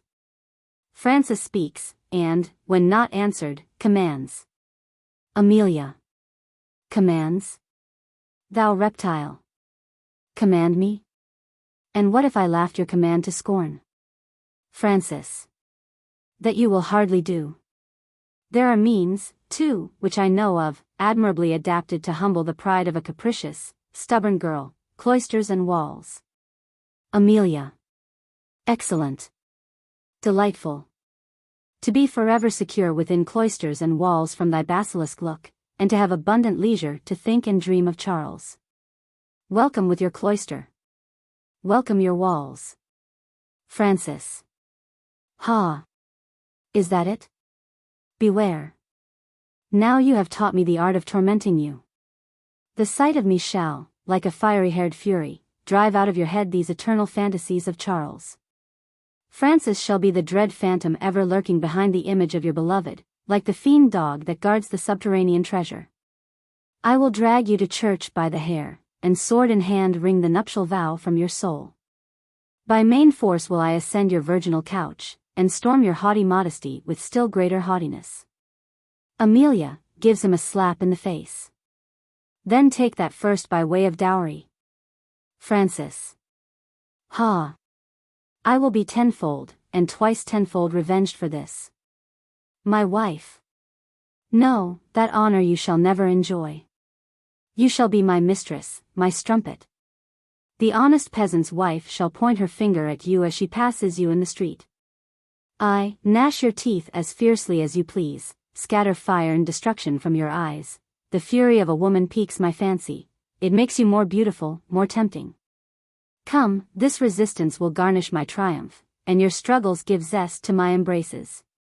Come to my chamber, I burn with desire. Come this instant. Attempts to drag her away. Amelia falls on his neck. Forgive me, Francis. As he is about to clasp her in his arms, she suddenly draws the sword at his side, and hastily disengages herself. Do you see now, miscreant, how I am able to deal with you? I am only a woman, but a woman enraged. Dare to approach, and this steel shall strike your lascivious heart to the core. The spirit of my uncle will guide my hand. Avaunt, this instant. She drives him away. Ah! How different I feel. Now I breathe again, I feel strong as the snorting steed, ferocious as the tigress when she springs upon the ruthless destroyer of her cubs. To a cloister, did he say? I thank thee for the happy thought. Now has disappointed love found a place of refuge. The cloister, the Redeemer's bosom, is the sanctuary of disappointed love. She is on the point going. In the acting edition the following scene occurs between Hermann and Francis, immediately before that with Amelia. As Schiller himself thought this among the happiest of his editions, and regretted that it was entirely and very unfortunately overlooked in the first edition. It seems desirable to introduce it here as well as the soliloquy immediately following, which has acquired some celebrity. Scene 8. Enter Hermann. Francis. Ha! Welcome, my Euryalus. My prompt and trusty instrument. Hermann, abruptly and peevishly. You sent for me, Count, why? Francis. That you might put the seal to your masterpiece. Hermann, gruffly. Indeed? Francis. Give the picture its finishing touch. Hermann. Poe. Poe. Francis, startled. Shall I call the carriage? We'll arrange the business during the drive. Hermann, scornfully. No ceremony, sir, if you please. For any business we may have to arrange there is room enough between these four walls. At all events I'll just say a few words to you by way of preface, which may save your lungs some unnecessary exertion. Francis, reservedly. And what may those words be? Hermann, with bitter irony. You shall have Amelia, and that from my hand. Francis, with astonishment. Hermann. Hermann, as before, with his back turned on Francis. Amelia will become the plaything of my will, and you may easily guess the rest. In short, all will go as we wish, breaks into an indignant laugh, and then turns haughtily to Francis. Now, Count von Moor, what have you to say to me? Francis, evasively. To thee? Nothing. I had something to say to Hermann. Hermann, no evasion. Why was I sent for hither? Was it to be your dupe a second time? And to hold the ladder for a thief to mount? To sell my soul for a hangman's fee? What else did you want with me? Francis, as if recollecting. It just occurs to me. We must not forget the main point. Did not my steward mention it to you? I wanted to talk to you about the dowry. Hermann. This is mere mockery, sir. Or, if not mockery, something worse. Moor, take care of yourself, beware how you kindle my fury, Moor. We are alone. And I have still an unsullied name to stake against yours. Trust not the devil, although he be of your own raising. Francis, with dignity. Does this deportment become thee towards thy sovereign and gracious master? Tremble, slave. Hermann, ironically. For fear of your displeasure, I suppose? What signifies your displeasure to a man who is at war with himself? Fie, Moor. I already abhor you as a villain, let me not despise you for a fool. I can open graves, and restore the dead to life. Which of us now is the slave? Francis, in a conciliating tone. Come, my good friend, be discreet, and do not prove faithless. Hermann. Pshaw! To expose a wretch like you is here the best discretion. To keep faith with you would be an utter want of sense. Faith? With whom? Faith with the Prince of Liars? Oh, I shudder at the thought of such faith. A very little timely faithlessness would have almost made a saint of me. But patience. Patience. Revenge is cunning in resources. Francis. Ah, by the by, I just remember. You lately lost a purse with 100 louis in it, in this apartment. I had almost forgotten it. Here, my good friend. Take back what belongs to you. Offers him a purse. Hermann throws it scornfully at his feet. A curse on your Judas bribe. It is the earnest money of hell. You once before thought to make my poverty a pander to my conscience, but you were mistaken, Count. Egregiously mistaken. That purse of gold came most opportunely, to maintain certain persons. Francis, terrified. Hermann. Hermann. Let me not suspect certain things of you. Should you have done anything contrary to my instructions, you would be the vilest of traitors. Hermann, exultingly. Should I? Should I really? Well then, Count, let me give you a little piece of information.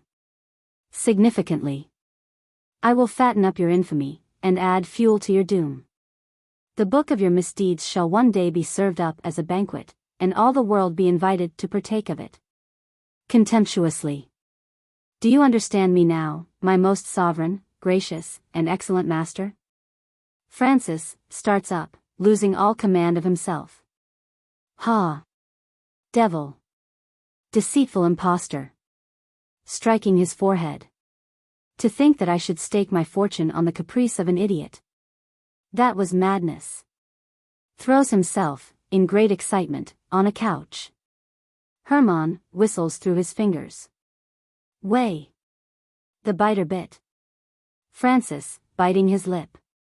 But it is true, and ever will be true, that there is no thread so feebly spun, or which snaps asunder so readily, as that which weaves the bands of guilt. Hermann. Gently. Gently.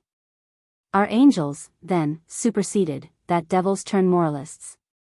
Francis starts up abruptly, to Hermann with a malignant laugh.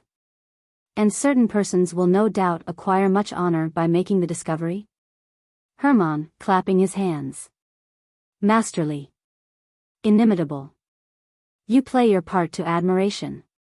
First you lure the credulous fool into the slough, and then chuckle at the success of your malice, and cry, woe be to you sinner. Laughing and clenching his teeth. Oh, how cleverly these imps off the devil maneuver. But, Count, clapping him on the shoulder, you have not yet got your lesson quite perfect, by heavens. You first learn what the losing gamester will hazard. Set fire to the powder magazine, says the pirate, and blow all to hell, both friend and foe. Francis runs to the wall, and takes down a pistol. Here is treason. I must be resolute. Hermann draws a pistol as quickly from his pocket, and presents it at him. Don't trouble yourself, one must be prepared for everything with you. Francis lets the pistol fall, and throws himself on the sofa in great confusion. Only keep my counsel till, till I have collected my thoughts. Hermann. I suppose till you have hired a dozen assassins to silence my tongue forever. Is it not so? But, in his ear, the secret is committed to paper, which my heirs will publish. Exit. Scene 9. Francis, Solus. Francis. Francis. Francis. What is all this? Where was thy courage? Were thy once so fertile wit? Woe! Woe! And to be betrayed by thy own instruments.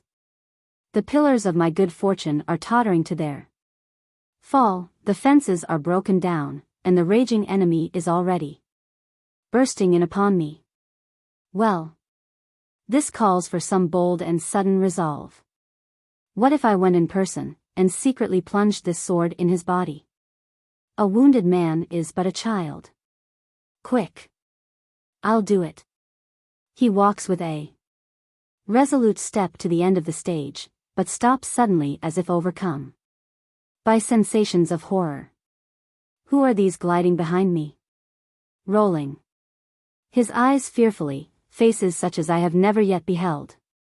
What hideous yells do I hear? I feel that I have courage, courage. Oh yes, to overflowing. But if a mirror should betray me? Or my shadow? Or the whistling of the murderous stroke? Ugh! Ugh! How my hair bristles! A shudder creeps through my frame. He lets a poignard fall from under his clothes. I am no coward, perhaps somewhat too tender-hearted. Yes. That is it. These are the last struggles of expiring virtue. I revere them. I should indeed be a monster were I to become the murderer of my own brother. No. No. No. That thought be far from me. Let me cherish this vestige of humanity. I will not murder. Nature, thou hast conquered. I still feel something here that seems like affection. He shall live. Exit. Enter Hermann, timidly. Hermann. Lady Amelia.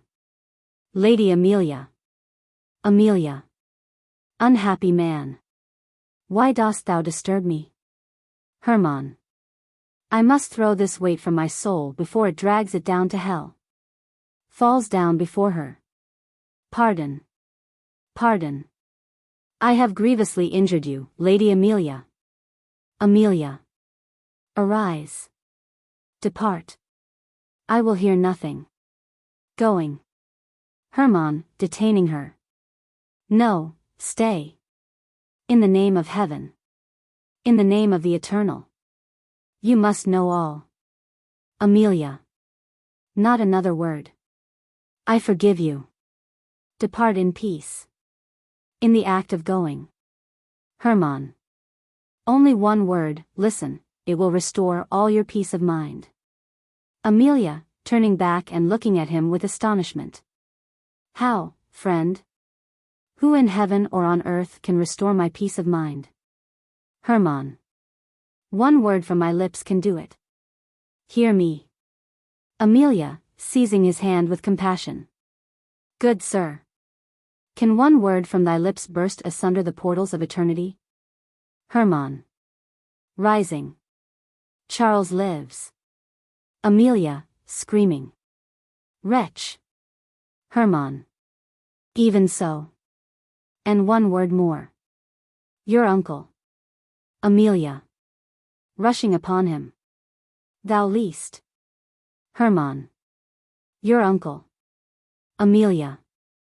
Charles lives. Hermann. And your uncle. Amelia. Charles lives. Hermann. And your uncle too, betray me not. Hermann runs off. Amelia stands a long while like one petrified, after which she starts up wildly, and rushes after Hermann. Charles lives. Scene 2. country near the Danube. The robbers, encamped on a rising ground, under trees. Their horses are grazing below. Charles. Here must I lie, throwing himself upon the ground. I feel as if my limbs were all shattered. My tongue is as dry as a potsherd. Schweitzer disappears unperceived. I would ask one of you to bring me a handful of water from that stream, but you are all tired to death. Schwartz. Our wine flasks too are all empty. Charles. See how beautiful the harvest looks. The trees are breaking with the weight of their fruit. The vines are full of promise. Grimm. It is a fruitful year. Charles. Do you think so? Then at least one toil in the world will be repaid. 1. Yet in the night a hailstorm may come and destroy it all. Schwartz. That is very possible. It all may be destroyed an hour before the reaping. Charles. Just what I say. All will be destroyed. Why should man prosper in that which he has in common with the ant, while he fails in that which places him on a level with the gods? Or is this the aim and limit of his destiny? Schwartz. I know not. Charles. Thou hast said well. And wilt have done better, if thou never seekest to know.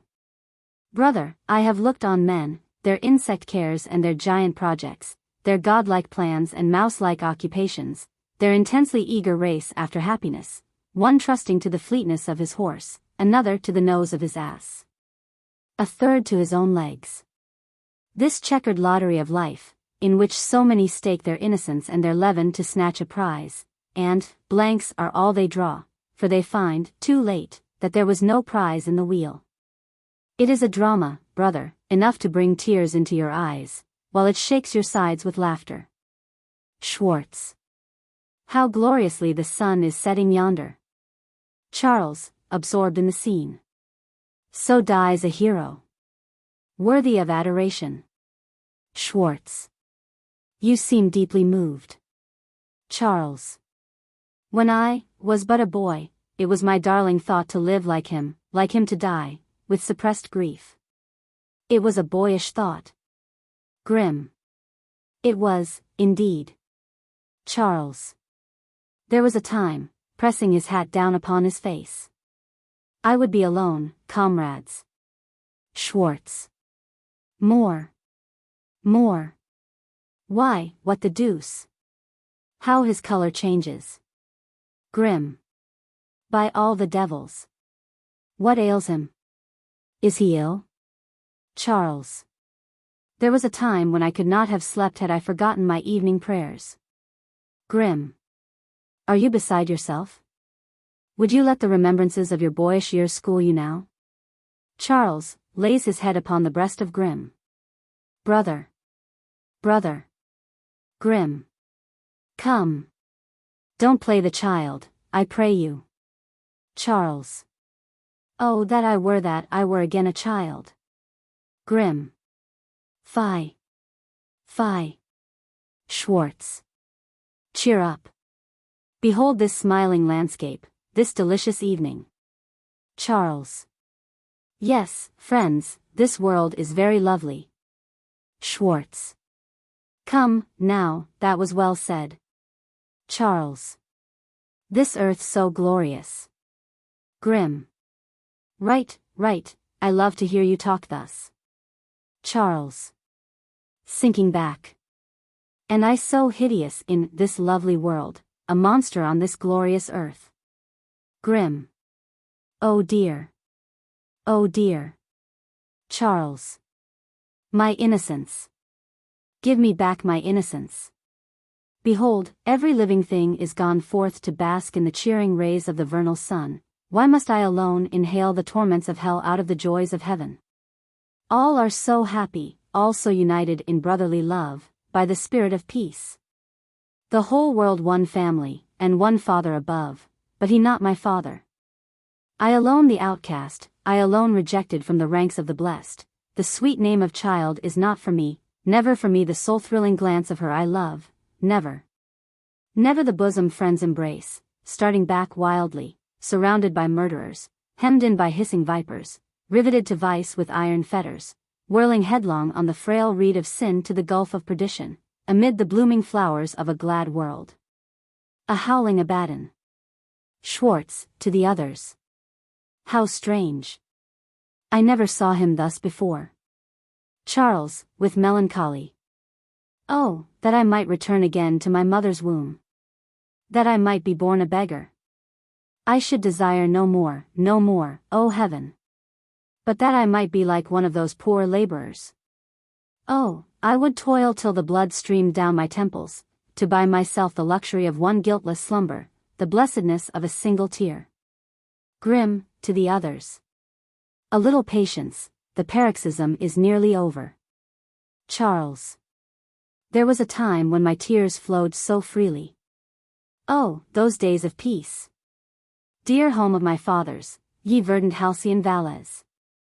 Oh, all ye Elysian scenes of my childhood, will you never return? Will your delicious breezes never cool my burning bosom? Mourn with me, nature, mourn. They will never return. Never will their delicious breezes cool my burning bosom. They are gone. Gone. Irrevocably gone. Enter Schweitzer with water in his hat.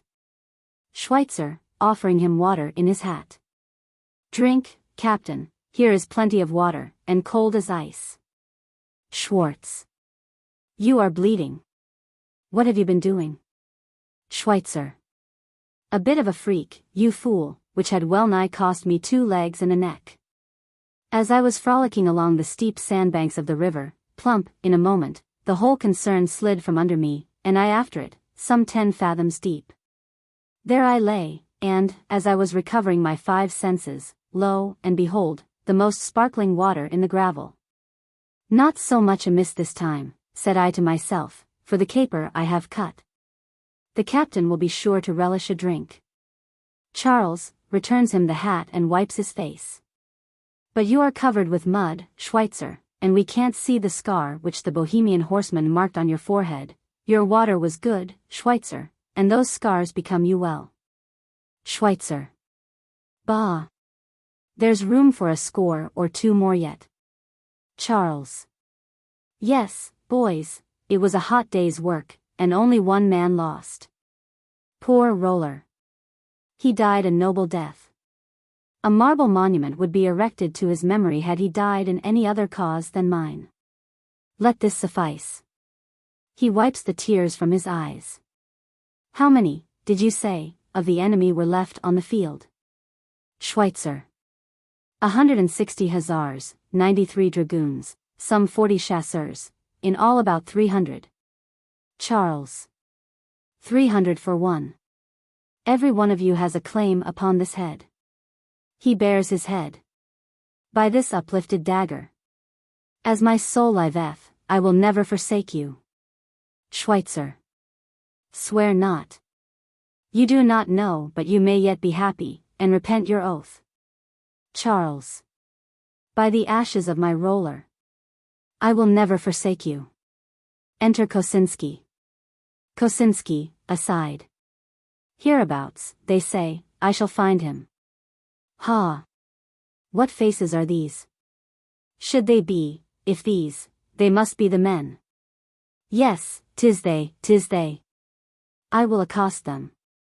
Schwartz. Take heed. Who goes there?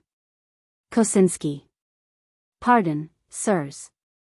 I know not whether I am going right or wrong. Charles. Suppose right, whom do you take us to be? Kosinski. Men. Schweitzer. I wonder, Captain, whether we have given any proof of that? Kosinski. I am in search of men who can look death in the face, and let danger play around them like a tamed snake, who prize liberty above life or honor. Whose very names, hailed by the poor and the oppressed, appall the boldest, and make tyrants tremble. Schweitzer, to the captain. I like that fellow. Hark ye, friend. You have found your men.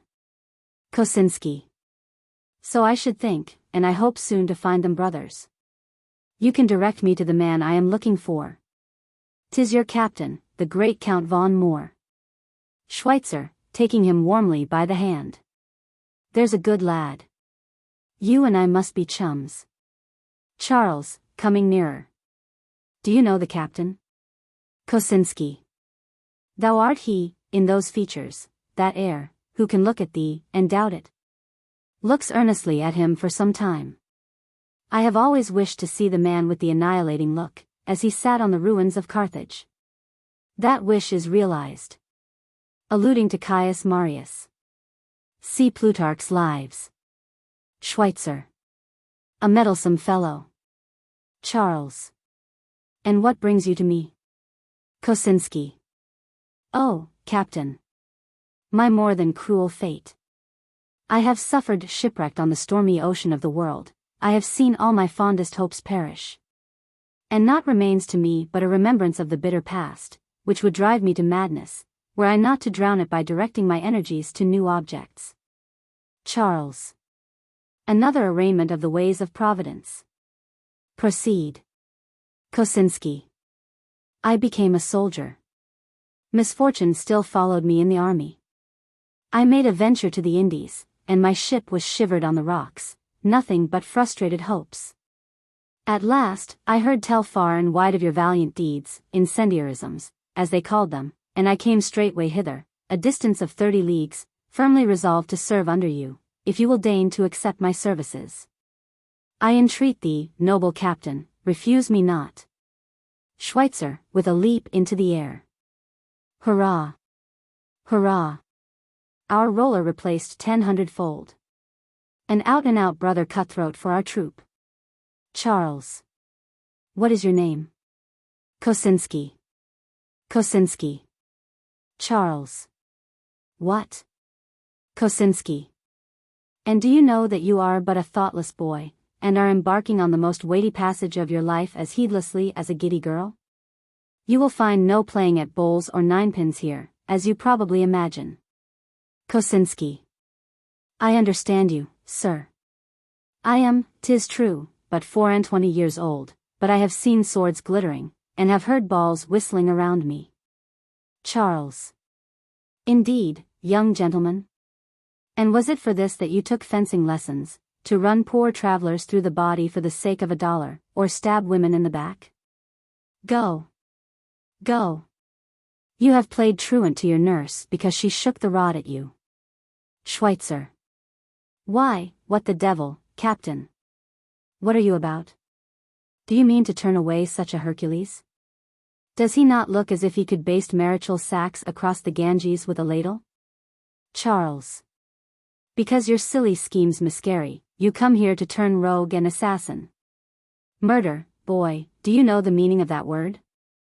You may have slumbered in peace after cropping a few poppy heads, but to have a murder on your soul. Kosinski. All the murders you bid me commit be upon my head. Charles.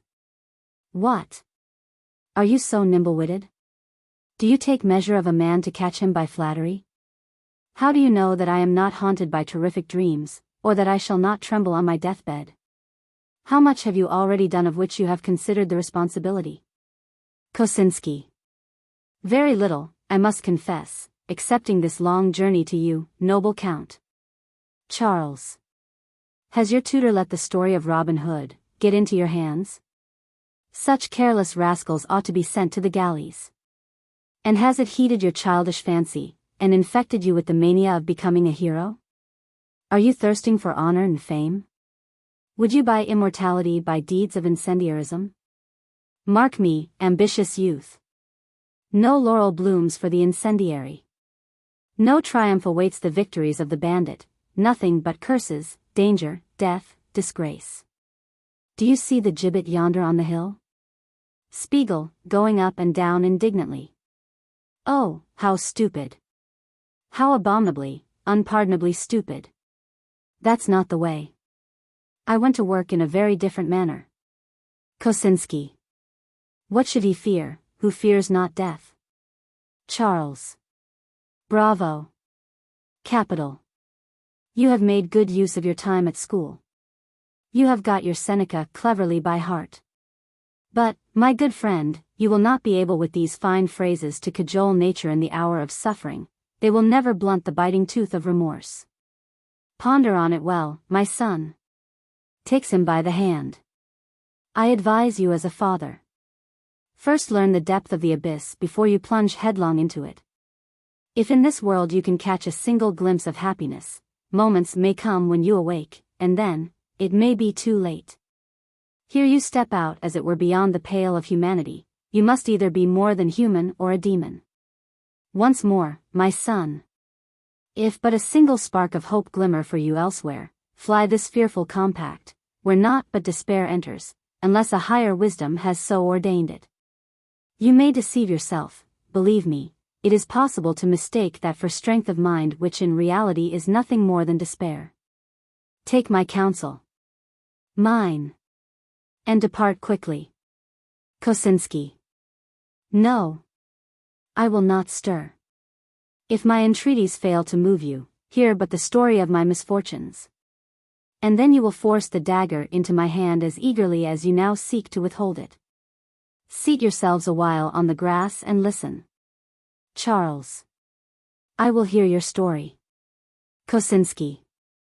Know, then, that I am a Bohemian nobleman. By the early death of my father I became master of large possessions. The scene of my domain was a paradise. For it contained an angel, a maid adorned with all the charms of blooming youth, and chaste as the light of heaven. But to whom do I talk of this? It falls unheeded on your cars. Ye never loved, ye were never beloved. Schweitzer. Gently, gently. The captain grows red as fire. Charles. No more. I'll hear you some other time, tomorrow, or by and by, or, after I have seen blood. Kosinski. Blood, blood. Only hear on. Blood will fill your whole soul.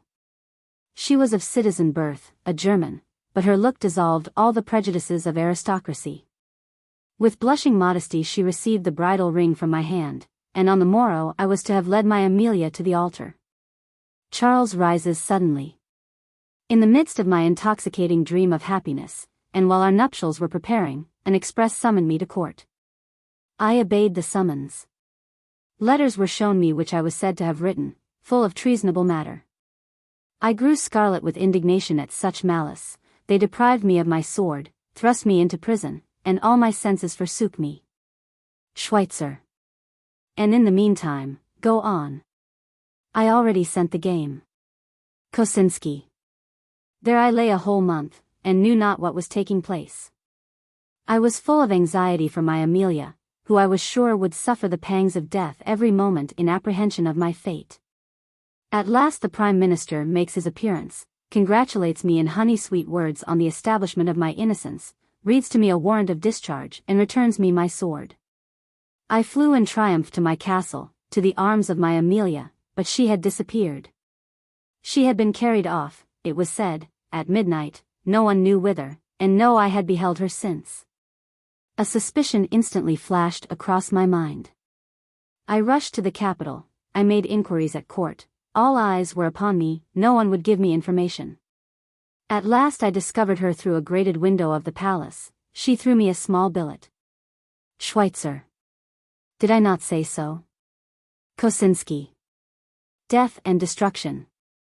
The contents were these. They had given her the choice between seeing me put to death, and becoming the mistress of the prince. In the struggle between honor and love she chose the latter, and, with a bitter smile, I was saved. Schweitzer. And what did you do then? Kosinski. Then I stood like one transfixed with a thunderbolt. Blood was my first thought, blood my last. Foaming at the mouth, I ran to my quarters, armed myself with a two-edged sword, and, with all haste, rushed to the minister's house, for he alone, had been the fiendish pander. They must have observed me in the street, for, as I went up, I found all the doors fastened. I searched, I inquired. He was gone, they said, to the prince. I went straight thither, but nobody there would know anything about him. I return, force the doors, find the base wretch, and was on the point when 5 or 6 servants suddenly rushed on me from behind, and wrenched the weapon from my hands. Schweitzer, stamping the ground. And so the fellow got off clear, and you lost your labor? Kosinski. I was arrested, accused, criminally prosecuted, degraded, and, mark this, transported beyond the frontier, as a special favor. My estates were confiscated to the minister, and Amelia remained in the clutches of the tiger, where she weeps and mourns away her life, while my vengeance must keep a fast and crouch submissively to the yoke of despotism. Schweitzer, rising and whetting his sword. That is grist to our mill, Captain. There is something here for the incendiaries. Charles, who has been walking up and down in violent agitation, with a sudden start to the robbers. I must see her. Up. Collect your baggage, you'll stay with us, Kosinski. Quick, pack up. The robbers. Where to? What? Charles. Where to? Who asks that question? Fiercely to Schweitzer, traitor, wouldst thou keep me back? But by the hope for heaven. Schweitzer. I, a traitor? Lead on to hell and I will follow you. Charles, falling on his neck. Dear brother. Thou shalt follow me. She weeps, she mourns away her life. Up. Quickly. All of you. To Franconia. In a week we must be there. Exeunt. Act 4. Scene I, rural scenery in the neighborhood of Charles von Moor's castle. Charles von Moor, Kosinski, at a distance. Charles. Go forward, and announce me. You remember what you have to say? Kosinski. You are Count Brand, you come from Mecklenburg. I am your groom. Do not fear, I shall take care to play my part. Farewell. Exit. Charles. Hail to thee, earth of my fatherland, kisses the earth. Heaven of my fatherland. Sun of my fatherland. Ye meadows and hills, ye streams and woods. Hail, hail to ye all. How deliciously the breezes are wafted from my native hills. What streams of balmy perfume greet the poor fugitive. Elysium. Realms of poetry. Stay, Moor, thy foot has strayed into a holy temple. Comes nearer. See there. The old swallow nests in the castle yard, and the little garden gate, and this corner of the fence where I so often watched in ambuscade to tease old Towser.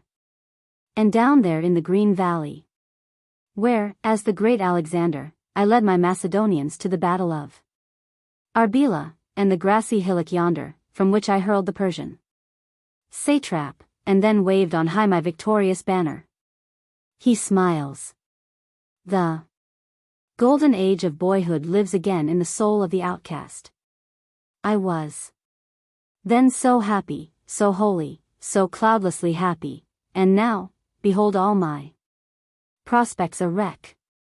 Here should I have presided, a great, a noble, an honored man, here have lived over again the years of boyhood in the blooming children of my Amelia, here have been the idol of my people, but the foul fiend opposed it, starting. Why am I here? To feel like the captive when the clanking of his chains awakes him from his dream of liberty. No, let me return to my wretchedness. The captive had forgotten the light of day, but the dream of liberty flashes past his eyes like a blaze of lightning in the night, which leaves it darker than before. Farewell, ye native valets. Once ye saw Charles as a boy, and then Charles was happy. Now ye have seen the man his happiness turn to despair. He moves rapidly towards the most distant point of the landscape, where he suddenly stops and casts a melancholy look across to the castle. Not to behold her. Not even one look, and only a wall between me and Amelia. No. See her I must. And him too, though it crush me. He turns back. Father. Father. Thy son approaches. Away. With thee, black, reeking gore. Away with that grim, ghastly look of death. Oh, give me but this 1 hour free. Amelia. Father. Thy. Charles approaches. He goes quickly towards the castle. Torment me. When the morning dawns, give me no rest with the coming night, beset me in frightful dreams. But, oh, poison not this my only hour of bliss. He is standing at the gate. What is it I feel? What means this, Moor? Be a man. These death-like shudders, foreboding terrors. Enters. Scene 2. Gallery in the castle. In some editions this is the third scene. And there is no second. Enter Charles von Moor, Amelia. Amelia. And are you sure that you should know his portrait among these pictures? Charles. Oh, most certainly. His image has always been fresh in my memory. Passing along the pictures. This is not it. Amelia. You are right. He was the first count, and received his patent of nobility from Frederick Barbarossa, to whom he rendered some service against the corsairs. Charles, still reviewing the pictures. Neither is it this, nor that, it is not among these at all. Amelia. Nay. Look more attentively. I thought you knew him. Charles. As well as my own father. This picture wants the sweet expression around the mouth, which distinguished him from among 1,000. It is not he. Amelia. You surprise me. What? Not seen him for 18 years, and still. Charles, quickly, with a hectic blush. Yes, this is he. He stands as if struck by lightning. Amelia. An excellent man. Charles, absorbed in the contemplation of the picture. Father. Father. Forgive me. Yes, an excellent man. He wipes his eyes. A godlike man. Amelia. You seem to take a deep interest in him. Charles. Oh, an excellent man. And he is gone, you say? Amelia. Gone. As our best joys perish. Gently taking him by the hand. Dear sir, no happiness ripens in this world. Charles. Most true, most true. And have you already proved this truth by sad experience? You, who can scarcely yet have seen your 23rd year. Amelia. Yes, alas, I have proved it. Whatever lives to die in sorrow. We engage our hearts, and grasp after the things of this world, only to undergo the pang of losing them. Charles. What can you have lost, and yet so young? Amelia. Nothing, everything, nothing. Shall we go on, Count? In the acting edition is added. More. And would you learn forgetfulness in that holy garb there? Pointing to a nun's habit. Amelia. Tomorrow I hope to do so. Shall we continue our walk? Sir. Charles. In such haste? Whose portrait is that on the right? There is an unhappy look about that countenance, methinks. Amelia. That portrait on the left is the son of the Count, the present Count. Come, let us pass on. Charles. But this portrait on the right? Amelia. Will you not continue your walk, sir? Charles. But this portrait on the right hand? You are in tears, Amelia. Exit Amelia, in precipitation. Charles. She loves me, she loves me. Her whole being began to rebel. And the traitor tears rolled down her cheeks. She loves me. Wretch. Hast thou deserved this at her hands? Stand I not here like a condemned criminal before the fatal block? Is this the couch on which we so often sat, where I have hung in rapture on her neck?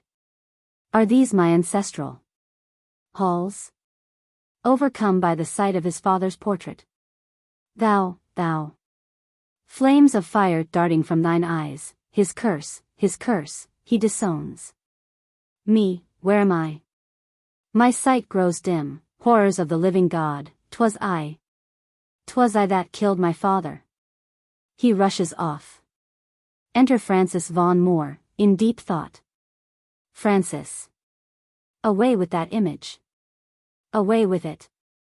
Craven heart. Why dost thou tremble, and before whom? Have I not felt, during the few hours that the Count has been within these walls, as if a spy from hell were gliding at my heels? Methinks I should know him. There is something so lofty, so familiar, in his wild, sunburnt features, which makes me tremble. Amelia, too, is not indifferent towards him. Does she not dart eager, languishing looks at the fellow, looks of which she is so chary to all the world beside? Did I not see her drop those stealthy tears into the wine, which, behind my back, he quaffed so eagerly that he seemed to swallow the very glass? Yes, I saw it in the mirror with my own eyes. Take care, Francis. Look about you. Some destruction-brooding monster is lurking beneath all this. He stops, with a searching look, before the portrait of Charles. His long, crane-like neck, his black, fire-sparkling eyes, hem, his dark, overhanging, bushy eyebrows. Suddenly starting back. Malicious hell. Dost thou send me this suspicion? It is Charles. Yes, all his features are reviving before me. It is he. Despite his mask. It is he. Death and damnation. Goes up and down with agitated steps. Is it for this that I have sacrificed my nights, that I have mowed down mountains and filled up chasms? For this that I have turned rebel against all the instincts of humanity? To have this vagabond outcast blunder in at last, and destroy all my cunningly devised fabric. But gently. Gently. What remains to be done is but child's play. Have I not already waded up to my very ears in mortal sin? Seeing how far the shore lies behind me, it would be madness to attempt to swim back. To return is now out of the question. Grace itself would be beggared, and infinite mercy become bankrupt, were they to be responsible for all my liabilities. Then onward like a man. He rings the bell. Let him be gathered to the spirit of his father, and now come on. For the dead I care not. Daniel. Ho! Daniel. I'd wager a trifle they have already inveigled him too into the plot against me. He looks so full of mystery. Enter Daniel. Daniel. What is your pleasure, my master? Francis. Nothing. Go, fill this goblet with wine, and quickly. Exit Daniel. Wait a little, old man. I shall find you out. I will fix my eye upon you so keenly that your stricken conscience shall betray itself through your mask. He shall die.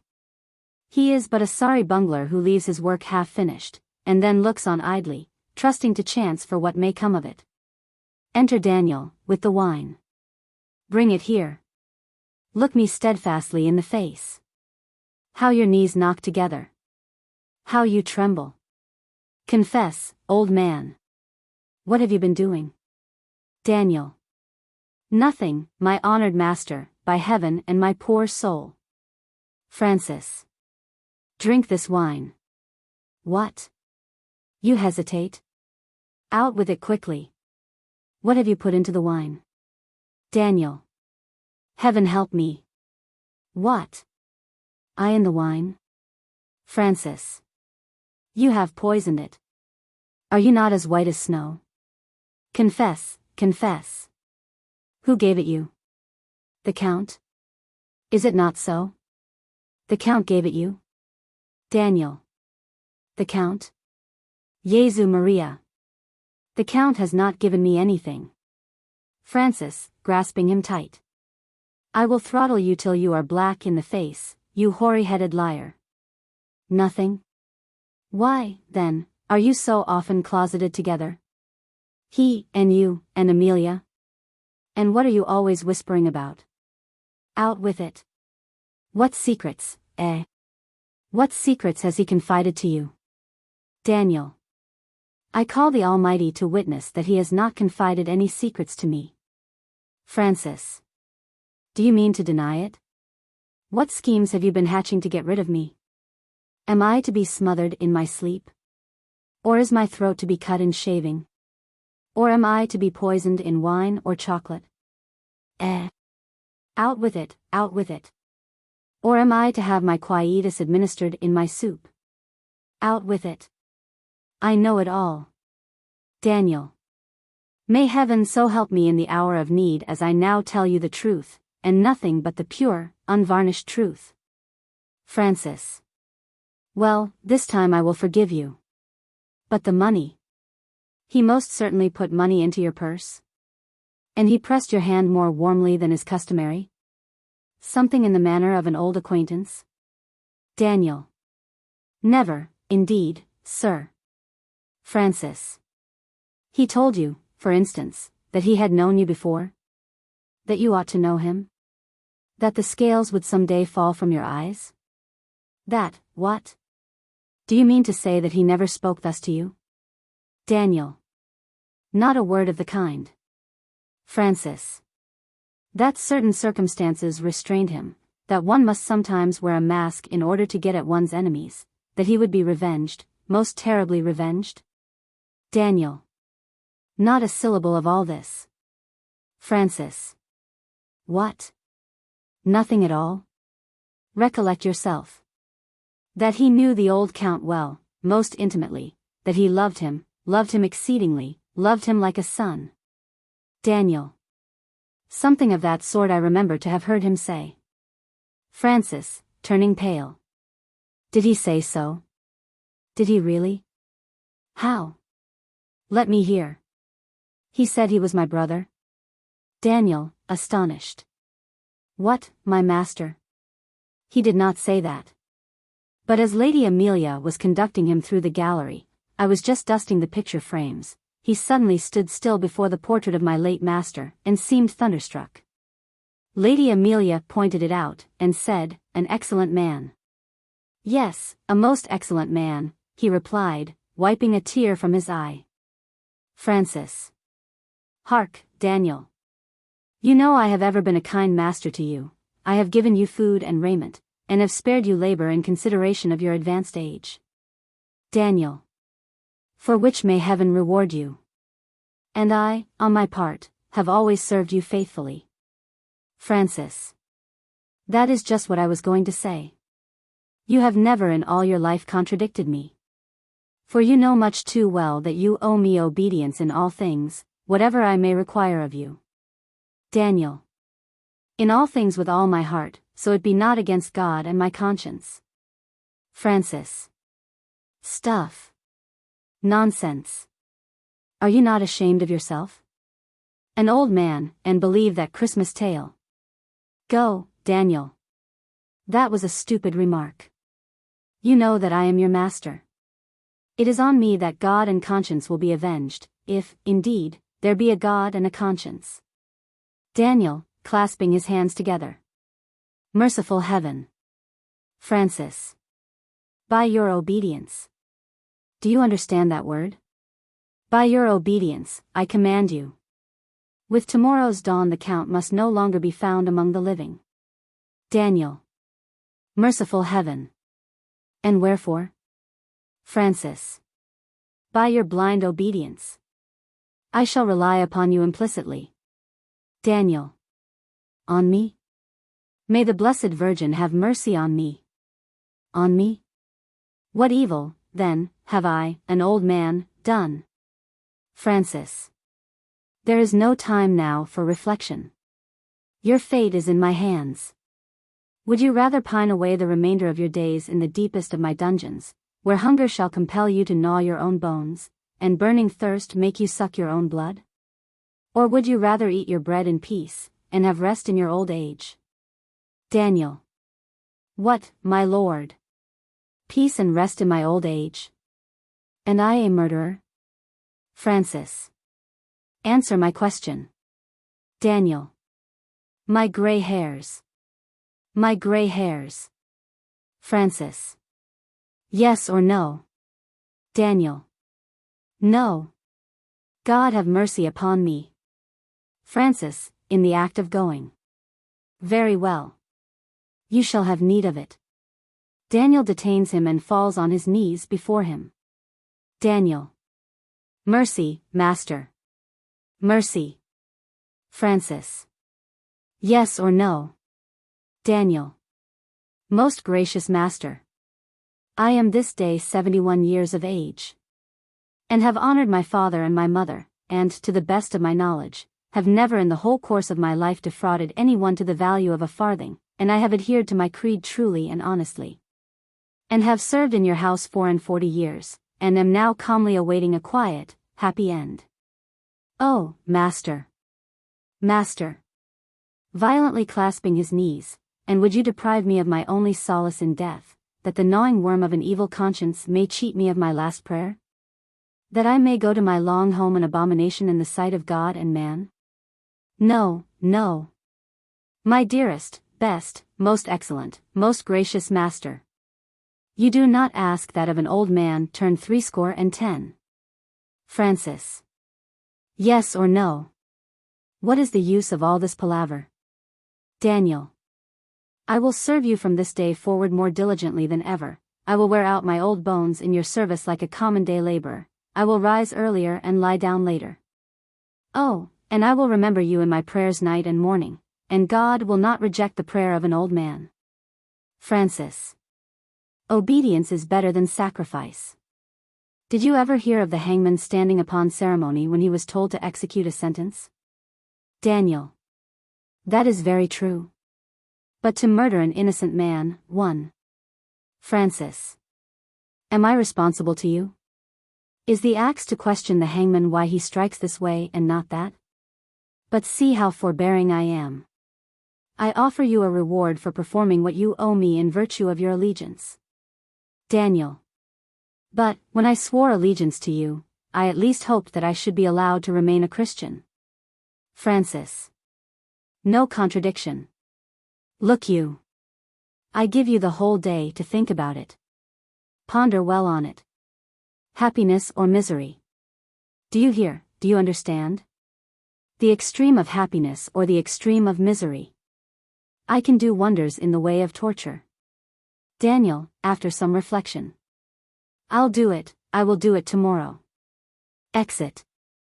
Francis. The temptation is strong, and I should think he was not born to die a martyr to his faith. Have with you, Sir Count.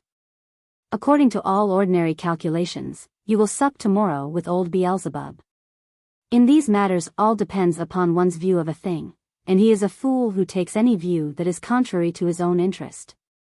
A father quaffs perhaps a bottle of wine more than ordinary, he is in a certain mood, the result is a human being, the last thing that was thought of in the affair.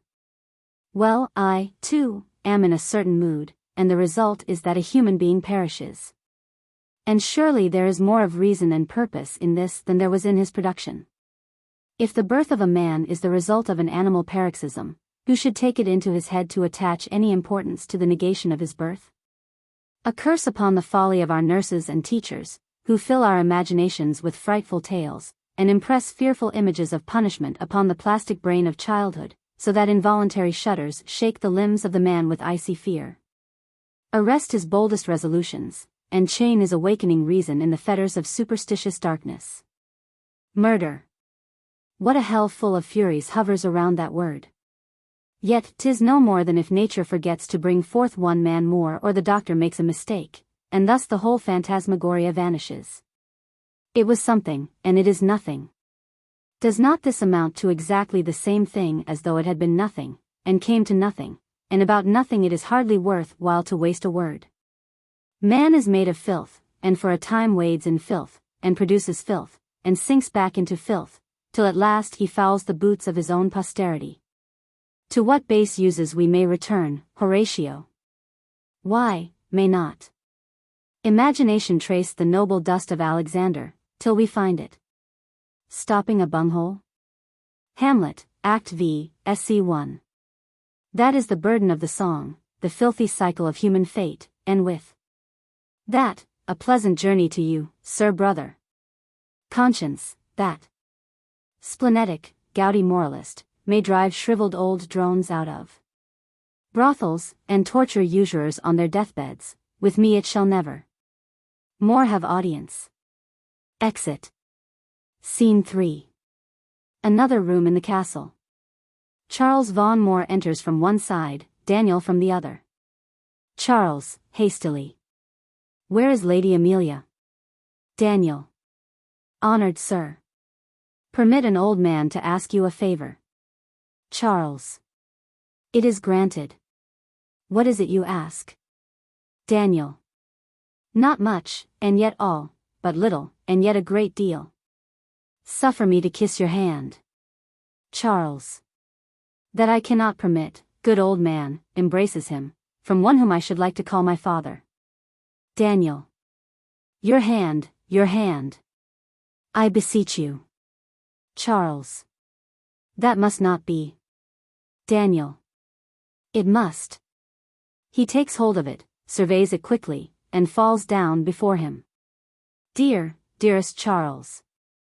Charles, startled, he composes himself, and says in a distant tone. What mean you, my friend? I don't understand you. Daniel. Yes, you may deny it, you may dissemble as much as you please. 'Tis very well. Very well. For all that you are my dearest, my excellent young master. Good heaven! That I, poor old man, should live to have the joy, what a stupid blockhead was I that I did not at a glance, oh, gracious powers! And you are really come back, and the dear old master is underground, and here you are again. What a purblind dolt I was, to be sure. Striking his forehead, that I did not on the instant, oh, dear me, who could have dreamt it, what I have so often prayed for with tears, oh, mercy me. There he stands again, as large as life, in the old room. Charles. What's all this oration about? Are you in a fit of delirium, and have escaped from your keepers, or are you rehearsing a stage player's part with me? Daniel. Oh, fie. Fie. It is not pretty of you to make game of an old servant. That scar. Do you remember it? Good heaven! What a fright you put me into, I always loved you so dearly, and what misery you might have brought upon me. You were sitting in my lap, do you remember? There in the round chamber. Has all that quite vanished from your memory, and the cuckoo, too, that you were so fond of listening to? Only think. The cuckoo is broken all to shivers, old Susan smashed it in sweeping the room, yes, indeed, and there you sat in my lap, and cried, cock-horse, and I ran off to fetch your wooden horse, mercy on me. What business had I, thoughtless old fool, to leave you alone, and how I felt as if I were in a boiling cauldron when I heard you screaming in the passage, and, when I rushed in, there was your red blood gushing forth, and you lying on the ground. Oh, by the blessed Virgin! Did I not feel as if a bucket of icy cold water was emptied all over me, but so it happens, unless one keeps all one's eyes upon children. Good heaven! If it had gone into your eye. Unfortunately it happened to be the right hand. As long as I live, said I, never again shall any child in my charge get hold of a knife or scissors, or any other edge tool. 'Twas lucky for me that both my master and mistress were gone on a journey. Yes, yes. This shall be a warning to me for the rest of my life, said I, Gemini, Gemini. I might have lost my place, I might, God forgive you, you naughty boy, but, thank heaven. It healed fairly, all but that ugly scar. Charles. I do not comprehend one word of all that you are talking about. Daniel. That was the time. Was it not? How many a ginger cake, and biscuit, and macaroon, have I slipped into your hands, I was always so fond of you. And do you recollect what you said to me down in the stable, when I put you upon old master's hunter, and let you scamper round the great meadow? Daniel. Said you, only wait till I am grown a big man, and you shall be my steward, and ride in the coach with me. Yes, said I, laughing, if heaven grants me life and health, and you are not ashamed of the old man, I said, I shall ask you to let me have the little house down in the village, that has stood empty so long.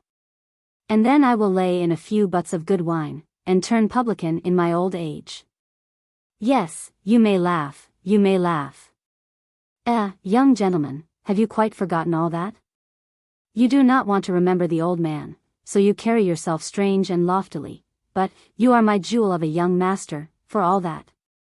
You have, it is true, been a little bit wild, don't be angry, as young blood is apt to be. All may be well yet in the end. Charles falls on his neck. Yes. Daniel. I will no longer hide it from you. I am your Charles, your lost Charles. And now tell me, how does my Amelia? Daniel begins to cry. That I, old sinner, should live to have this happiness, and my late blessed master wept so long in vain. Begone, begone, hoary old head. Ye weary bones, descend into the grave with joy. My lord and master lives. My own eyes have beheld him. Charles. And he will keep his promise to you.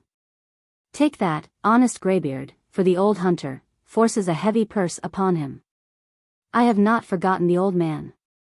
Daniel. How? What are you doing? Too much. You have made a mistake. Charles. No mistake, Daniel. Daniel is about to throw himself on his knees before him. Rise. Tell me, how does my Amelia? Daniel. Heaven reward you. Heaven reward you. Oh gracious me. Your Amelia will never survive it, she will die for joy. Charles, eagerly. She has not forgotten me then? Daniel. Forgotten you? How can you talk thus? Forgotten you, indeed. You should have been there, you should have seen how she took on, when the news came of your death, which his honor caused to be spread abroad. Charles. What do you say? My brother. Daniel. Yes, your brother. His honor, your brother. Another day I will tell you more about it, when we have time, and how cleverly she sent him about his business when he came a-wooing every blessed day, and offered to make her his countess. Oh, I must go. I must go and tell her, carry her the news, is about to run of. Charles. Stay. Stay. She must not know, nobody must know, not even my brother. Daniel. Your brother? No, on no account, he must not know it. Certainly not. If he know not already more than he ought to know. Oh, I can tell you, there are wicked men, wicked brothers, wicked masters, but I would not for all my master's gold be a wicked servant. His honor thought you were dead. Charles. Humph. What are you muttering about? Daniel, in a half-suppressed voice. And to be sure, when a man rises from the dead thus uninvited, your brother was the sole heir of our late master. Charles. Old man.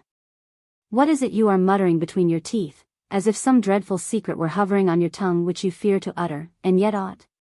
Out with it. Daniel. But I would rather gnaw my old bones with hunger, and suck my own blood for thirst, than gain a life of luxury by murder. Exit hastily. Charles, starting up, after a terrible pause. Betrayed. Betrayed. It flashes upon my soul like lightning. A fiendish trick. A murderer and a robber through fiend-like machinations. Calumniated by him. My letters falsified, suppressed. His heart full of love. Oh, what a monstrous fool was I. His fatherly heart full of love. Oh, villainy, villainy. It would have cost me but once kneeling at his feet, a tear would have done it, oh blind, blind fool that I was. Running up against the wall. I might have been happy, oh villainy, villainy. Knavishly, yes, knavishly cheated out of all happiness in this life. He runs up and down in a rage. A murderer, a robber, all through a knavish trick. He was not even angry. Not a thought of cursing ever entered his heart. Oh, miscreant. Inconceivable, hypocritical, abominable miscreant. Enter Kosinski. Kosinski. Well, Captain, where are you loitering? What is the matter? You are for staying here some time longer, I perceive. Charles. Up. Saddle the horses. Before sunset we must be over the frontier. Kosinski. You are joking. Charles, in a commanding tone. Quick. Quick. Delay not. Leave every thing behind. And let know I see you. Exit Kosinski. I fly from these walls. The least delay might drive me raving mad, and he my father's son. Brother. Brother. Thou hast made me the most miserable wretch on earth. I never injured thee, this was not brotherly. Reap the fruits of thy crime in quiet, my presence shall no longer embitter thy enjoyment, but, surely, this was not acting like a brother. May oblivion shroud thy misdeed forever, and death not bring it back to light. Enter Kosinski. Kosinski. The horses are ready saddled, you can mount as soon as you please. Charles. Why in such haste? Why so urgent? Shall I see her no more? Kosinski. I will take off the bridles again, if you wish it, you bade me hasten head over heels. Charles. One more farewell. One more. I must drain this poisoned cup of happiness to the dregs, and then, stay, Kosinski.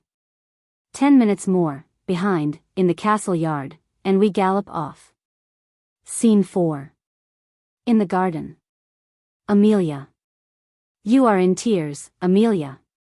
These were his very words, and spoken with such expression, such a voice, oh, it summoned up 1,000 dear remembrances, scenes of past delight, as in my youthful days of happiness, my golden springtide of love. The nightingale sung with the same sweetness, the flowers breathed the same delicious fragrance, as when I used to hang enraptured on his neck. Here, in the acting edition, is added, assuredly, if the spirits of the departed wander among the living, then must this stranger be Charles's angel. Ha! False, perfidious heart! And dost thou seek thus artfully to veil thy perjury? No, no. Begone forever from my soul, thou sinful image. I have not broken my oath, thou only one. Avaunt, from my soul, ye treacherous impious wishes. In the heart where Charles reigns no son of earth may dwell. But why, my soul, dost thou thus constantly, thus obstinately turn towards this stranger? Does he not cling to my heart? In the very image of my only one. Is he not his inseparable companion? In my thoughts? You are in tears, Amelia? Ha! Let me fly from him. Fly, never more shall my eyes behold this stranger. Charles opens the garden gate. Amelia, starting. Hark! Hark! Did I not hear the gate creak? She perceives Charles and starts up. He, whither, what? I am rooted to the spot, I cannot fly. Forsake me not, good heaven. No. Thou shalt not tear me from my Charles. My soul has no room for two deities, I am but a mortal maid. She draws the picture of Charles from her bosom.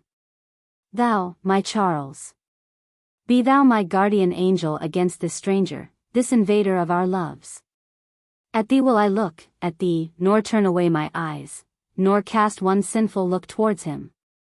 She sits silent, her eyes fixed upon the picture. Charles. You hear, Lady Amelia? And so sad. And a tear upon that picture? Amelia gives him no answer. And who is the happy man for whom these silver drops fall from an angel's eyes? May I be permitted to look at, he endeavors to look at the picture. Amelia. No, yes, no. Charles, starting back. Ha, and does he deserve to be so idolized? Does he deserve it? Amelia. Had you but known him. Charles. I should have envied him. Amelia. Adored, you mean. Charles. Ha. Amelia. Oh, you would so have loved him?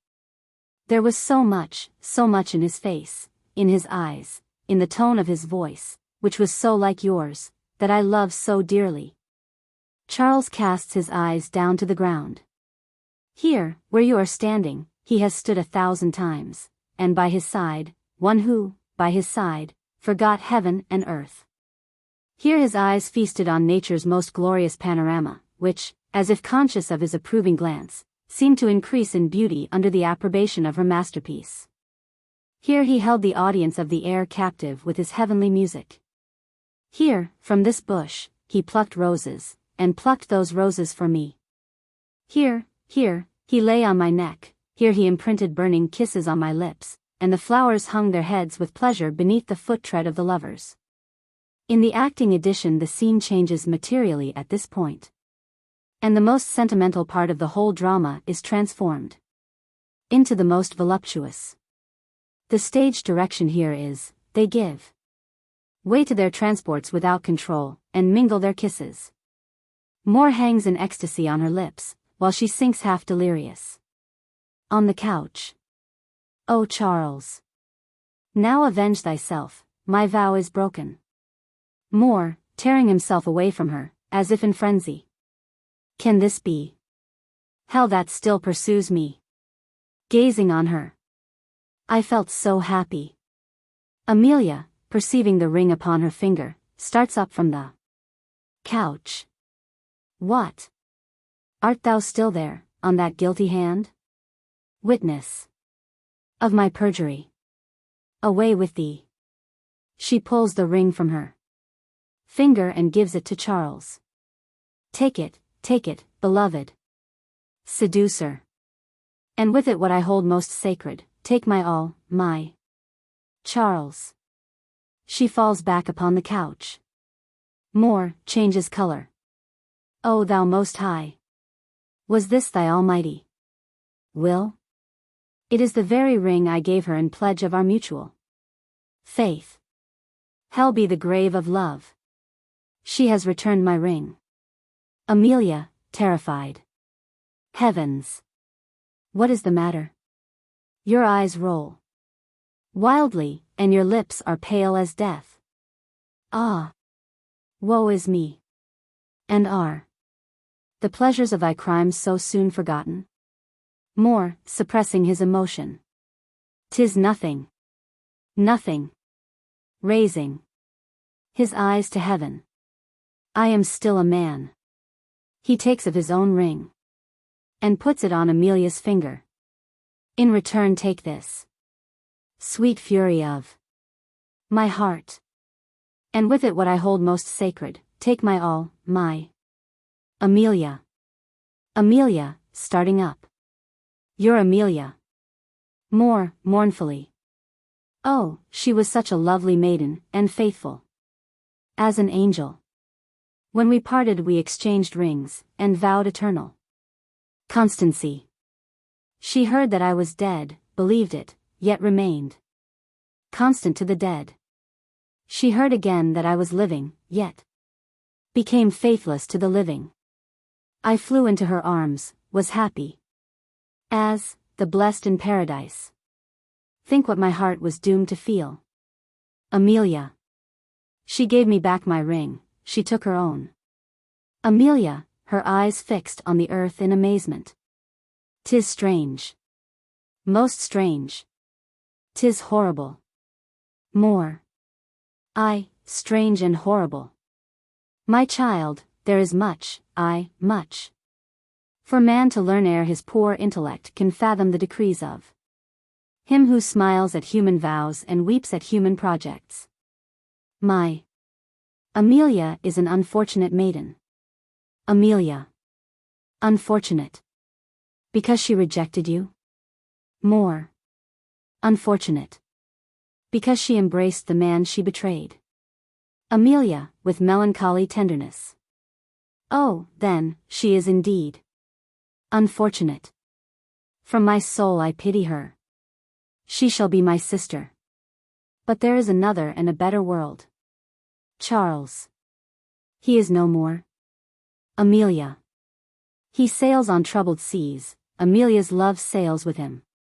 He wanders through pathless, sandy deserts, Amelia's love clothes the burning sand with verdure, and the barren shrubs with flowers. Southern suits scorch his bare head, northern snows pinch his feet, tempestuous hail beats down on his temples, but Amelia's love lulls him to sleep in the midst of the storm. Seas, and mountains, and skies, divide the lovers, but their souls rise above this prison house of clay, and meet in the paradise of love. You appear sad, Count. Charles. These words of love rekindle my love. Amelia, pale. What? You love another? Alas. What have I said? Charles. She believed me dead, and in my supposed death she remained faithful to me. She heard again that I was alive, and she sacrificed for me the crown of a saint. She knows that I am wandering in deserts, and roaming about in misery, yet her love follows me on wings through deserts and through misery. Her name, too, like yours, is Amelia. Amelia. How I envy your Amelia. Charles. Oh, she is an unhappy maid. Her love is fixed upon one who is lost, and it can never, never be rewarded. Amelia. Say not so. It will be rewarded in heaven. Is it not agreed that there is a better world, where mourners rejoice, and where lovers meet again? Charles. Yes, a world where the veil is lifted, where the phantom love will make terrible discoveries. Eternity is its name. My Amelia is an unhappy maid. Amelia. Unhappy, and loves you? In the acting edition the scene closes with a different denouement. Amelia here says, are all unhappy who live with you? And bear the name of Amelia. Charles. Yes, all, when they think they embrace an angel, and find in their arms a murderer. Alas, for my Amelia. She is indeed unfortunate. Amelia, with an expression of deep affliction. Oh, I must weep for her. Charles, grasping her hand, and pointing to the ring. Weep for thyself. Amelia, recognizing the ring.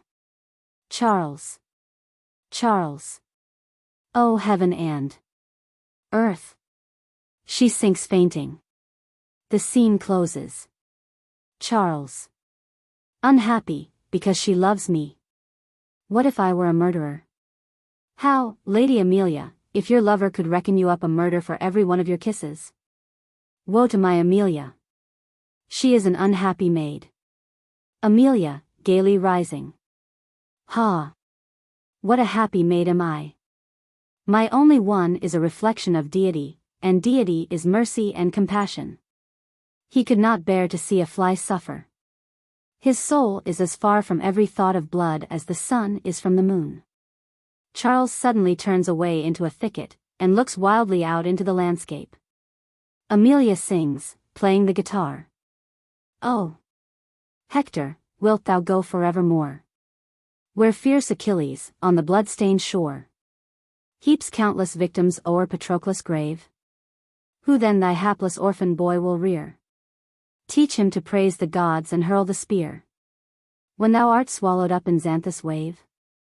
Charles silently tunes the guitar, and plays. Beloved wife, stern duty calls to arms.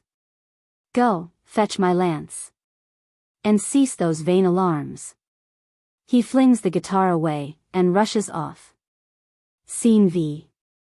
A neighboring forest. Night. An old ruined castle in the center of the scene. The band of robbers encamped on the ground. The robbers singing. To rob, to kill, to wench, to fight. Our pastime is, and daily sport. The gibbet claims us morn and night. So let's be jolly, time is short. A merry life we lead, and free. A life of endless fun. Our couch is 'neath the greenwood tree. Through wind and storm we gain our fee. The moon we make our sun.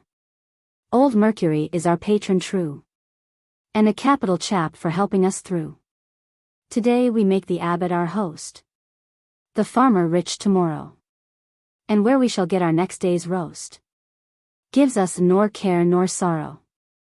And, when with Rhenish and rare Moselle, our throats we have been oiling, our courage burns with a fiercer swell, and we're hand and glove with the Lord of Hell, who down in his flames is broiling.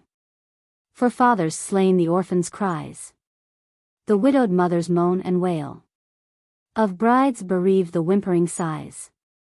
Like music sweet, our ears regale, beneath the axe to see them writhe, bellow like calves, fall dead like flies.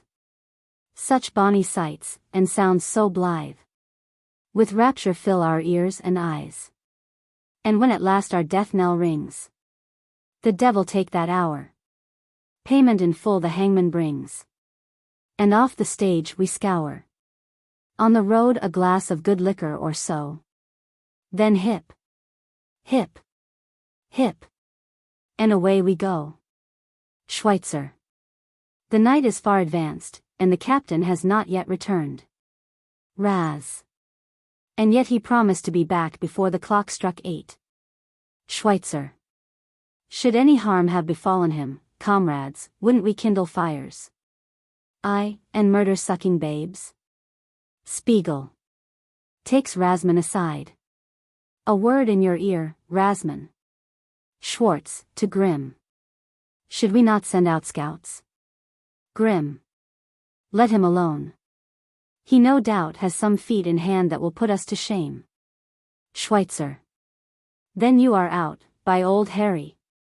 He did not part from us like one that had any masterpiece of roguery in view. Have you forgotten what he said as he marched us across the heath?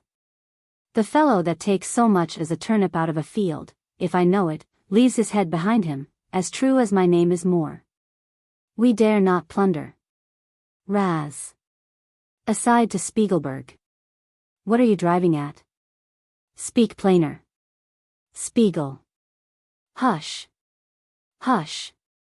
I know not what sort of a notion you and I have of liberty, that we should toil under the yoke like bullocks, while we are making such wonderful fine speeches about independence. I like it not. Schweitzer, to Grimm. What crotchet has that swaggering booby got in his numbskull, I wonder? Raz. Aside to Spiegelberg. Is it the captain you mean? Spiegel. Hush. I tell you, hush. He has got his eavesdroppers all around us. Captain, did you say? Who made him captain over us? Has he not, in fact, usurped that title, which by right belongs to me? What? Is it for this that we stake our lives, that we endure all the splenetic caprices of fortunes, that we may in the end congratulate ourselves upon being the serfs of a slave? Serfs. When we might be princes? By heaven. Rasman, I could never brook it. Schweitzer, overhearing him, to the others. Yes, there's a hero for you. He is just the man to do mighty execution upon frogs with stones. The very breath of his nostrils, when he sneezes, would blow you through the eye of a needle. Spiegel. To Rasman. Yes, and for years I have been intent upon it. There must be an alteration, Rasman. If you are the man I always took you for, Rasman. He is missing, he is almost given up, Rasman, methinks his hour is come. What? Does not the color so much as mount to your cheek when you hear the chimes of liberty ringing in your ears? Have you not courage enough to take the hint? Raz. Ha! Satan! What bait art thou spreading for my soul? Spiegel. Does it take? Good. Then follow me. I have marked in what direction he slunk off. Come along. A brace of pistols seldom fail, and then, we shall be the first to strangle sucking babes. He endeavors to draw him of. Schweitzer, enraged, draws his sword. Ha! Caitiff. I have overheard you. You remind me, at the right moment, of the Bohemian forest. Were not you the coward that began to quail when the cry arose, the enemy is coming? I then swore by my soul, they fight, Spiegelberg is killed. To the devil with thee, assassin. Robbers, in agitation. Murder. Murder, Schweitzer, Spiegelberg, part them. Schweitzer, throwing the sword on the body. There let him rot. Be still, my comrades. Don't let such a trifle disturb you. The brute has always been inveterate against the captain and has not a single scar on his whole body. Once more, be still. Ha, the scoundrel. He would stab a man behind his back, skulk and murder. Is it for this that the hot sweat has poured down us in streams? That we may sneak out of the world at last like contemptible wretches? The brute. Is it for this that we have lived in fire and brimstone? To perish at last like rats? Grim. But what the devil, comrade, were you after? What were you quarreling about? The captain will be furious. Schweitzer. Be that on my head. And you, wretch, to Rasman, you were his accomplice, you. Get out of my sight. Schuftrell was another of your kidney, but he has met his deserts in Switzerland, has been hanged, as the captain prophesied. A shot is heard. Schwartz, jumping up. Hark! A pistol shot. Another shot is heard. Another. Hullo! The captain. Grim. Patience. If it be he, there will be a third. The third shot is heard. Schwartz. 'Tis he. 'Tis the captain. Absent yourself a while, Schweitzer, till we explain to him. They fire. Enter Charles von Moor and Kosinski. Schweitzer, running to meet them. Welcome, Captain. I have been somewhat choleric in your absence. He conducts him to the corpse. Be you judge between him and me. He meant to waylay and assassinate you. Robbers, in consternation. What? The captain? Charles, after fixing his eyes for some time upon the corpse, with a sudden burst of feeling. Oh, incomprehensible finger of the avenging nemesis! Was it not he whose siren song seduced me to be what I am? Let this sword be consecrated to the dark goddess of retribution. That was not thy deed, Schweitzer. Schweitzer. By heaven, it was mine, though. And, as the devil lives, it is not the worst deed I have done in my time. Turns away moodily. Charles, absorbed in thought. I comprehend, great ruler in heaven, I comprehend. The leaves fall from the trees, and my autumn is come. Remove this object from my sight. The corpse of Spiegelberg is carried out. Grim. Give us your orders, Captain. What shall we do next? Charles. Soon, very soon, all will be accomplished. Hand me my lute, I have lost myself since I have been there. My lute, I say, I must nurse up my strength again. Leave me. Robbers. 'Tis midnight, Captain. Charles. They were only stage tears after all. Let me bring to memory the song of the old Roman, that my slumbering genius may wake up again. Hand me my lute. Midnight, say you? Schwartz. Yes, and past, too. Our eyes are as heavy as lead. For 3 days we have not slept a wink. Charles. What? Does balmy sleep visit the eyes of murderers? Why doth it flee mine? I never was a coward, nor a villain. Lay yourselves to rest. At daybreak we march. Robbers. Good night, Captain. They stretch themselves on the ground and fall asleep. Profound silence. Charles von Moor takes up his guitar, and plays. Brutus. Oh, be ye welcome, realms of peace and rest. Receive the last of all the sons of Rome. From dread Philippi's field, where all the best fell bleeding in her cause, I wearied come. Cassius, no more. And Rome now prostrate laid. My brethren all lie weltering in their gore. No refuge left but Hades' gloomy shade, no hope remains. No world for Brutus more. Caesar. Who's he that, with a hero's lofty bearing, comes striding o'er yon mountain's rocky bed? Unless my eyes deceive, that noble daring bespeaks the Roman warrior's fearless tread. Whence, son of Tiber, do thy footsteps bend? Say, stands the seven-hilled city firmly yet? No Caesar there, to be the soldier's friend. Full oft has he that orphaned city wept. Brutus. Ha! Thou of 23 wounds. Avaunt! Thou unblessed shade, what calls thee back to light? Down with thee, down, to Pluto's deepest haunt, and shroud thy form in black, eternal night, proud mourner. Triumph not to learn our fall. Philippi's altars reek with freedom's blood. The bier of Brutus is Rome's funeral pall, he Minos seeks. Hence to thy Stygian flood. Caesar. That death stroke, Brutus, which thy weapon hurled. Thou, too, Brutus, that thou shouldst be my foe. Oh, son! It was thy father. Son! The world was thine by heritage. Now proudly go, well mayst thou claim to be the chief in glory, 'twas thy fell sword that pierced thy father's heart. Now go, and at yon gates relate thy story, say Brutus claims to be the chief in glory, 'twas his fell sword that pierced his father's heart. Go, now thou art told what stayed me on this shore, grim ferryman, push off, and swiftly ply thine oar. Brutus. Stay, father, stay.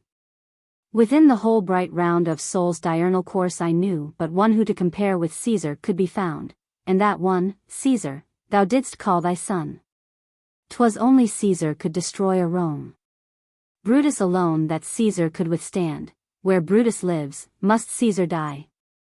Thy home be far from mine. I'll seek another land. He lays down his guitar, and walks to and fro in deep meditation. Who will give me certainty? All is so dark, a confused labyrinth, no outlet, no guiding star. Were but all to end with this last gasp of breath. To end, like an empty puppet show. But why then this burning thirst after happiness? Wherefore this ideal of unattained perfection? This looking to an hereafter for the fulfillment of our hopes? If the paltry pressure of this paltry thing, putting a pistol to his head, makes the wise man and the fool, the coward and the brave, the noble and the villain equal? The harmony which pervades the inanimate world is so divinely perfect, why, then, should there be such discord in the intellectual? No. No. There must be something beyond, for I have not yet attained to happiness. Think ye that I will tremble, spirits of my slaughtered victims? No, I will not tremble. Trembling violently. The shrieks of your dying agonies, your black, convulsive features, your ghastly bleeding wounds, what are they all but links of one indissoluble chain of destiny, which hung upon the temperament of my father, the life's blood of my mother, the humors of my nurses and tutors, and even upon the holiday pastimes of my childhood? Shaking with horror. Why has my Perillus made of me a brazen bull, whose burning entrails yearn after human flesh? He lifts the pistol again to his head. Time and eternity, linked together by a single instant. Fearful key, which locks behind me the prison house of life, and opens before me the habitations of eternal night. Tell me, oh, tell me, whither wilt thou lead me? Strange, unexplored land. Humanity is unnerved at the fearful thought, the elasticity of our finite nature is paralyzed, and fancy, that wanton ape of the senses, juggles our credulity with appalling phantoms. No. No. A man must be firm. Be what thou wilt, thou undefined futurity, so I remain but true to myself. Be what thou wilt, so I but take this inward self hence with me. External forms are but the trappings of the man. My heaven and my hell is within. What if thou shouldst doom me to be sole inhabitant of some burnt-out world which thou hast banished from thy sight, where darkness and never-ending desolation were all my prospect? Then would my creative brain people the silent waste with its own images, and I should have eternity for leisure to unravel the complicated picture of universal wretchedness. Or wilt thou make me pass through ever-repeated births and ever-changing scenes of misery, stage by stage, to annihilation?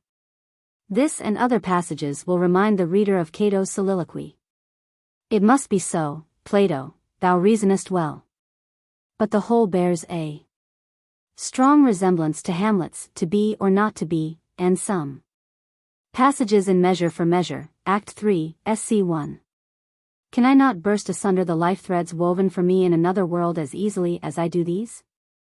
Thou mayest reduce me into nothing, but thou canst not take from me this power.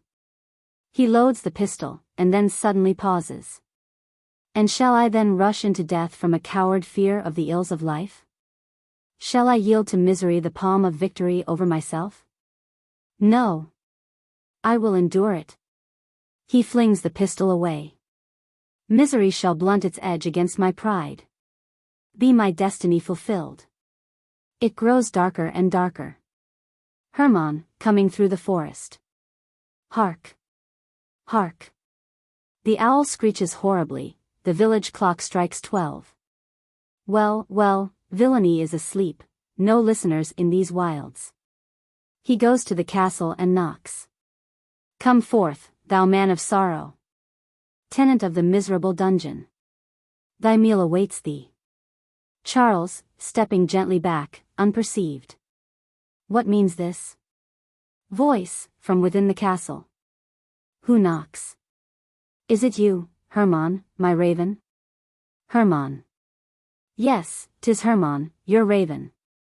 Come to the grating and eat. Owls are screeching. Your night companions make a horrid noise, old man. Do you relish your repast? Voice. Yes, I was very hungry. Thanks to thee, thou merciful sender of ravens, for this thy bread in the wilderness.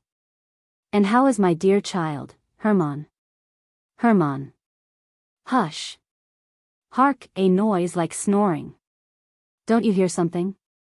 Voice. What? Do you hear anything? Hermann. 'Tis the whistling of the wind through the crannies of the tower, a serenading which makes one's teeth chatter, and one's nails turn blue. Hark! 'Tis there again. I still fancy I hear snoring. You have company, old man. Ugh! Ugh! Ugh! Voice. Do you see anything? Hermann. Farewell. Farewell. This is a fearful place. Go down into your bowl, thy deliverer, thy avenger is above. Oh! Accursed sun. Is about to fly. Charles, stepping forth with horror. Stand. Hermann, screaming. Oh, me. In the acting edition Hermann, instead of this, says. 'Tis one of his spies for certain, I have lost all fear, draws his sword. Villain, defend yourself. You have a man before you. Moor. I'll have an answer, strikes the sword out of his hand. What boots this childish swordplay? Didst thou not speak of vengeance? Vengeance belongs especially to me, of all men on earth. Who dares interfere with my vocation? Hermann starts back in a fright. By heaven! That man was not born of woman. His touch withers like the stroke of death. Voice. Alas, Hermann.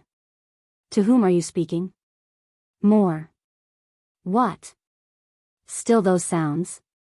What is going on there? Runs towards the tower. Some horrible mystery, no doubt, lies concealed in that tower. This sword shall bring it to light. Hermann comes forward trembling. Terrible stranger. Art thou the demon of this fearful desert, or perhaps one of the ministers of that unfathomable retribution who make their circuit in this lower world, and take account of all the deeds of darkness? Oh! If thou art, be welcome to this tower of horrors. Moor. Well guessed, wanderer of the night. You have divined my function. Exterminating angel is my name, but I am flesh and blood. Like thee. Is this some miserable wretch, cast out of men, and buried in this dungeon? I will loosen his chains. Once more. Speak. Thou voice of terror, where is the door? Hermann. As soon could Satan force the gates of heaven as thou. That door. Retire, thou man of might. The genius of the wicked is beyond the ordinary powers of man. More. But not the craft of robbers. He takes some pass-keys from his pocket. For once I thank heaven I've learned that craft. These keys would mock hell's foresight. He takes a key, and opens the gate of the tower. An old man comes from below, emaciated like a skeleton. Moor springs back with of right. Horrible spectre. My father. Charles. Stand. I say. Hermann. Woe. Woe. Woe. Now all is discovered. Charles. Speak. Who art thou? What brought thee here? Speak. Hermann. Mercy, mercy. Gracious sir. Hear but one word before you kill me. Charles, drawing his sword. What am I to hear? Hermann. 'Tis true, he forbade me at the peril of my life, but I could not help it, I dare not do otherwise. A God in heaven, your own venerable father there, pity for him overcame me. Kill me, if you will. Charles. There's some mystery here, out with it. Speak. I must know all. Voice, from the castle. Woe. Woe. Is it you, Hermann, that are speaking? To whom are you speaking, Hermann? Charles. Someone else down there? What is the meaning of all this? Runs towards the castle. It is some prisoner whom mankind have cast off. I will loosen his chains. Voice. Speak.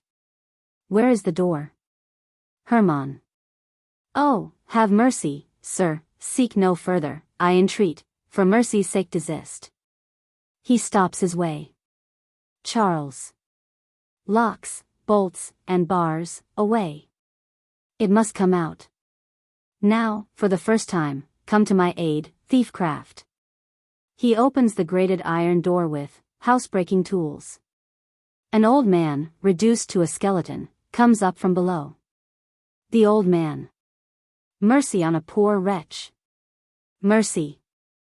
Charles starts back in terror. That is my father's voice. Old Moor. I thank thee, merciful heaven. The hour of deliverance has arrived. Charles. Shade of the aged Moor. What has disturbed thee in thy grave? Has thy soul left this earth charged with some foul crime that bars the gates of paradise against thee? Say, I will have masses read, to send thy wandering spirit to its home. Hast thou buried in the earth the gold of widows and orphans, that thou art driven to wander howling through the midnight hour? I will snatch the hidden treasure from the clutches of the infernal dragon, though he should vomit 1,000 red-hot flames upon me, and gnash his sharp teeth against my sword. Or comest thou, at my request, to reveal to me the mysteries of eternity? Speak, thou. Speak. I am not the man to blanch with fear. Old Moor. I am not a spirit. Touch me, I live, but oh, a life indeed of misery. Charles. What? Hast thou not been buried? Old Moor. I was buried, that is to say, a dead dog lies in the vault of my ancestors, and I have been pining for 3 long moons in this dark and loathsome dungeon, where no sunbeam shines, no warm breeze penetrates, where no friend is seen. Where the hoarse raven croaks and owls screech their midnight concert. Charles. Heaven and earth. Who has done this? Old Moor. Curse him not. 'Tis my son, Francis, who did this. Charles. Francis? Francis? Oh, eternal chaos. Old Moor. If thou art a man, and hast a human heart, O my unknown deliverer, then listen to a father's miseries which his own sons have heaped upon him. For 3 long moons I have moaned my pitiful tale to these flinty walls, but all my answer was an empty echo, that seemed to mock my wailings. Therefore, if thou art a man, and hast a human heart, Charles, that appeal might move even wild beasts to pity. Old Moor. I lay upon a sick bed, and had scarcely begun to recover a little strength, after a dangerous illness, when a man was brought to me, who pretended that my firstborn had fallen in battle. He brought a sword stained with his blood, and his last farewell, and said that my curse had driven him into battle, and death, and despair.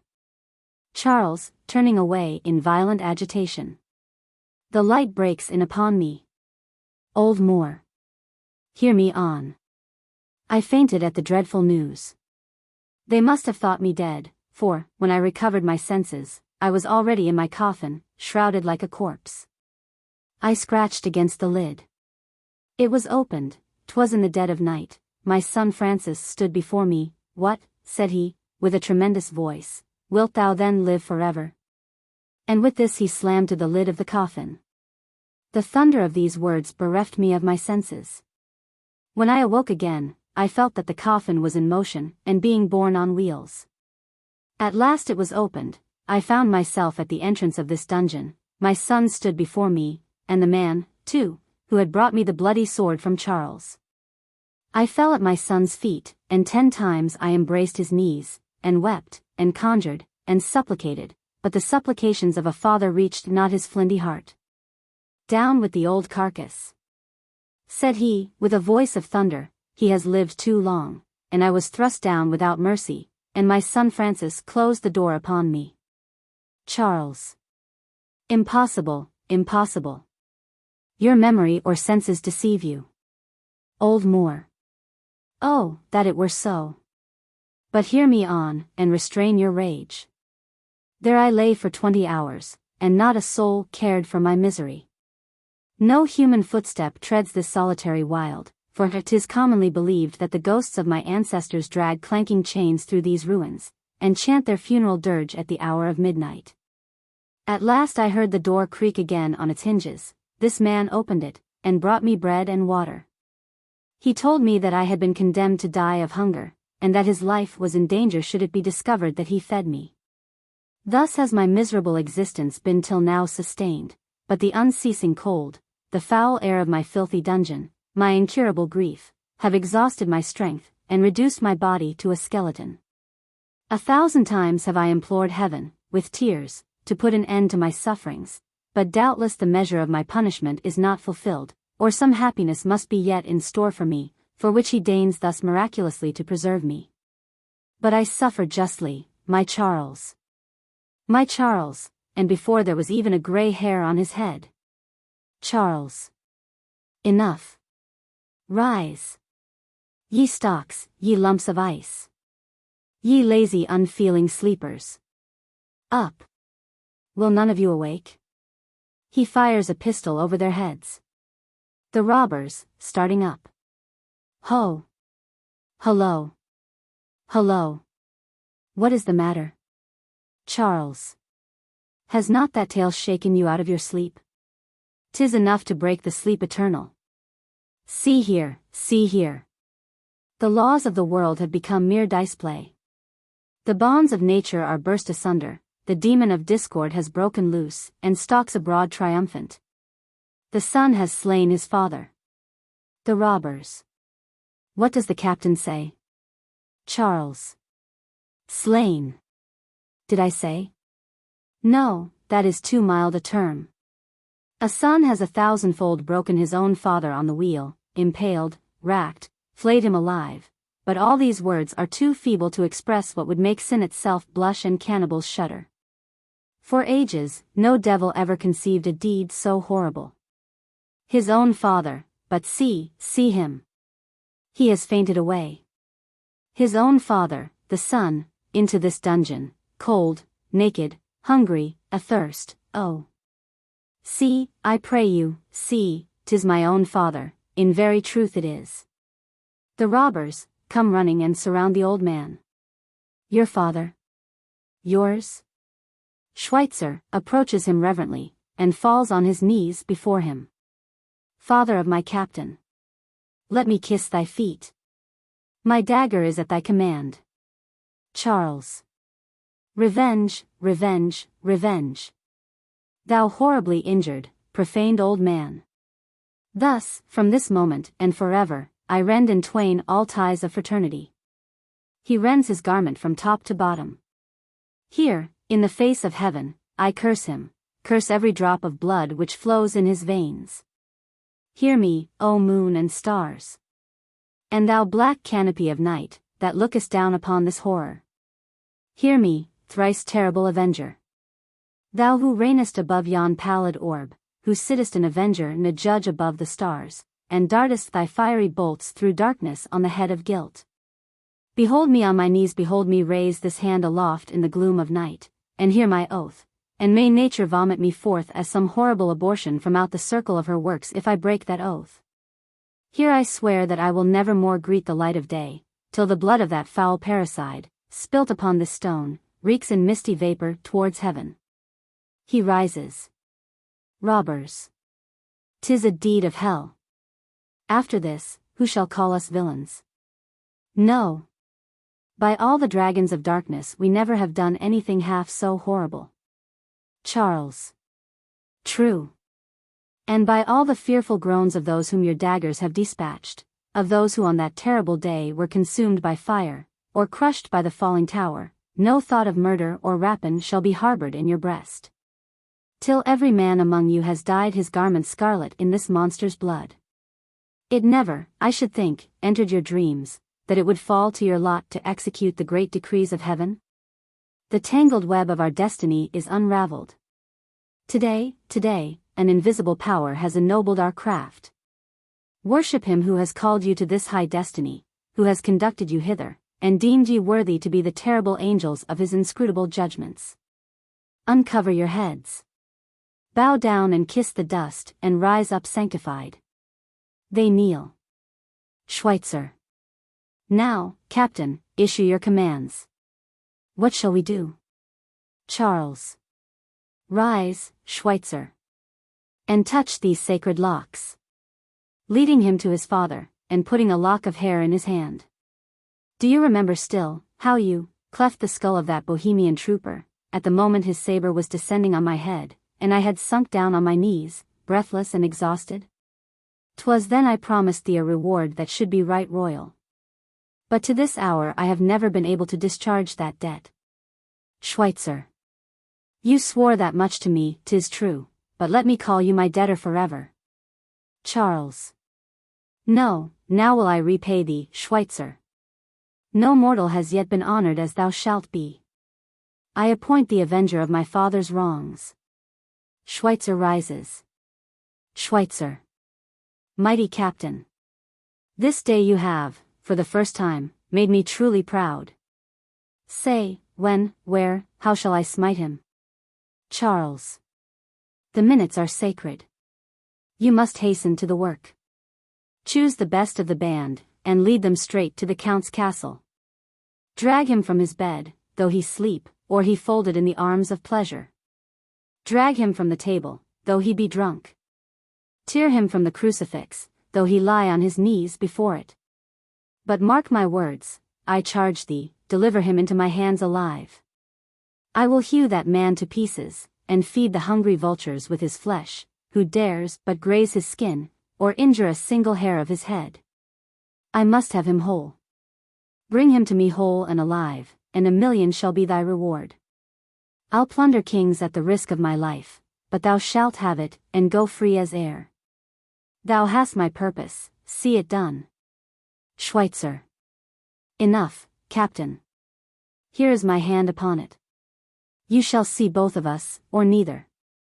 Come, Schweitzer's destroying angels, follow me. Exit with a troop. Charles.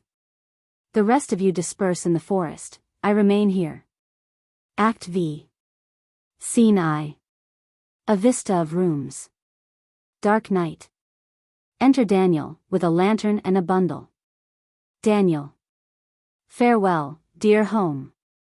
How many happy days have I enjoyed within these walls, while my old master lived.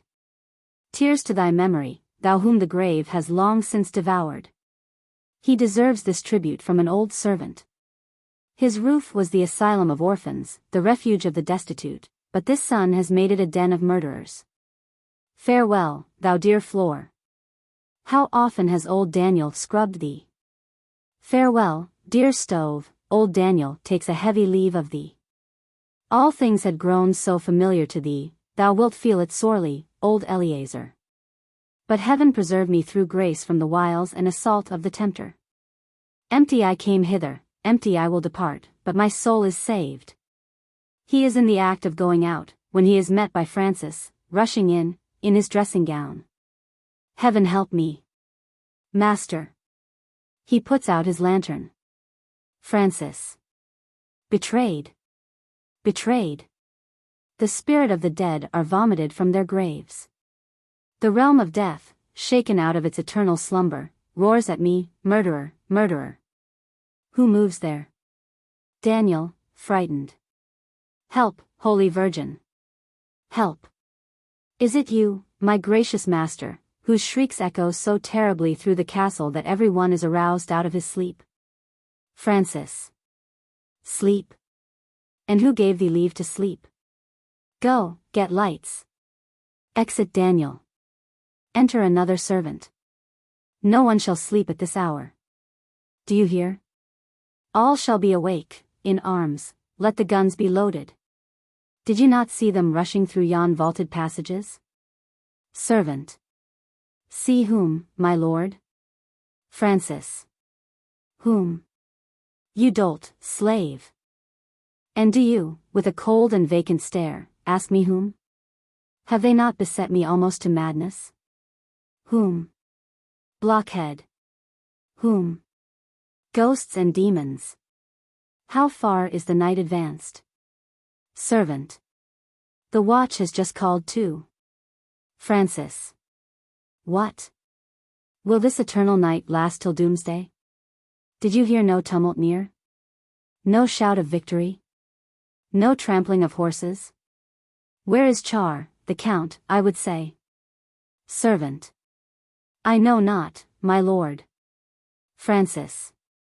You know not? And are you too one of his gang? I'll tread your villain's heart out through your ribs for that infernal, I know not. Begone, fetch the minister. Servant. My lord. Francis. What? Do you grumble? Do you demur? Exit servant hastily. Do my very slaves conspire against me? Heaven, earth, and hell, all conspire against me. Daniel returns with a lighted candle. My lord. Francis. Who said I trembled? No, 'twas but a dream. The dead still rest in their graves. Tremble. Or pale? No, no. I am calm, quite tranquil. Daniel. You are as pale as death, my lord, your voice is weak and faltering. Francis. I am somewhat feverish. When the minister comes, be sure you say I am in a fever. Say that I intend to be bled in the morning. Daniel. Shall I give you some drops of the balsam of life on sugar? Francis. Yes, balsam of life on sugar. The minister will not be here just yet. My voice is weak and faltering. Give me of the balsam of life on sugar. Daniel. Let me have the keys, I will go down to the closet and get it. Francis. No. No. No. Stay, or I will go with you. You see I must not be left alone. How easily I might, you see, faint, if I should be left alone. Never mind, never mind. It will pass off, you must not leave me. Daniel. Indeed, sir, you are ill, very ill. Francis. Yes, just so, nothing more. And illness, you know, bewilders the brain, and breeds strange and maddening dreams. What signify dreams? Dreams come from the stomach and cannot signify anything. Is it not so, Daniel? I had a very comical dream just now. He sinks down fainting. Daniel. Oh, merciful heaven. What is this? George, Conrad. Sebastian. Martin. Give but some sign of life. Shaking him. Oh, the Blessed Virgin. Oh, Joseph. Keep but your reason. They will say I have murdered him. Lord have mercy upon me. Francis, confused. Avaunt, avaunt, why dost thou glare upon me thus, thou horrible spectre? The time for the resurrection of the dead is not yet come. Daniel. Merciful heavens. He has lost his senses. Francis, recovering himself gradually. Where am I?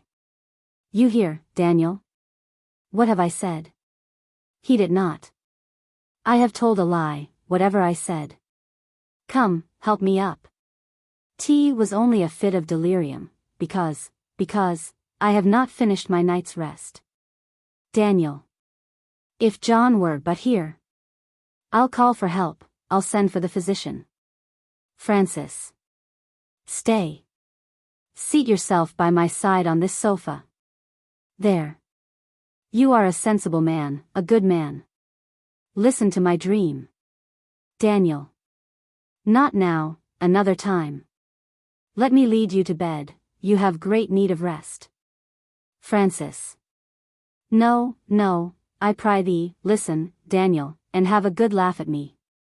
You must know I fancied that I held a princely banquet, my heart was merry, and I lay stretched on the turf in the castle garden, and all on a sudden, it was at midday, and all on a sudden, but mind you have a good laugh at me.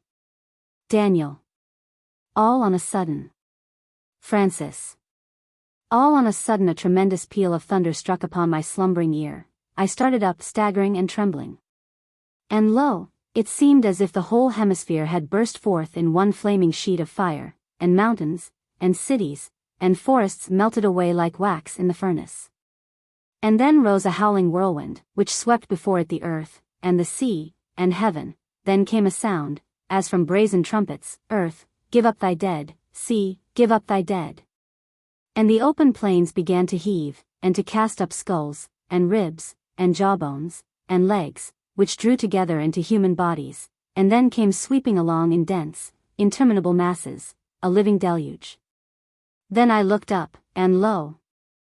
I stood at the foot of the thundering Sinai, and above me was a multitude, and below me a multitude, and on the summit of the mountain, on 3 smoking thrones, sat 3 men, before whose gaze all creation trembled. Daniel.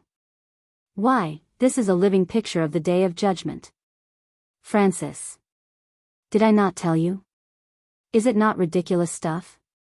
And one stepped forth who, to look upon, was like a starlight night. He had in his hand a signet ring of iron, which he held up between the east and the west, and said, Eternal, holy, just, immutable. There is but one truth, there is but one virtue. Woe, woe, woe to the doubting sinner. Then stepped forth a second, who had in his hand a flashing mirror, which he held up between the east and west, and said, This is the mirror of truth, hypocrisy and deceit cannot look on it. Then was I terrified, and so were all, for we saw the forms of snakes, and tigers, and leopards reflected from that fearful mirror. Then stepped forth a third, who had in his hand a brazen balance, which he held up between the east and the west, and said, Approach, ye sons of Adam. I weigh your thoughts in the balance of my wrath, and your deeds with the weight of my fury. Daniel. The Lord have mercy upon me. Francis. They all stood pale and trembling, and every heart was panting with fearful expectation. Then it seemed to me as if I heard my name called the first from out the thunders of the mountain, and the innermost marrow froze within my bones, and my teeth chattered loudly. Presently the clang of the balance was heard, the rocks sent forth thunders, and the hours glided by, one after the other, towards the left scale, and each threw into it a mortal sin. Daniel. Oh, may God forgive you. Francis. He forgave me not. The left scale grew mountains high, but the other, filled with the blood of atonement, still outweighed it. At last came an old man, heavily bowed down with grief, his arm gnawed through with raging hunger. Every eye turned away in horror from the sight. I knew the man. He cut off a lock of his silver hair, and cast it into the scale of my sins, when too. In an instant, it sank down to the abyss, and the scale of atonement flew up on high. Then heard I a voice, issuing like thunder from the bowels, some editions of the original red Rauch, smoke, some botch, as translated, of the mountain, pardon, pardon to every sinner of the earth and of the deep. Thou alone art rejected. A profound pause. Well, why don't you laugh? Daniel. Can I laugh while my flesh creeps?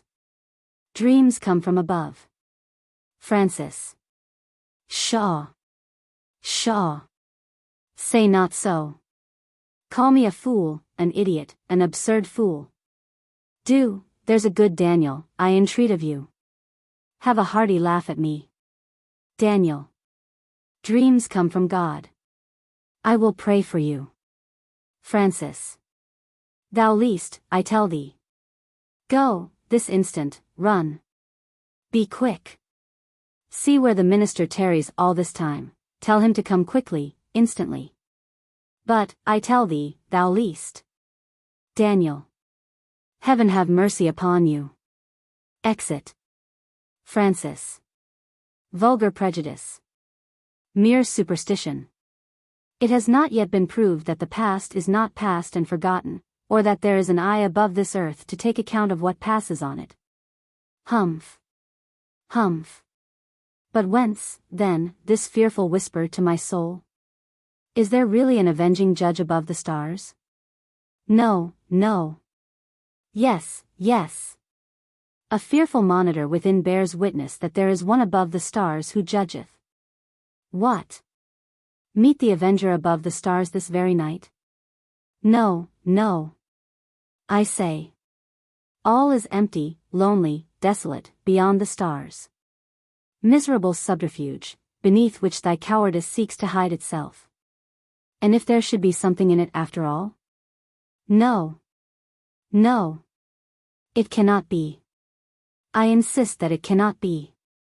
But yet, if there should be. Woe to thee if thy sins should all have been registered above, if they should be counted over to thee this very night. Why creeps this shudder through my frame?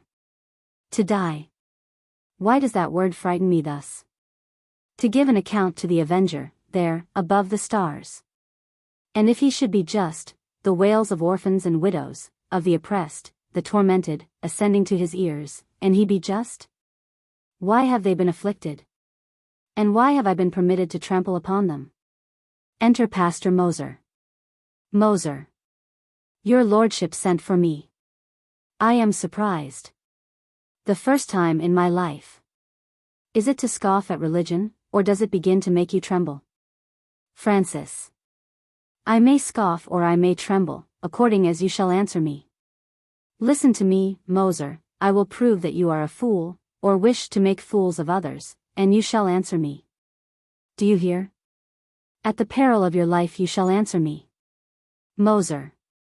'Tis a higher being whom you summon before your tribunal. He will answer you hereafter. Francis. I will be answered now, this instant, that I may not commit the contemptible folly of calling upon the idol of the vulgar under the pressure of suffering. I have often, in bumpers of Burgundy, tauntingly pledged you in the toast, there is no God.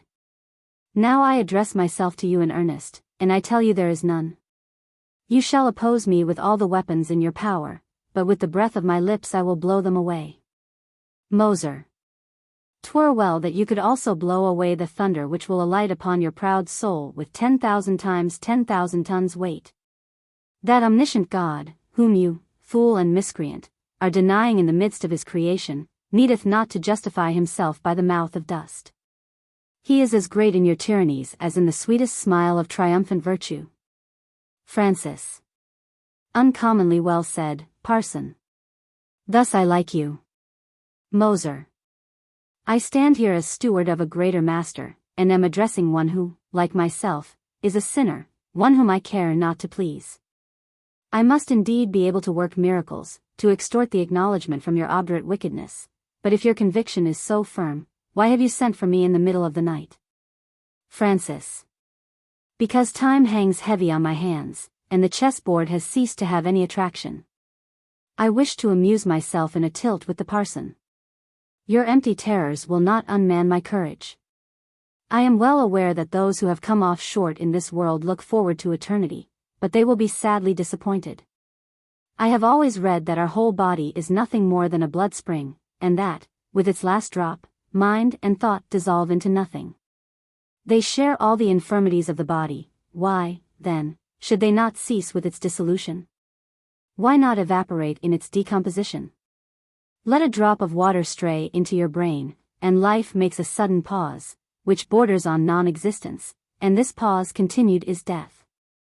Sensation is the vibration of a few chords, which, when the instrument is broken, cease to sound. If I raise my 7 castles, if I dash this Venus to pieces, there is an end of their symmetry and beauty. Behold. Thus is it with your immortal soul. Moser. So says the philosophy of your despair. But your own heart, which knocks against your ribs with terror even while you thus argue, gives your tongue the lie. These cobwebs of systems are swept away by the single word, thou must die. I challenge you, and be this the test, if you maintain your firmness in the hour of death, if your principles do not then miserably desert you, you shall be admitted to have the best of the argument. But if, in that dread hour, the least shudder creeps over you, then woe be to you. You have deceived yourself.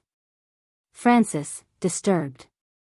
If in the hour of death a shudder creeps over me? Moser.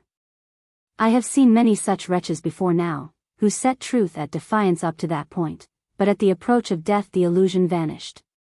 I will stand at your bedside when you are dying, should much like to see a tyrant die. I will stand by, and look you steadfastly in the face when the physician takes your cold, clammy hand, and is scarcely able to detect your expiring pulse. And when he looks up, and, with a fearful shake of the head, says to you, all human aid is in vain. Beware, at that moment, beware, lest you look like Richard and Nero. Francis. No. No. Moser. Even that very no will then be turned to a howling yeah. An inward tribunal, which you can no longer cheat with skeptical delusions, will then wake up and pass judgment upon you.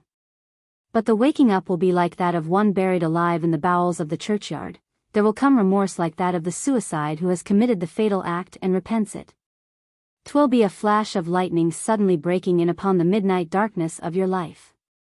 There will be one look, and, if you can sustain that, I will admit that you have won. Francis, walking up and down restlessly. Can't. Priestley can't. Moser. Then, for the first time, will the sword of eternity pass through your soul, and then, for the first time, too late, the thought of God will wake up a terrible monitor, whose name is Judge. Mark this, Moor, 1,000 lives hang upon your beck. And of those 1,000 every 999 have been rendered miserable by you. You wanted but the Roman Empire to be a Nero, the kingdom of Peru to be a Pizarro. Now do you really think that the Almighty will suffer a worm like you to play the tyrant in his world and to reverse all his ordinances? Do you think the 999 were created only to be destroyed, only to serve as puppets in your diabolical game? Think it not. He will call you to account for every minute of which you have robbed them, every joy that you have poisoned, every perfection that you have intercepted. Then, if you can answer him, then, Moor, I will admit that you have won. Francis. No more, not another word. Am I to be at the mercy of thy drivelling fancies? Moser. Beware. The different destinies of mankind are balanced with terrible nicety. The scale of life which sinks here will rise there, and that which rises here will sink there. What was here temporary affliction will there be eternal triumph, and what here was temporary triumph will there be eternal despair. Francis, rushing savagely upon him. May the thunder of heaven strike thee dumb, thou lying spirit. I will tear thy venomed tongue out of thy mouth. Moser. Do you so soon feel the weight of truth? Before I have brought forward one single word of evidence? Let me first proceed to the proofs. Francis. Silence. To hell with thee and thy proofs. The soul is annihilated, I tell thee, and I will not be gainsaid. Moser. That is what the spirits of the bottomless pit are hourly moaning for, but heaven denies the boon. Do you hope to escape from the avenger's arm even in the solitary waste of nothingness? If you climb up into heaven, he is there. If you make your bed in hell, behold he is there also. If you say to the night, hide me, and to the darkness, cover me, even the night shall be light about you, and darkness blaze upon your damned soul like a noonday sun. Francis. But I do not wish to be immortal, let them be so that I have no desire to hinder them. I will force him to annihilate me, I will so provoke his fury that he may utterly destroy me. Tell me which are the greatest sins, which excite him to the most terrible wrath. Moser. I know but two. But men do not commit these, nor do men even dream of them. Francis. What are they? Moser, very significantly. Parricide is the name of the one. Fratricide of the other. Why do you turn so suddenly pale? Francis. What, old man? Art thou in league with heaven or with hell? Who told thee that? Moser. Woe to him that hath them both upon his soul. It were better for that man that he had never been born. But be at peace, you have no longer either a father or a brother. Francis. Ha! What? Do you know no greater sin? Think again. Death, heaven, eternity, damnation, hang upon thy lips. Not one greater? Moser. No, not one. Francis, falling back in a chair. Annihilation. Annihilation. Moser. Rejoice, then, rejoice. Congratulate yourself. With all your abominations you are yet a saint in comparison with a parricide. The curse that falls upon you is a love ditty in comparison with the curse that lies upon him. Retribution.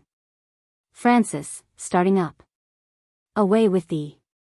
May the graves open and swallow thee 10,000 fathoms deep, thou bird of ill omen. Who bade thee come here? Away, I tell thee, or I will run thee through and through. Moser. Can mere, priestly cant excite a philosopher to such a pitch of frenzy? Why not blow it away with a breath of your lips? Exit. Francis throws himself about in his chair in terrible agitation. Profound stillness. Enter a servant, hastily. Servant. The Lady Amelia has fled. The Count has suddenly disappeared. Enter Daniel, in great alarm. Daniel. My lord, a troop of furious horsemen are galloping down the hill, shouting, murder. Murder. The whole village is in alarm. Francis. Quick.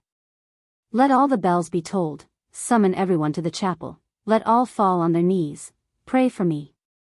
All prisoners shall be released and forgiven, I will make 2- and 3-fold restitution to the poor, I will, why don't you run? Do call on the Father Confessor, that he may give me absolution for my sins. What? Are you not gone yet?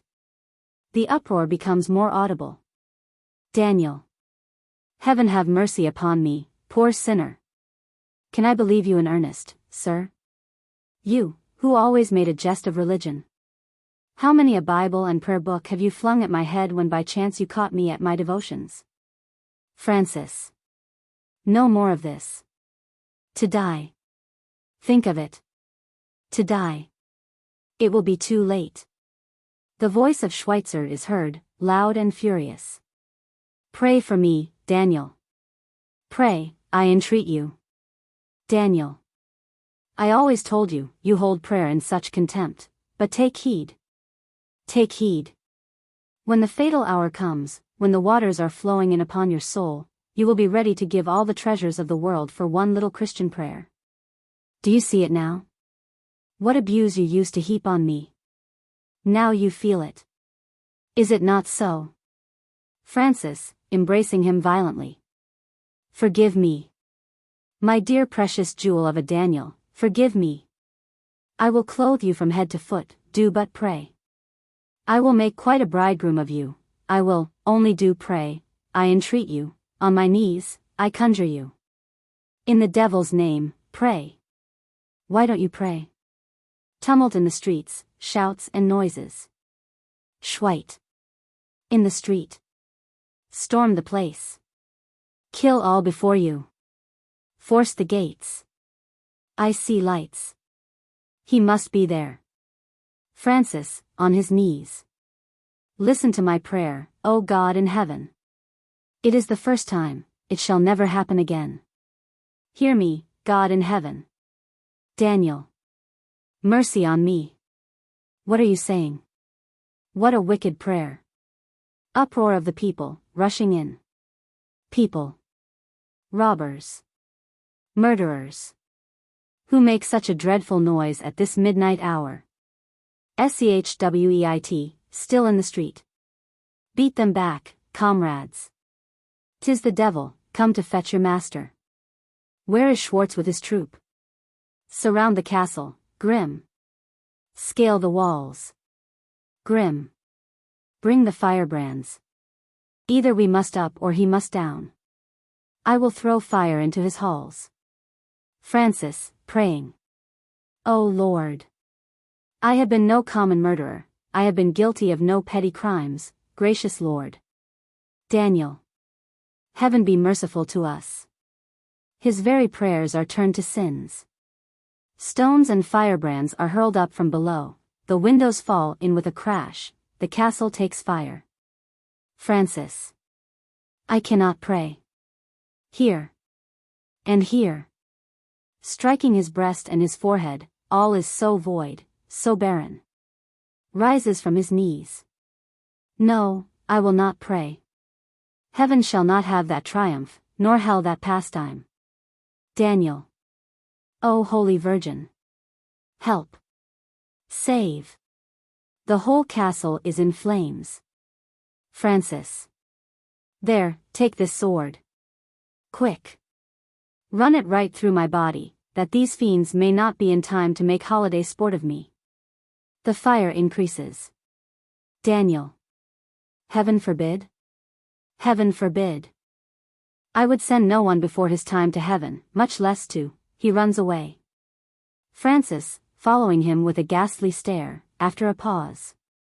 To hell, thou wouldst say. Indeed. I sense something of the kind. In delirium. Are these their triumphant yells? Do I hear you hissing, ye serpents of the abyss? They force their way up, they besiege the door. Why do I shrink from this biting steel? The door cracks, it yields, there is no escape. Ha! Then do thou have mercy upon me.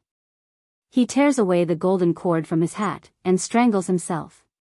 In the acting edition, Francis attempts to throw himself into the flames, but is prevented by the robbers, and taken alive. He is then brought before his brother, in chains, for sentence. Schweitzer says, I have fulfilled my word, and brought him alive. Grim. We tore him out of the flames and the castle is in ashes. After confronting Francis with his father, and a reproachful interview between the brothers, Charles delegates the judgment on Francis to Schweitzer and Kosinski. But for himself forgives him in these words, Thou hast robbed me of heaven's bliss. Be that sin blotted out. Thy doom is sealed, perdition is thy lot. But I forgive thee, brother. Upon this Charles embraces and leaves him. The robbers, however, thrust Francis into the dungeon where he had immured his father, laughing in a savage manner. Beyond this the fate of Francis is left undetermined. Schweitzer, instead of killing himself, is made partaker, with Kosinski, of Moor's estate. Enter Schweitzer and his band. Schweitzer. Murderous wretch, where art thou? Did you see how they fled? Has he so few friends? Where has the beast crawled to? Grim stumbles over the corpse. Stay. What is this lying in the way? Lights here. Schwartz. He has been beforehand with us. Put up your swords. There he lies sprawling like a dead dog. Schweitzer. Dead. What? Dead? Dead without me? 'Tis a lie, I say. Mark how quickly he will spring upon his feet. Shakes him. Hollow. Up with you. There is a father to be murdered. Grim. Spare your pains. He is as dead as a log. Schweitzer steps aside from him. Yes, his game is up. He is dead. Dead. Go back and tell my captain he is as dead as a log. He will not see me again. Blows his brains out. Scene 2. The scene the same as the last scene of the preceding act. Old Moor seated on a stone. Charles von Moor opposite. Robbers scattered through the wood. Charles. He does not come. Strikes his dagger against a stone till the sparks fly. Old Moor. Let pardon be his punishment, redoubled love my vengeance. Charles. No. By my enraged soul that shall not be. I will not permit it. He shall bear that enormous load of crime with him into eternity. What else should I kill him for? Old Moor, bursting into tears. Oh my child. Charles. What? You weep for him? In sight of this dungeon? Old Moor. Mercy. Oh mercy. Wringing his hands violently. Now my son is brought to judgment. Charles, starting. Which son? Old Moor. Ha. What means that question? Charles. Nothing. Nothing. Old Moor. Art thou come to make a mockery of my grief? Charles. Treacherous conscience. Take no heed of my words. Old Moor. Yes, I persecuted a son, and a son persecutes me in return. It is the finger of God. Oh my Charles. My Charles. If thou dost hover around me in the realms of peace, forgive me. Oh forgive me. Charles, hastily. He forgives you. Checking himself. If he is worthy to be called your son, he must forgive you. Old Moor. Ha. He was too noble a son for me. But I will go to him with my tears, my sleepless nights, my racking dreams. I will embrace his knees, and cry aloud, I have sinned against heaven and before thee, I am no longer worthy to be called thy father. Charles, in deep emotion. Was he very dear to you, that other son? Old Moor. Heaven is my witness, how much I loved him. Oh, why did I suffer myself to be beguiled by the arts of a wicked son? I was an envied father among the fathers of the world, my children full of promise, blooming by my side. But, oh that fatal hour, the demon of envy entered into the heart of my younger son, I listened to the serpent, and lost both my children. Hides his countenance. Charles, removes to a distance from him. Lost forever. Old Moor. Oh, deeply do I feel the words of Amelia. The spirit of vengeance spoke from her lips. In vain wilt thou stretch forth thy dying hands after a son, in vain fancy thou art grasping the warm hands of thy Charles, he will never more stand by thy bedside. Charles stretches out his hand to him with averted face. Oh, that this were the hand of my Charles! But he is laid far away in the narrow house, he is sleeping the iron sleep, he hears not the voice of my lamentation. Woe is me! To die in the arms of a stranger? No son left to close my eyes. Charles, in violent emotion. It must be so, the moment has arrived. Leave me to the robbers. And yet, can I restore his son to him? Alas! No. I cannot restore him that son. No. I will not think of it. Old Moor. Friend. What is that you were muttering? Charles. Your son, yes, old man, faltering, your son, is, lost forever. Old Moor. Forever? Charles, looking up to heaven in bitter anguish. Oh, this once, keep my soul from sinking, sustain me but this once. Old Moor. Forever, did you say? Charles. Ask no more. I said forever. Old Moor. Stranger, stranger. Why didst thou drag me forth from the dungeon to remind me of my sorrows? Charles. And what if I were now to snatch his blessing? Snatch it like a thief, and steal away with the precious prize? A father's blessing, they say, is never lost. Old Moor. And is my Francis too lost? Charles, falling on his knees before him. 'Twas I who burst the bars of your dungeon. I crave thy blessing. Old Moor, sorrowfully. Oh, that thou shouldst destroy the Son, thou, the Father's deliverer. Behold. Heaven's mercy is untiring, and we pitiful worms let the sun go down upon our wrath. Lays his hand upon the head of Charles. Be thou happy, even as thou shalt be merciful. Charles, rising much affected.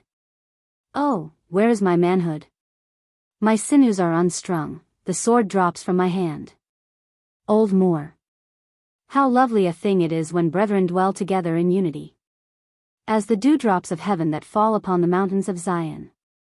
Learn to deserve that happiness, young man, and the angels of heaven will sun themselves in thy glory. Let thy wisdom be the wisdom of gray hairs, but let thy heart be the heart of innocent childhood.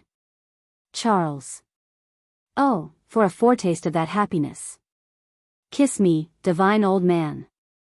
Old Moor, kissing him. Think it thy father's kiss. And I will think I am kissing my son. Canst thou too weep? Charles. I felt as if it were my father's kiss. Woe unto me, were they to bring him now. The companions of Schweitzer enter in a silent and mournful procession, hanging down their heads and hiding their faces. Charles. Good heaven. Retreats horror-struck, and seeks to hide himself. They pass by him, his face is averted. Profound silence. They halt. Grim, in a subdued tone. My captain. Charles does not answer and steps farther back. Schwartz. Dear captain. Charles retreats still farther. Grim. 'Tis not our fault, captain. Charles, without looking at them. Who are ye? Grim. You do not look at us. Your faithful followers. Charles. Woe to ye, if ye are faithful to me. Grim. The last farewell from your servant Schweitzer. Charles, starting. Then ye have not found him? Schwartz. Found him dead. Charles, leaping up with joy. Thanks, O sovereign ruler of all things. Embrace me, my children, mercy be henceforward our watchword. Now, were that too surmounted, all would be surmounted. Enter robbers with Amelia. Robbers. Hurrah! Hurrah! A prize, a splendid prize. Amelia, with hair disheveled. The dead, they cry, have arisen at his voice. My uncle alive, in this wood, where is he? Charles? Uncle, ha! She rushes into the arms of Old Moor. Old Moor. Amelia. My daughter. Amelia. Holds her tightly grasped in his arms. Charles, starting back. Who brings this image before my eyes? Amelia, tearing herself away from the old man, rushes upon Charles, and embraces him in an ecstasy of delight. I have him, O ye stars! I have him. Charles, tearing himself away, to the robbers. Let us be gone, comrades. The arch-fiend has betrayed me. Amelia. My bridegroom, my bridegroom. Thou art raving. Ha! 'Tis with delight. Why, then, am I so cold, so unfeeling, in the midst of this tumult of happiness? Old Moor, rousing himself. Bridegroom? Daughter. My daughter. Thy bridegroom? Instead of this the stage edition has, come my children. Thy hand, Charles, and thine, Amelia. Oh! I never looked for such happiness on this side the grave. Here let me unite you forever. Amelia. His forever. He forever, ever, mine. Oh! Ye heavenly powers! Support me in this ecstasy of bliss, lest I sink beneath its weight. Charles. Tear her from my neck. Kill her. Kill him. Kill me, yourselves, everybody. Let the whole world perish. About to rush of. Amelia. Whither? What? Love. Eternity. Happiness. Never-ending joys. And thou wouldst fly? Charles. Away, away. Most unfortunate of brides. See with thine own eyes, ask, and hear it with thine own ears. Most miserable of fathers. Let me escape hence forever. Amelia. Support me. For heaven's sake support me. It is growing dark before my eyes. He flies. Charles. Too late. In vain. Your curse, father. Ask me no more. I have, your curse, your supposed curse. Who enticed me hither? Rushing upon the robbers with drawn sword. Which of you enticed me hither, ye demons of the abyss? Perish, then, Amelia. Die, father. Die, for the third time, through me. These, thy deliverers, are robbers and murderers. Thy Charles is their captain. Old Moor expires. Amelia stands silent and transfixed like a statue. The whole band are mute. A fearful pause. Charles, rushing against an oak. The souls of those I have strangled in the intoxication of love, of those whom I crushed to atoms in the sacredness of sleep, of those whom, ha! Ha! Ha! Do you hear the powder magazine bursting over the heads of women in travail? Do you see the flames creeping round the cradles of sucklings? That is our nuptial torch, those shrieks are wedding music. Oh! He forgetteth none of these things, he knoweth how to connect the links in the chain of life. Therefore do love's delights elude my grasp, therefore is love given me for a torment. This is retribution. Amelia. 'Tis all true. Thou ruler in heaven. 'Tis all true. What have I done, poor innocent lamb? I have loved this man. Charles. This is more than a man can endure.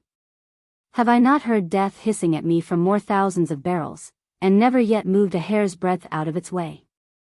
And shall I now be taught to tremble like a woman? Tremble before a woman? No. A woman shall not conquer my manly courage. Blood. Blood. 'Tis but a fit of womanish feeling. I must glut myself with blood, and this will pass away. He is about to fly. Amelia, sinking into his arms. Murderer. Devil. I cannot, angel, leave thee. Charles, thrusting her from him. Away. Insidious serpent. Thou wouldst make a mockery of my frenzy, but I will bid defiance to my tyrant destiny. What? Art thou weeping? O ye relentless, malicious stars! She pretends to weep, as if any soul could weep for me. Amelia falls on his neck. Ha! What means this? She shuns me not, she spurns me not. Amelia. Hast thou then forgotten? Dost thou remember whom thou art embracing, Amelia? Amelia. My only one, mine forever. Charles, recovering himself in an ecstasy of joy. She forgives me, she loves me. Then am I pure as the ether of heaven, for she loves me. With tears I thank thee, all-merciful Father.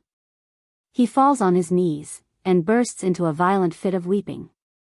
The peace of my soul is restored, my sufferings are at an end. Hell is no more. Behold!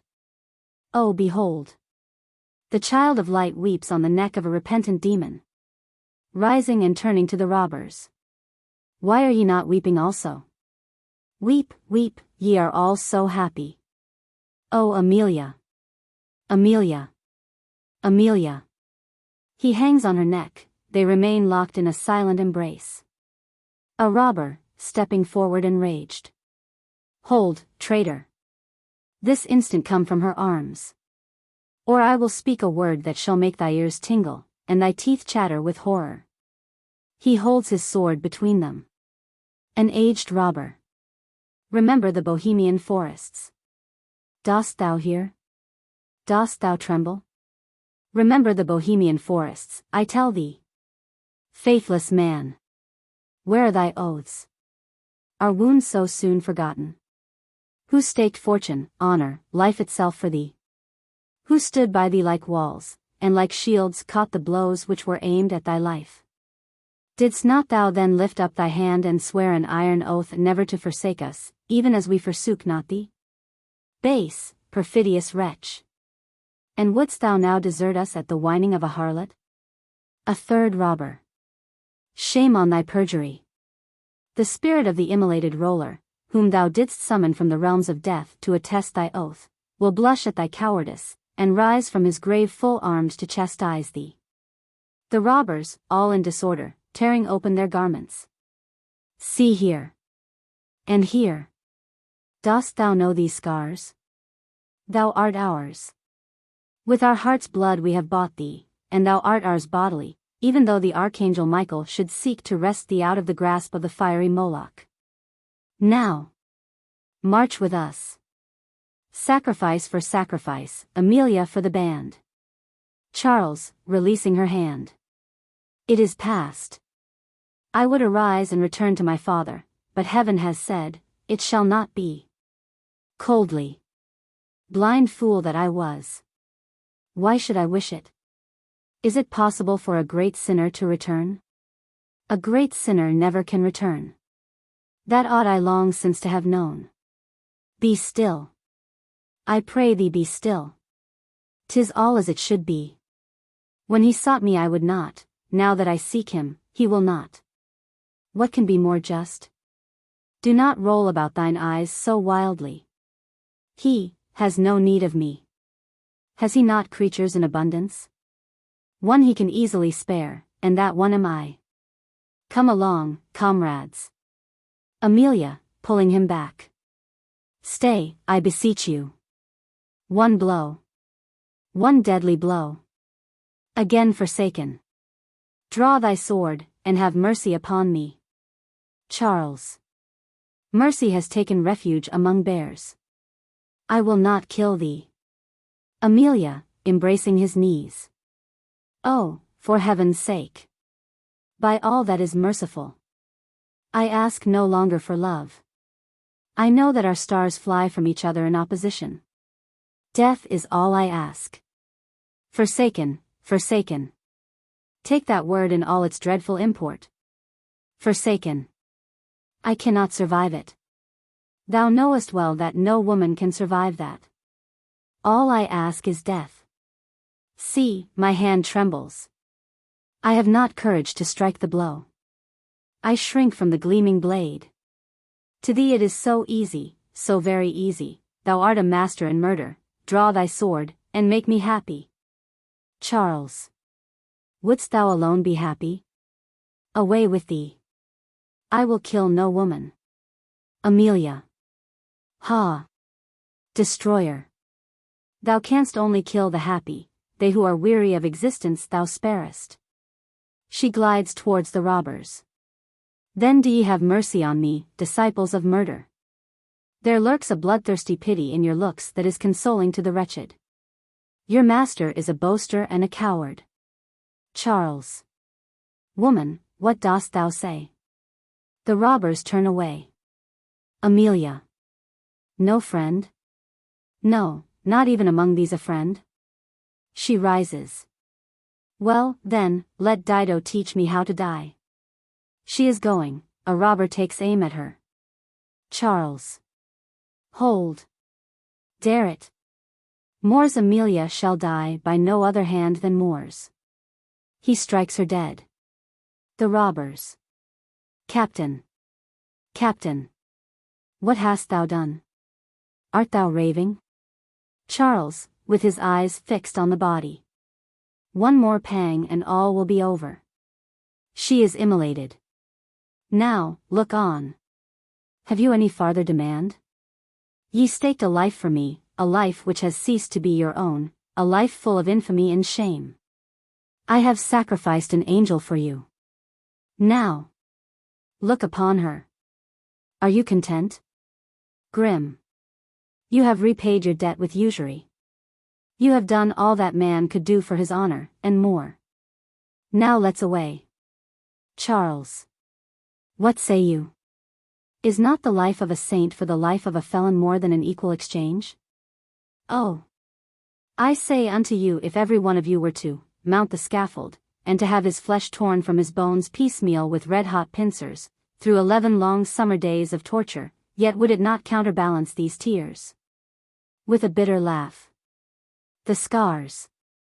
The Bohemian forests. Yes, yes. They must be repaid, of course. Schwartz. Compose yourself, Captain. Come along with us. This is no sight for you. Lead us elsewhere. Charles. Stay. One word more before we proceed elsewhere. Mark me, ye malicious executioners of my barbarous nod. From this moment I cease to be your captain. The acting edition reads, Banditti. We are quits. This bleeding corpse cancels my bond to you forever. From your own eye. Set you free.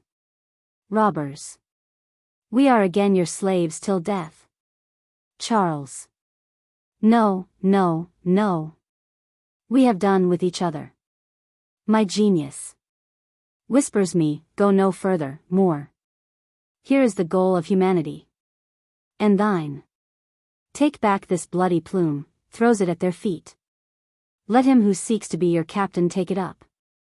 With shame and horror I here lay down the bloody staff, under which you thought yourselves licensed to perpetrate your crimes and to defile the fair light of heaven with deeds of darkness.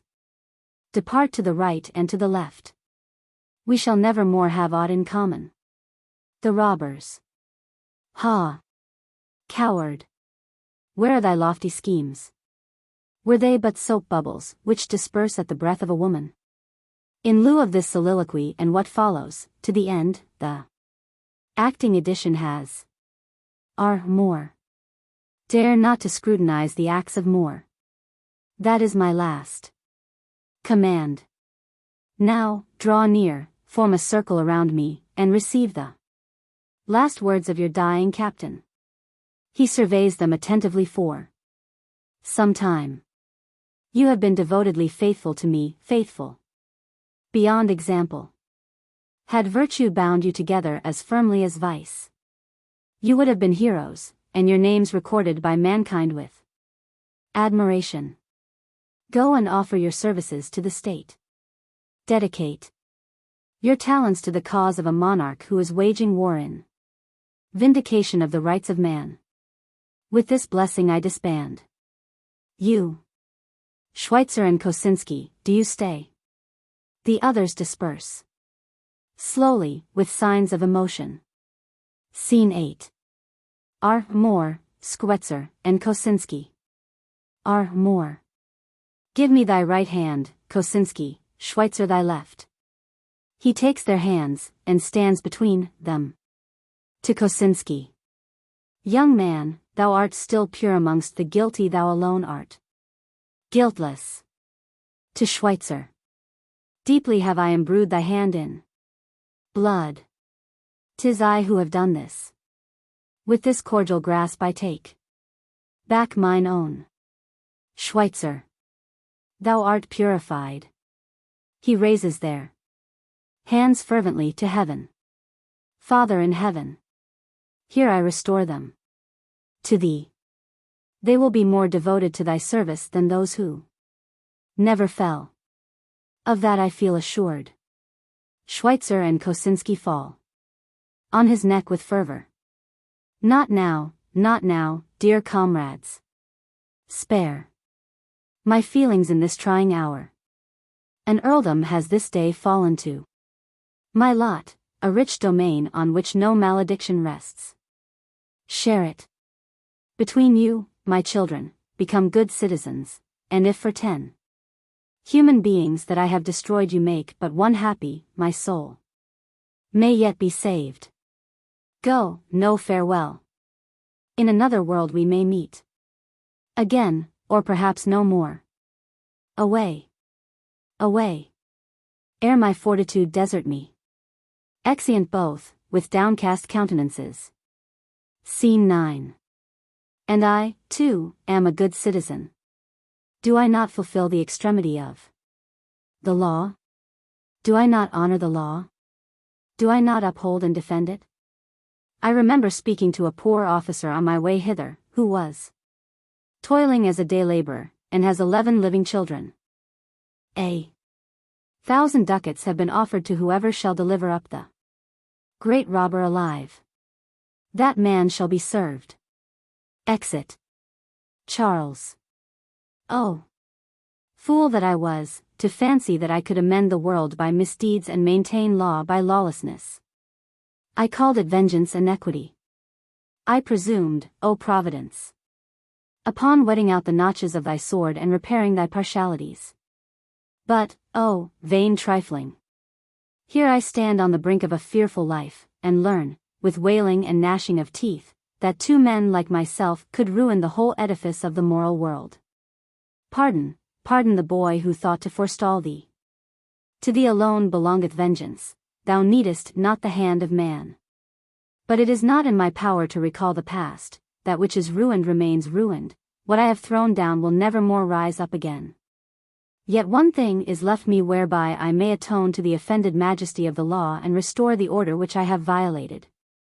A victim is required, a victim to declare before all mankind how inviolable that majesty is.